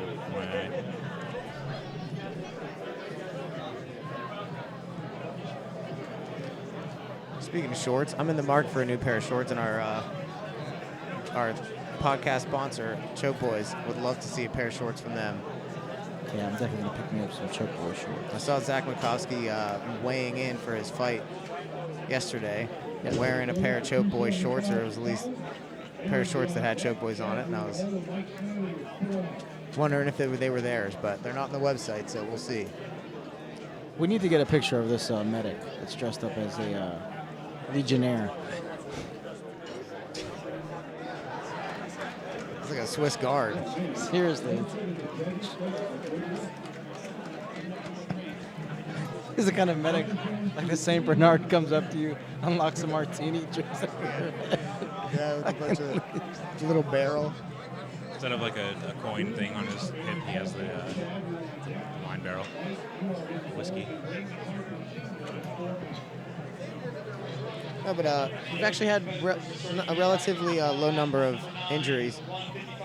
Yeah, that kind of sucks. It does suck when somebody gets hurt, but I think that's only two calls to the medic today. He's ready for anything, though. I mean, this medic, man, we got to get a picture. This medic is hot to trot. He looks like he's ready to. He's like a superhero medic. Oh, we just lost our camera. Oh, that's not a big deal.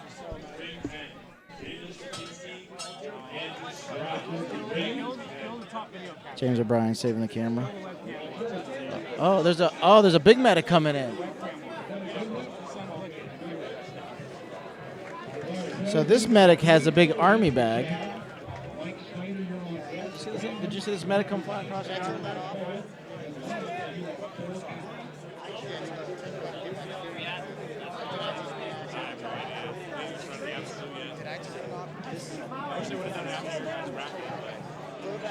Big Gunner Loafley and Brandon Pedrosky to the black mats.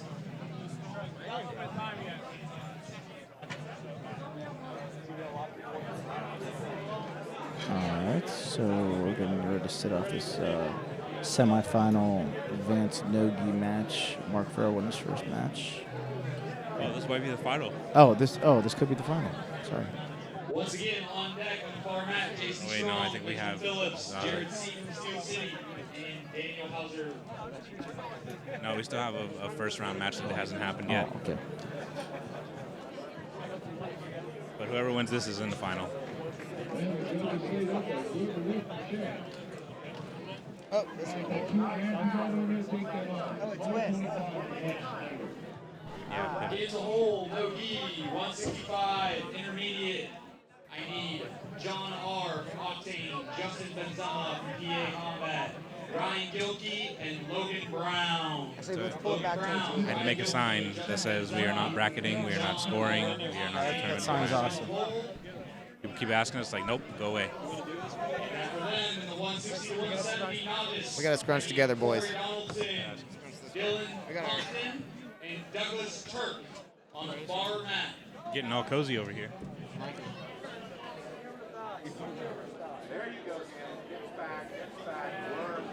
Well, the injury's still over there. What? Hopefully the person's okay. We're just joking around about the medic. Oh, they put a splint and something else on the kid's arm. Oh, must be from an arm bar. So possibly dislocated elbow. Possibly. That's why tap early. Tap early, tap fast. Tap early, tap fast. Tap smart. Better to roll tomorrow than 2 months from now. It's more Farrell. Half of guard again.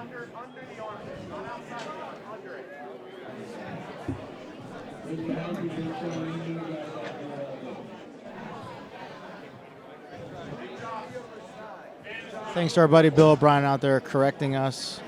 Bill O'Brien is like the what's that one show that used to have? Was it Pardon the Interruption? A Sports Center. They had a guy at the end that would correct all their mistakes. Yeah, PTI. Yeah, PTI. So we made a mistake. Gordon Ryan is out of Gary Tonin School, Brunswick BJJ, and Tom DeBlas is out of Ocean City County BJJ. Thank you, Bill O'Brien, for being our PTI guy. Always fixing our mistakes. That's what the internet's for, making sure nobody's incorrect. Yes. Or correcting everybody that exists. It's like Mark might go for a electric chair. Yeah.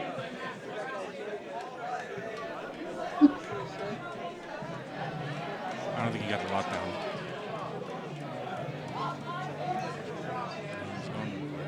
He's got that other leg grapevine.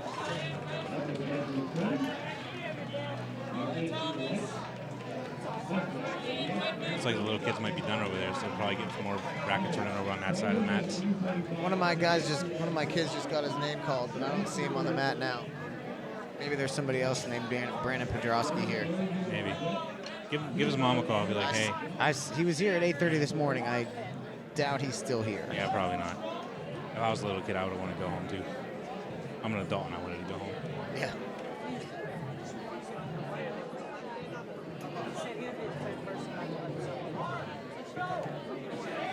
About 2 minutes, 20 seconds left in this match.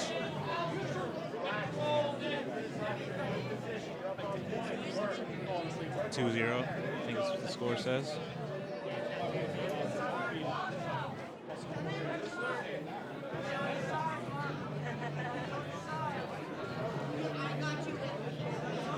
Shout outs to BJJTs, they're here selling stuff.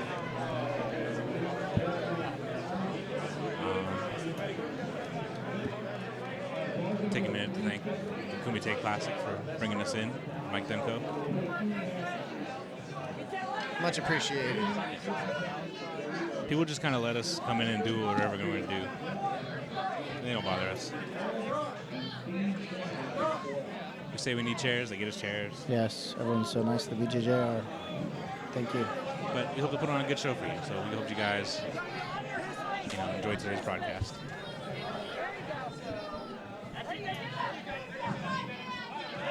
You got people running around looking for brackets. They don't know where their name got called at.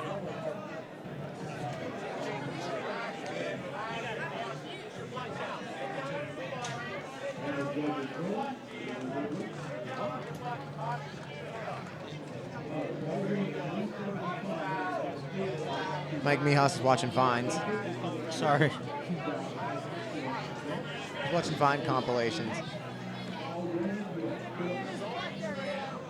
Mike posts some messed up videos.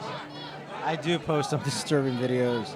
My page now, my regular Facebook page, you can actually just like it. You don't have to be friends with me to see the disturbing things that I post. Sorry.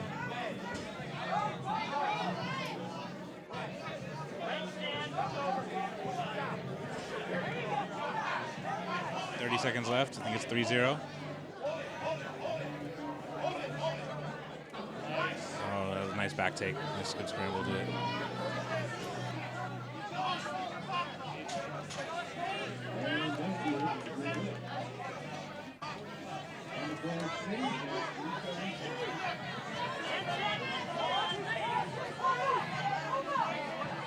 Their body triangle locking in the choke.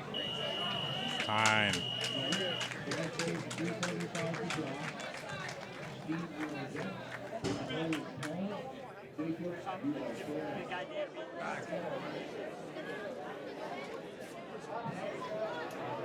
There's way too many people inside the barrier and not enough people outside the barrier. Feeling claustrophobic. We need to start throwing people over, but everybody knows how to throw everybody because we're at a grappling competition. Yeah. It's pretty dangerous. Yeah. There's like a pretty much people out here. Yeah.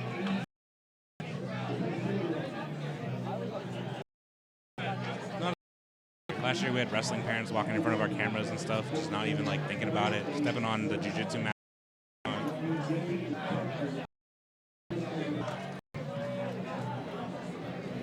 Fly for a white guy. Across. They're supposed to just for like the whole song. Probably. That's a workout, right? It's called like Sally or something. Yeah. Emma. Gretchen. They know all their after workouts after women. Big Steve Mowry. Looking for his opponents. Trying to get things going.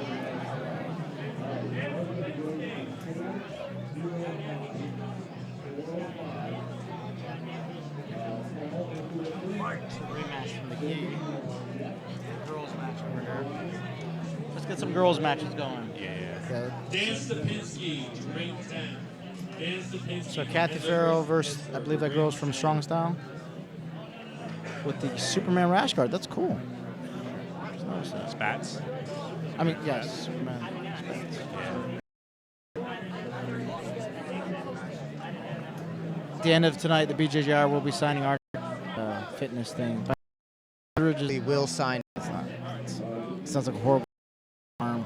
If I could reap the knee, I would lose arm wrestling match because I could not reap the knee. Lose an arm wrestling match, you're going to do a cartwheel in the process against.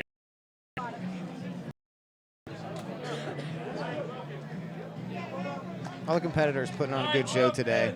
Yeah, a lot of competitive matches.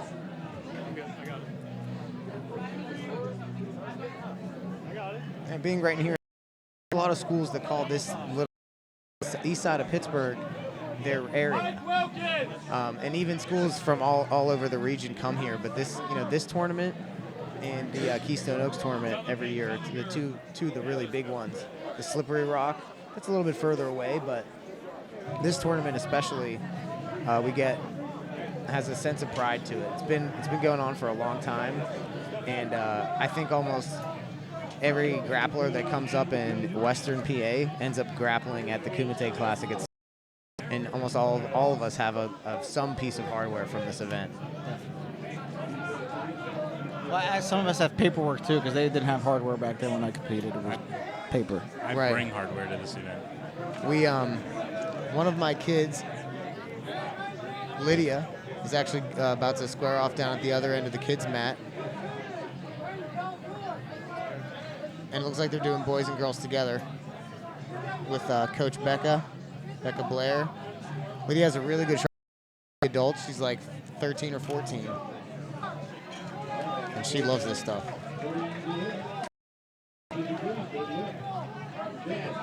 She gets blitzed.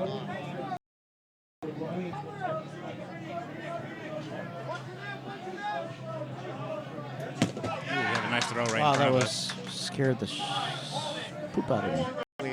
Boys for joining, asking about the shorts. Nice.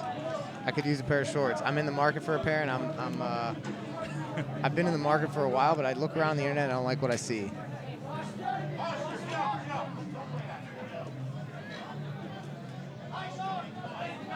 I think it is a strong style versus the next level match down at the end. Ohio. No, not that end. Other end. Yeah. Yeah. Ohio battle.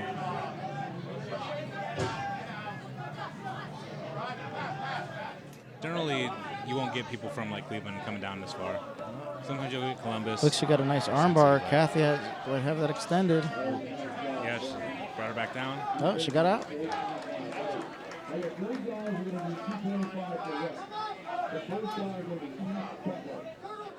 Mike, when are we going to hold a competition in Youngstown? We're going to do one here soon. It's a prime spot. It's right off of 80. 76 comes right through it. Yep.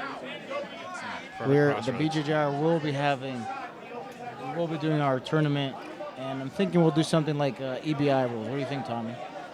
I like it.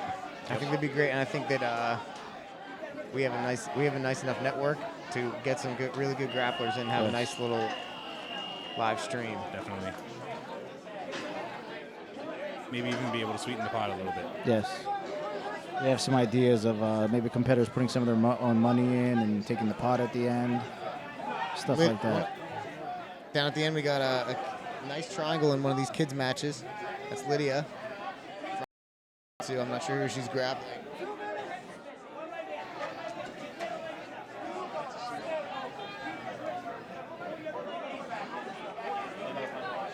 All these girls' matches have been very competitive. Can I have Madeline McConnell and Brandon? We got a nice competitive match here in front of us too. 12, please. Madeline McConnell and Brandon. Sorry, our eyes aren't on the monitor. We can't really see down. Oh, she's going for an armbar on Kathy now. Mike's looking at the monitor. And there's the tap. Oh, she got it. Yeah. got It the looked armbar. shallow, but it was just enough. I think her elbow was just in there enough, and she was able to break that grip. Good match, back and forth. She escapes an arm lock of her own, or that she was being attacked with, and gets one of her own. Always good to see some camaraderie at the end of a match. So we're going to turn to match in front of us. A lot of mutual respect and camaraderie here at this tournament. There used to be some drama, and things have gotten a lot more comfortable. And I think that's due to the BJJ hour being here this year. We definitely have, we've definitely raised the level here. We unify to a new standard of jiu-jitsu and camaraderie and people getting along. And If someone being a jerk, we say, hey, stop being a jerk. stop being a jerk, you jerk. right. We're not jerks. We bring the olive brand. Yeah. Quit being jerk, you jerk. Choke. Get it.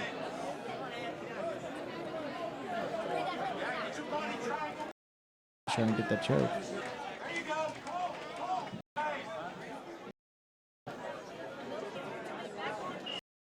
Another girls match. Another world-class MMA submission grappling.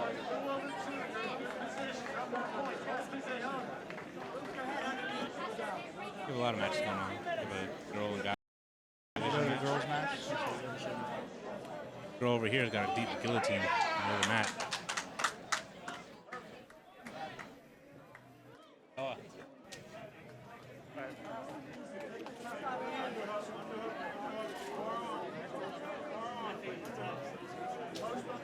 Oh yeah, we have another girls match going on. This is Carly Thomas from Uniontown Fight Club. Comes up and trains with us a lot. Actually just gave her a green belt. She's 16, and I'm not sure who she's grappling. Looks like somebody from... No, those aren't a pair of Steel City shorts. I thought they were. It says, I just said the name for that. MMA something.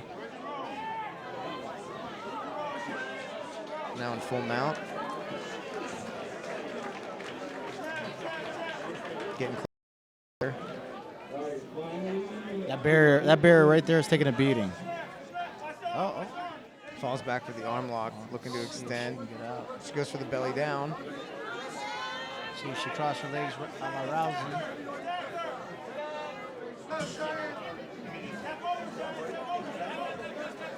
And she gets it.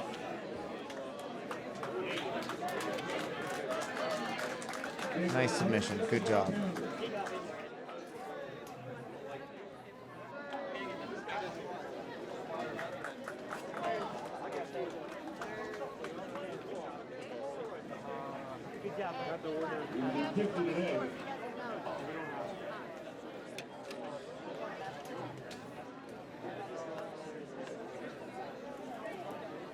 So the mats are empty.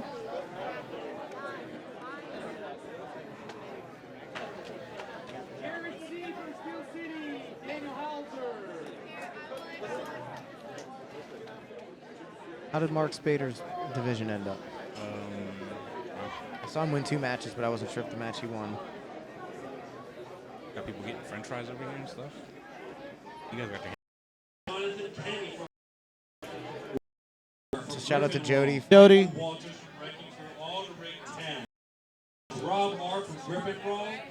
I was manning the chat for a little bit, but I'm on the microphone. Jody's one of our blue belts at High Ground. She's helps run our women's only program along with Rebecca Blair.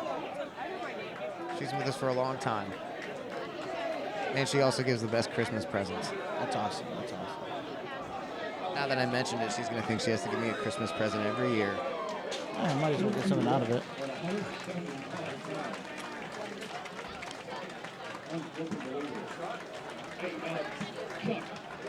Should have a good match right now coming up with Mike Walters. And bullpen product. Getting coached up by Todd Beav right now. Todd Beav hurt his knee real bad earlier. Yeah, he seems to be limping on it pretty bad. Sometimes it's those ones where you're not really sure how it happened or why that hurt you the worst. Yeah, that gets you later.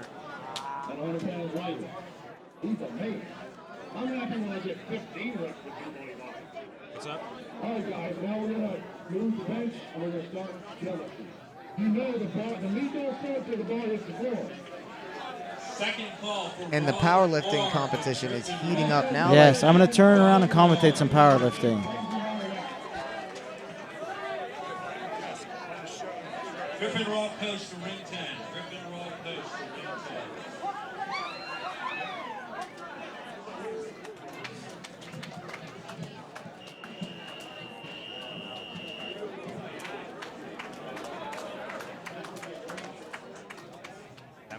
How'd that match end? Nobody saw it. Which match? The match that just happened. Over there? Oh, I don't know. I was on the Facebook account. I was responding to somebody's comment on YouTube.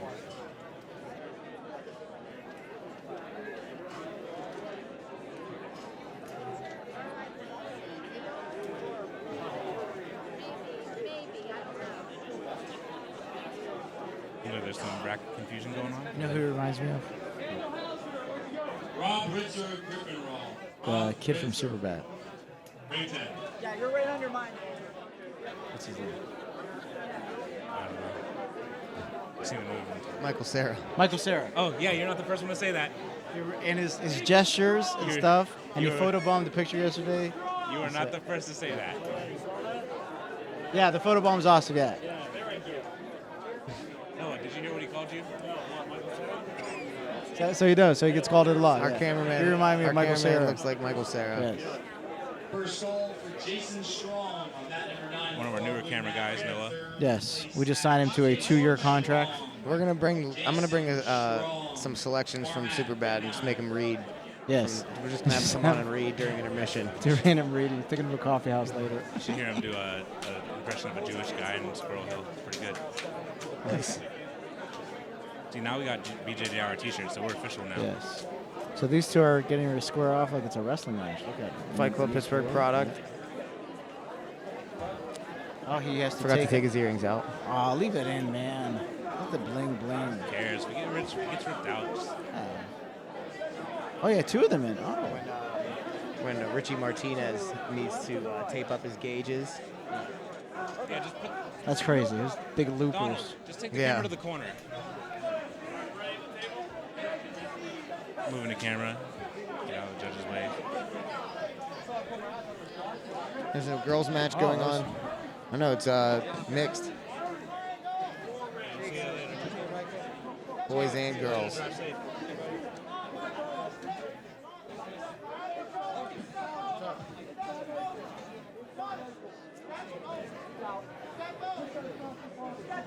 So Mike Walters is on bottom in a half guard here, like a dogfight position, and he sits out and they square back off.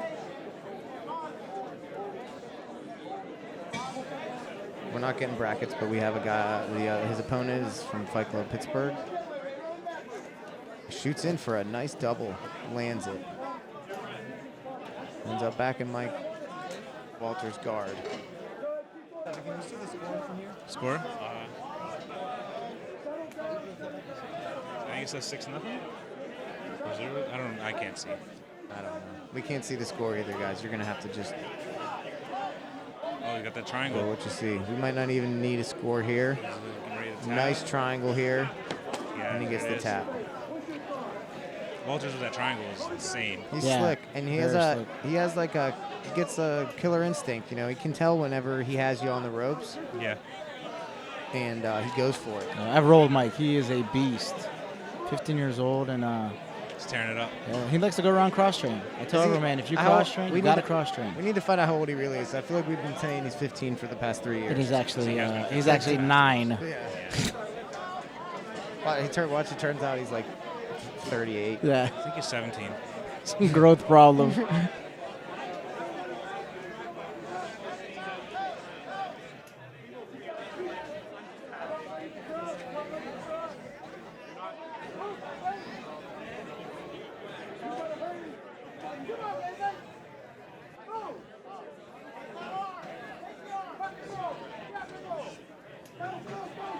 It's for absolute. You think Gordon Ryan versus Mike Walters is a possibility? It's a possibility. There's going to be a lot of people jumping in this because of the cash. When you stayed around this long, you want to take some cash home. So. Yeah, you definitely do. Steve Mowry doing it? Yes, he is. This is your last call. Yeah, we've been here 9 to 4. It's a full day of work. I'd want to take home $200 too. Yeah.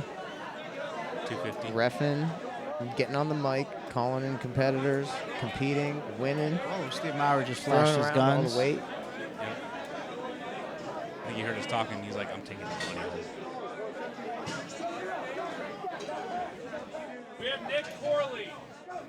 Nick Corley of Ryoma. Nick Corley, you're probably not listening, but they need you. Nick Corley of Ryoma. From Ryoma. And you know, I was thinking about something while I was walking through the building, and I was curious as to what was going on back here. It's kind of like if you go to a baseball game, you can actually pull the feed up while you're here, listen to the commentary. Yes. Like when you see the guys with the little radio at the baseball game. James Whiteford and Andrew Faraday. I mean, you find out we're not saying much. Yeah, in case you want to hear what we have to say while you're watching the action instead of interacting with your friends around you. You got a choke tent down at the other end. So you can see it on the stream, probably.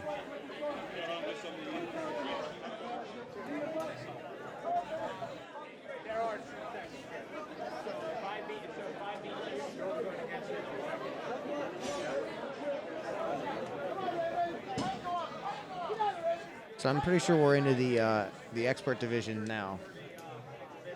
Hopefully we're getting there. I'm assuming. Unless the advanced goes before the expert division. Or advanced division, whatever you want to call it. I'm looking at the bracket. We're at we're in Wizards division now. Yeah. Are these gray or white? It's gray or white Wizards. Well, what I'm saying is this. Well, Mike Walters' dad could be a wizard. Did you see his beard down there? Look at him. He could definitely be a wizard. There's a crowd growing behind the BJJ booth. Not to watch a grappling, to watch our backs. I think we might be some of the last people in the building. No, there's still a lot of people here. It's packed out front. Yeah, that front has to be insane. No, prime time's over. We gotta get out in an hour and a half. Oh, yeah? Yeah. Expo closes at 5. Oh, okay. So it's just us.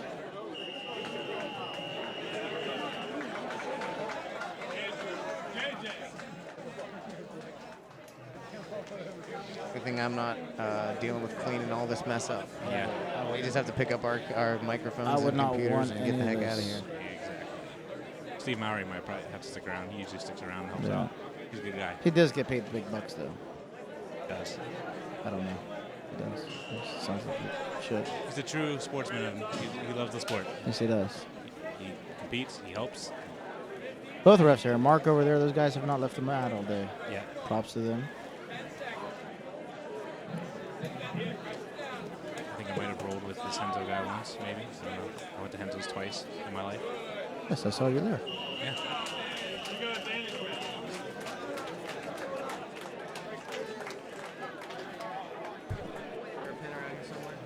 There's a pen over there. Look by the head camera right there. Also, can you hand me the Gatorade? Thank you. Thirst is great.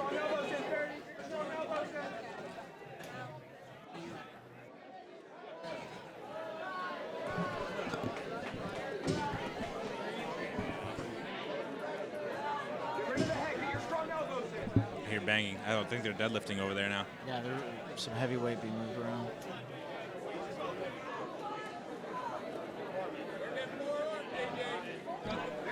Side control going for the straight arm lock. Jason Dean Thought about tapping. Oh, there's the tap. There it is. Oh, he's shaking his arm. I thought it went limp for a second. I was like, oh boy, we're gonna be here longer. I repeat, Jason Dean. That's the other thing, guys. Tap when you're being submitted, because nobody wants to sit around and wait for you to, get carted off. No. Unless we're videotaping it, we want a cool highlight video. That's cool. Don't tap. That guy that blew his knee out at AGC last year did not make it on the highlight video. No. Fortunately, he didn't. Made it on the video, but didn't make it on the highlight.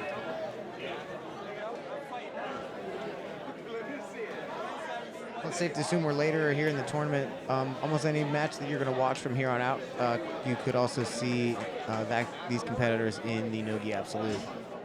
If you quick question, I see a lot of CrossFit people here. Do you have to wear those high socks if you do CrossFit? Is it like a sign that you do CrossFit? I don't think so. Because they all have those like colorful socks that go up like to their knee. Yeah, I'm not sure. I'm gonna start doing that. I want people to think I do CrossFit. I had my spats on once at the grocery store, and somebody asked me where I did CrossFit. That's cool. A lot of the sports gear is crossing over. Under Armour was once strictly football, and now everybody wears it. They're all over. Well, yeah, if a guy walks around the store with tights and a pair of shorts on, people look at you like you're crazy, but chicks do it all the time. I think they do it without the shorts. To the black mat, please. Steve Orlando. I don't know. I saw a lot of guys wearing them at the LA Fitness Expo, so yeah. But they had the legs to show them off. Oh, we have a flying guillotine off of the It failed looks double. tight. It looks tight. His face is turning colors. He's fighting it. He's fighting down on his mouthpiece. Yeah, he's gonna use it to mount. Now it's gonna get really, really tight. Yeah. And his hand is not in a good position. He's still cranking it. He's trying to fight it. He's still cranking it. Really, really trying to fight. He does not want to tap. He's out. He's not. He's out. Steve, he's out. I think he's out. No, no, he's not. He came back to life. Sorry. His arm looked like it went limp. Yeah, Steve's right there. Yeah. I have gone out in the match before and came back too. Yeah. I actually have it on video if anybody wants to see it privately. I go out and come back too. Was that the hour and a half match? No, this was in Akron, and the ref did not know I was out, and I come back too, actually, and kept rolling. Or he might not have been out. I get scared sometimes as a gym owner. You get scared. You see those people as your customers, your friends. Yeah, you don't want to see anybody go out. So my instinct kicked in. Steve Mowry right there in the action, making sure nobody goes unconscious for too long. Your fatherly But he jiu-jitsu did instincts look, kicked in. yeah, he did look like I saw his arm hand there, went and limp. for a second, I thought I he was almost out. yelled too. Like, he's out. I feel like I don't know if any of the parents on the other side know what to look for either. That's like if you're the dude who calls that he's out first and he is out, you're like, He called it, bro. Plus, you look really cool too. Yeah, you look cool. Like, see, I know when people are out. I have that dim lock sense. He was out. Meanwhile, they're still standing and tying up. He's out. He's out. He's out. Just end it right now. Listen, this Tom knows. That's a rough position to be in. Yeah, he's got the grapevines in. Those legs are jacked all the way up in the air. That is not fun. Nope. Needs to get those hooks off. Needs to get those hooks off against those knees. Hips are off the ground.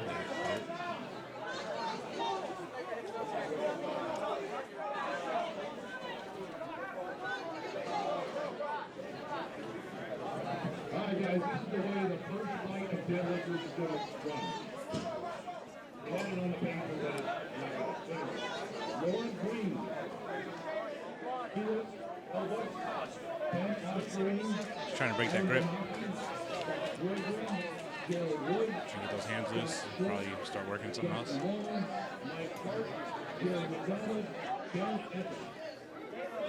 Looks like he's got it in. Is he under the chin? Yep, There it it is. is. It's a chop. Oh, is he bleeding? He might have bit through his lip. Probably. It looks like a little bit of blood, a little bit of red. Oh, we're gonna get a front row view of this. Oh, this the medic's coming. I'm so excited. Oh, don't leave them out. I want to see the medic. Ah, we lost him. Oh, yeah. Oh, I was so excited to see the medic with the machine gun. I think if there's any blood on the ring, they have to clean it. I think we're making sure that everyone's staying safe, and it's a pretty strict rule, I guess. It's a good rule. I think the medic is a member of the Swiss Guard. He's also a Marine. So elite commando. Navy SEAL. He's Paul Blart's younger cousin. Here he comes. He's the skinnier Paul Blart's younger brother. Bill Blart. Here he comes. He looks a little upset. He's gonna pass our cameras. There he is.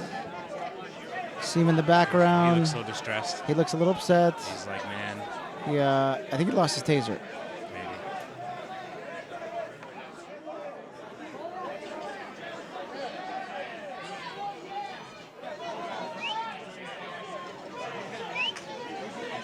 Whistling.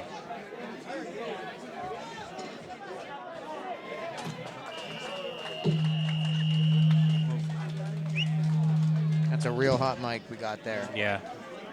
I think people are anxious enough. They're just running through with abandon, plowing through whatever's in their way.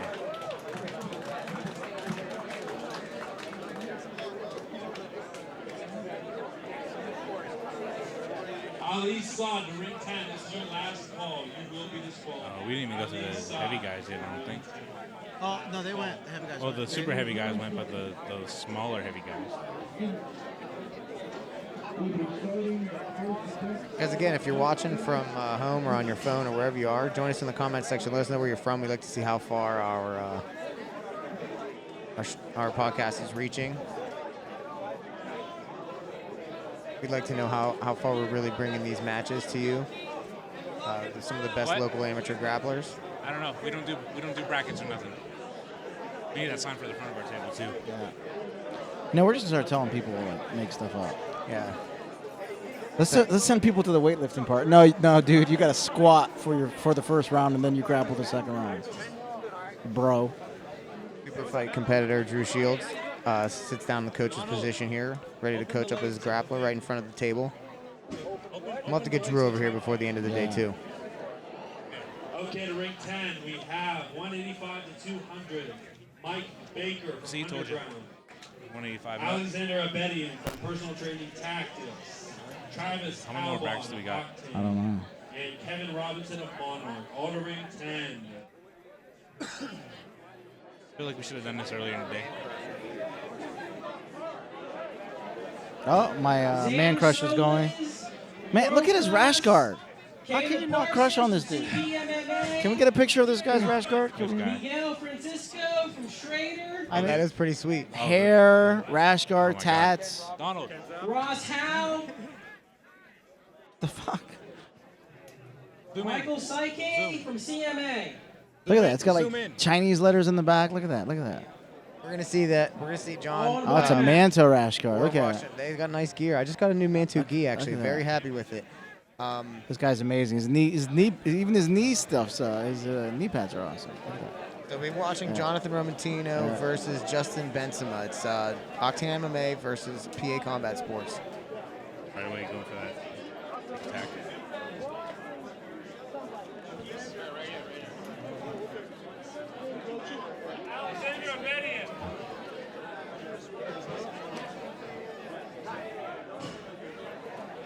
Looking to take the back here. Kind of has like a crucifix, but Justin turns it. And he's now in the guard. Wasn't a guillotine, but Romantino gave it up.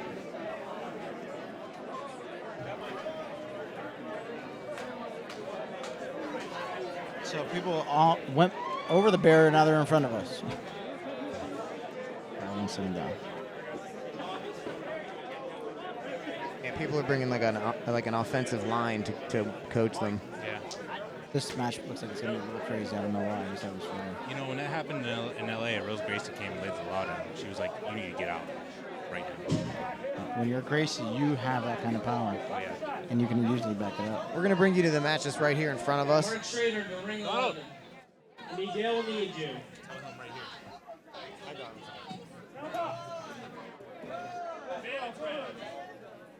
Oh, right into that guillotine. It's tight. Oh, but he gives up on it. Wasn't tight enough. Thought he might turn into Goes a little cradle. Spanish necktie, yeah. I'm gonna say he has a wrestling background. Wrestling and powerlifting All background. right, trains with Drew. There's a meme about that.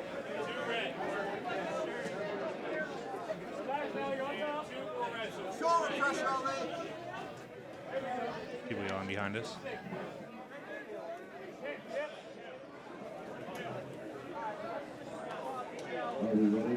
He's got a really deep gift wrap, kind of looking for a modified Darce here, looking to get the tap. He's about to tap. It's kind of a weird. He gives it up.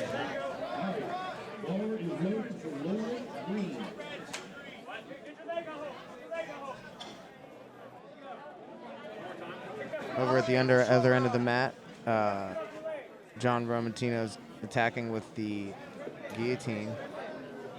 How many His left guillotines arm. in the past 2-3 minutes do you think happened over there? This might be the A third. lot.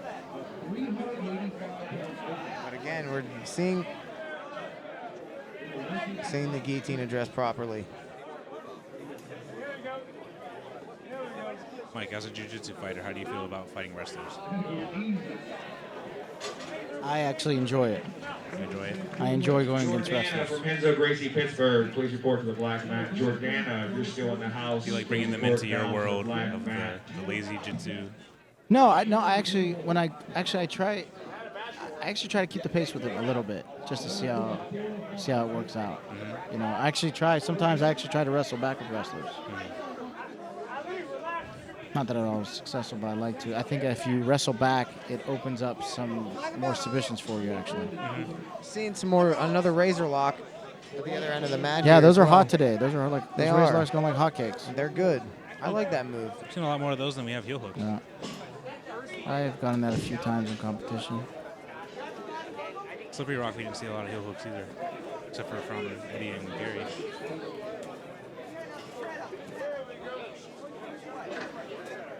It's so hard. There's so many variables.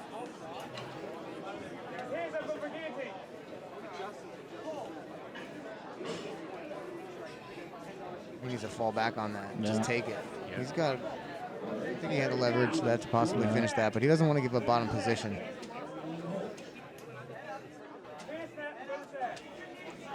Keep that head control. Yeah. Just goes forward with it. Oh. I don't think there's any other direction Looks like he's than ready to throw forward. knees. The guy in the blue shirt is very scrappy, though. He's not just. Yeah, he he's- doesn't plan on just giving up like that. It's really good, showing some really Very good balance. very scrappy.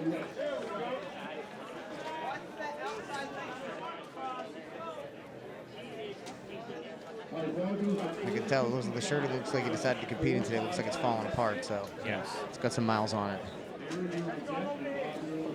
What do you think about guys that really wear shirts like that during grappling? Like I've grabbed some guys, they have like these T-shirts. There's like a piece of string hanging off. I'm like, Like a dude, you torn can go rag. get another T-shirt. Yeah, I think is it to look cool, maybe. I understand.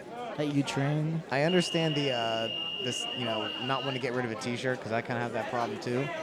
But sometimes you just gotta let something go. Yep. Dudes love T-shirts for some reason though.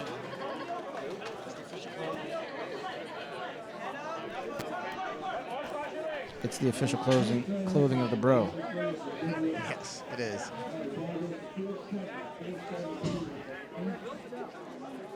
Standard bro uniform. T-shirt. Hoodie possibly.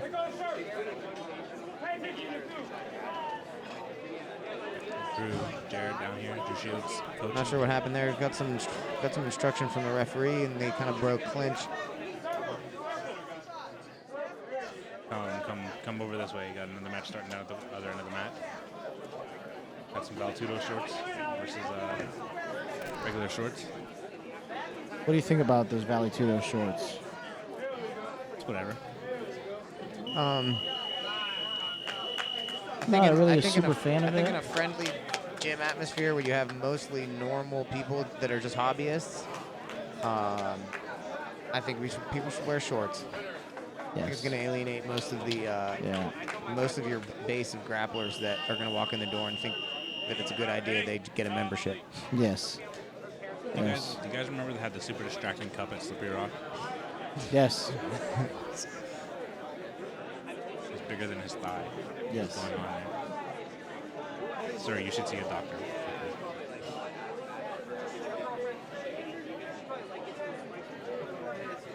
I just feel that if you're wearing something that tight around your lower regions, just have a short. It's not necessary. Especially if you get caught with that guy north to south, it's all going all up in your face. I understand if it's like a fighter gym. Yeah. Yeah, Kevin Zalak loves the Valtudo shorts. Yeah. Yeah, if you're a fighter gym, At least put the cup on.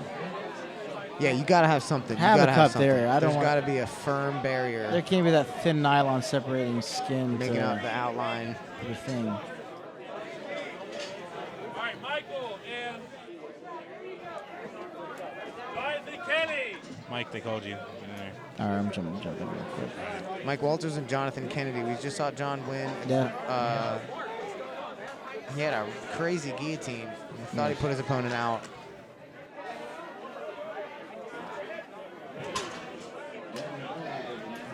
Kennedy versus Walters here, right in front of us. This will be a scrappy match. Yep. They're still going to go at it.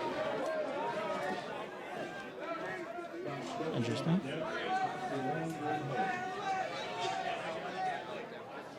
Somebody orders us a pizza, has it sent right to the table. We will not hate you. You actually get a crazy shout out.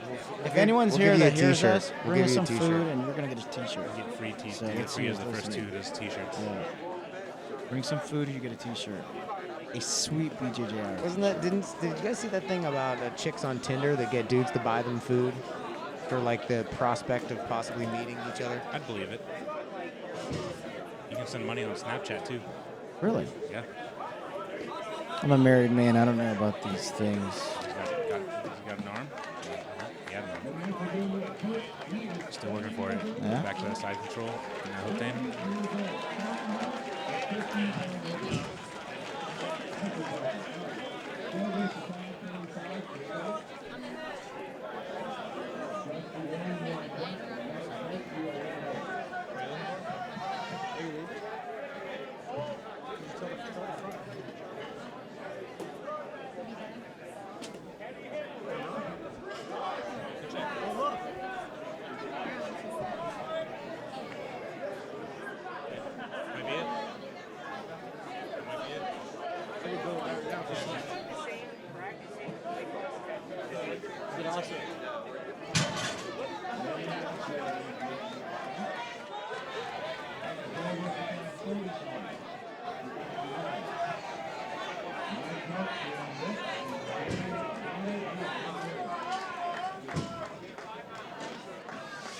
Mike Walters in a little bit of trouble here, getting turned over.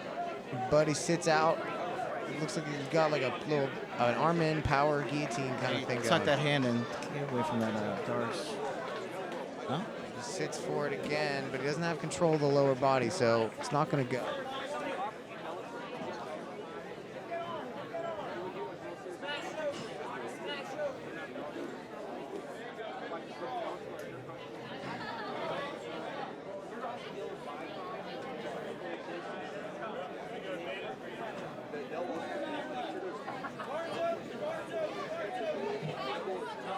Got the triangle again.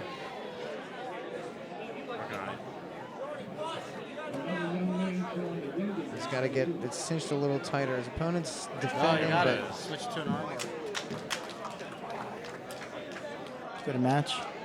Very good match. Well, we should be getting ready to start the absolute here pretty soon. Stay tuned. There's going to be some really good matches in the absolute. The red hot Ryan Gordon will be in it. That won the 8-man absolute, and a bunch of other top level grapplers.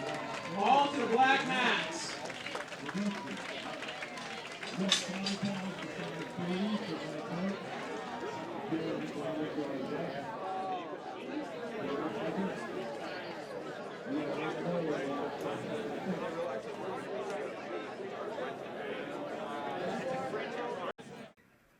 Hopefully it's starting soon. All right, we're back. Hello, Internet. we're back. We're taking a brief break from the action. Yep. I hope we're gearing up for the absolute. Novice, 160 to 170. If you hear your name, please report to ref mat 9. Looks like we got a couple other ones in front of us coming up. We don't need novice divisions to start the absolute, so. Yeah. Elise side. On deck, 180 to 190 pound division, men's advance. Men's advance, I need Justin Stewart from Wrecking Crew and Todd Beav from Bullpen. Oh, they're starting the absolute over there? 170 to 180 intermediate. No, I intermediate. need Jordan Janowitz from Pennsylvania. We'll get it. We got to get it right here. We'll tell Steve. From Yeah. Monarch. Even further in the hole, Masters Division advanced. I need Masters Division? Steve Parkin from Rising Sun. Oh, that's what you Mark said. Spader from High Ground. Mike, that's your division, right? Even Yeah. further in the Masters. hole, 200 plus pound I'll do them all. intermediate. I don't care what need division Evan is. Lee from Academy Underground and Matthew Knapp from, it looks like, I can't read the name, Matthew Knapp, sorry. A lot of face pushing. Yes. Actually, can we get this? Can we get this match over here? Leo LaFay, one of your students are coming up from Clearing MMA. We'll get Donald. Oh, not yet. Right. Well, they haven't started. We can stay over here. Stick near mat 9. Yeah, Clearing MMA's got a couple of fighters here. They're some of those guys are watching, I'm sure, from wherever they are.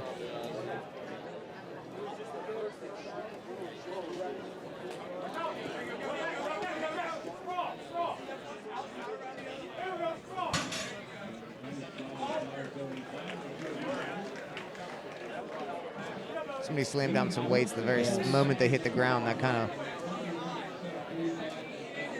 looked kind of cool. Only at the Kumite Classic. Only at the Kumite Classic.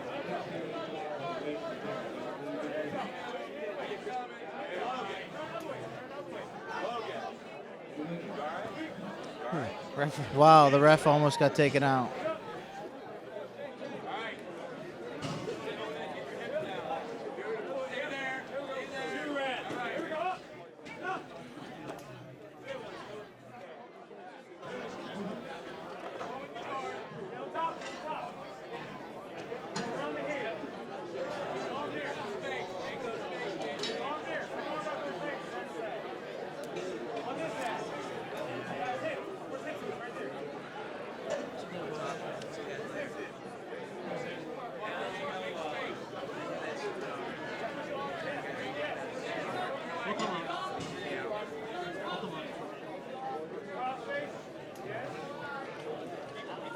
Pablo Castro inviting us to a seminar.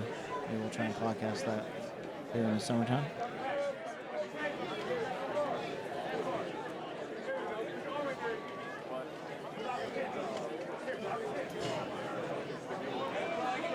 on him.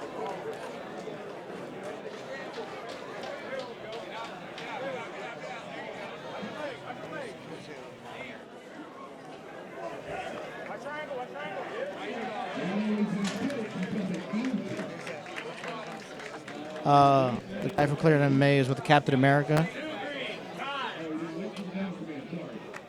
Dylan Compton is his name. I don't know who the other gentleman is. Oh, I know Dylan. I think we're friends on Facebook.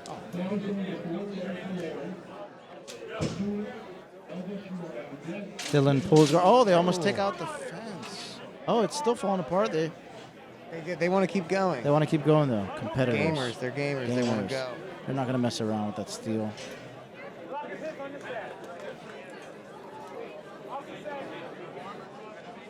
You got Ralph Petrarca helping Jeff Contraguera coach some of his guys in the teens division.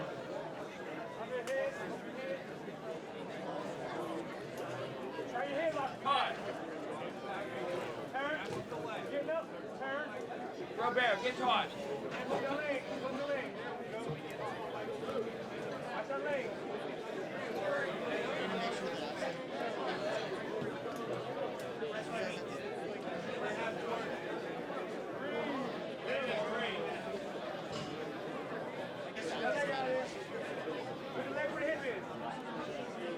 The great Alec. Put him on your head. The great and illustrious Alec Castro is joining us. I don't know about all that. State College, but I lost my mic there. How did your matches go today?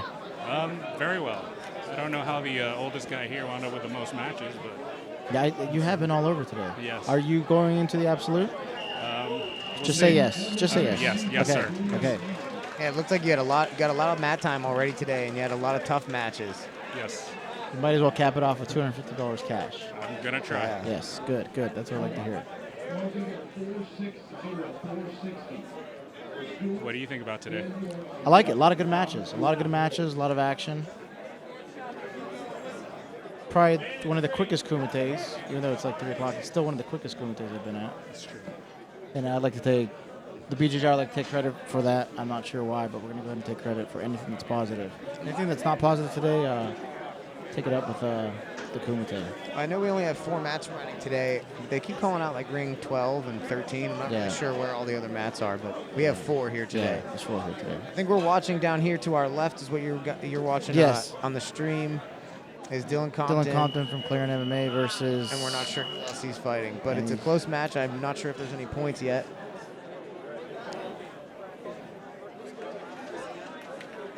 See if he tries to isolate an arm, maybe go for a triangle. Oh, going for some rubber guard.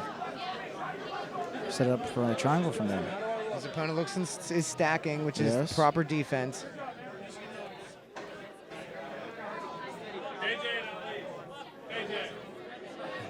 Staying tight now. Doesn't want to let one of his shoulders get.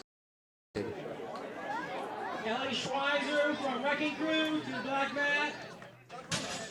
And that's easy one for Steve. All right, Ron's going to go to 500 and stay there for the next 3 rounds. Yeah, next 2 rounds. We gotta get, make sure we get these absolute matches happening right here. Yes, all the absolutes got to happen right here. Alec, are you driving back today, or are you staying? I'll stay one more night. Drive back in the morning. Yeah, I got a nice battle scar for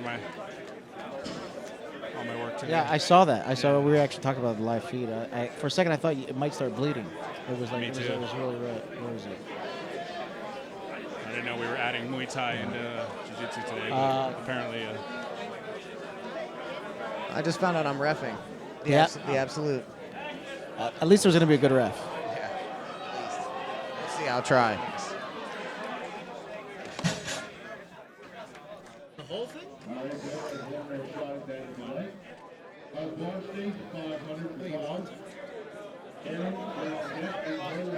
Tommy, you ready?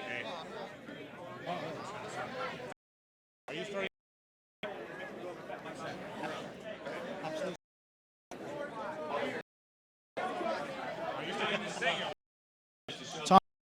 stepped up to the ref.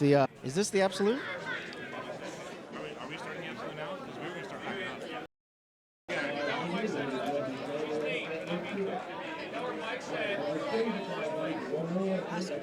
Mike, the absolute starting now?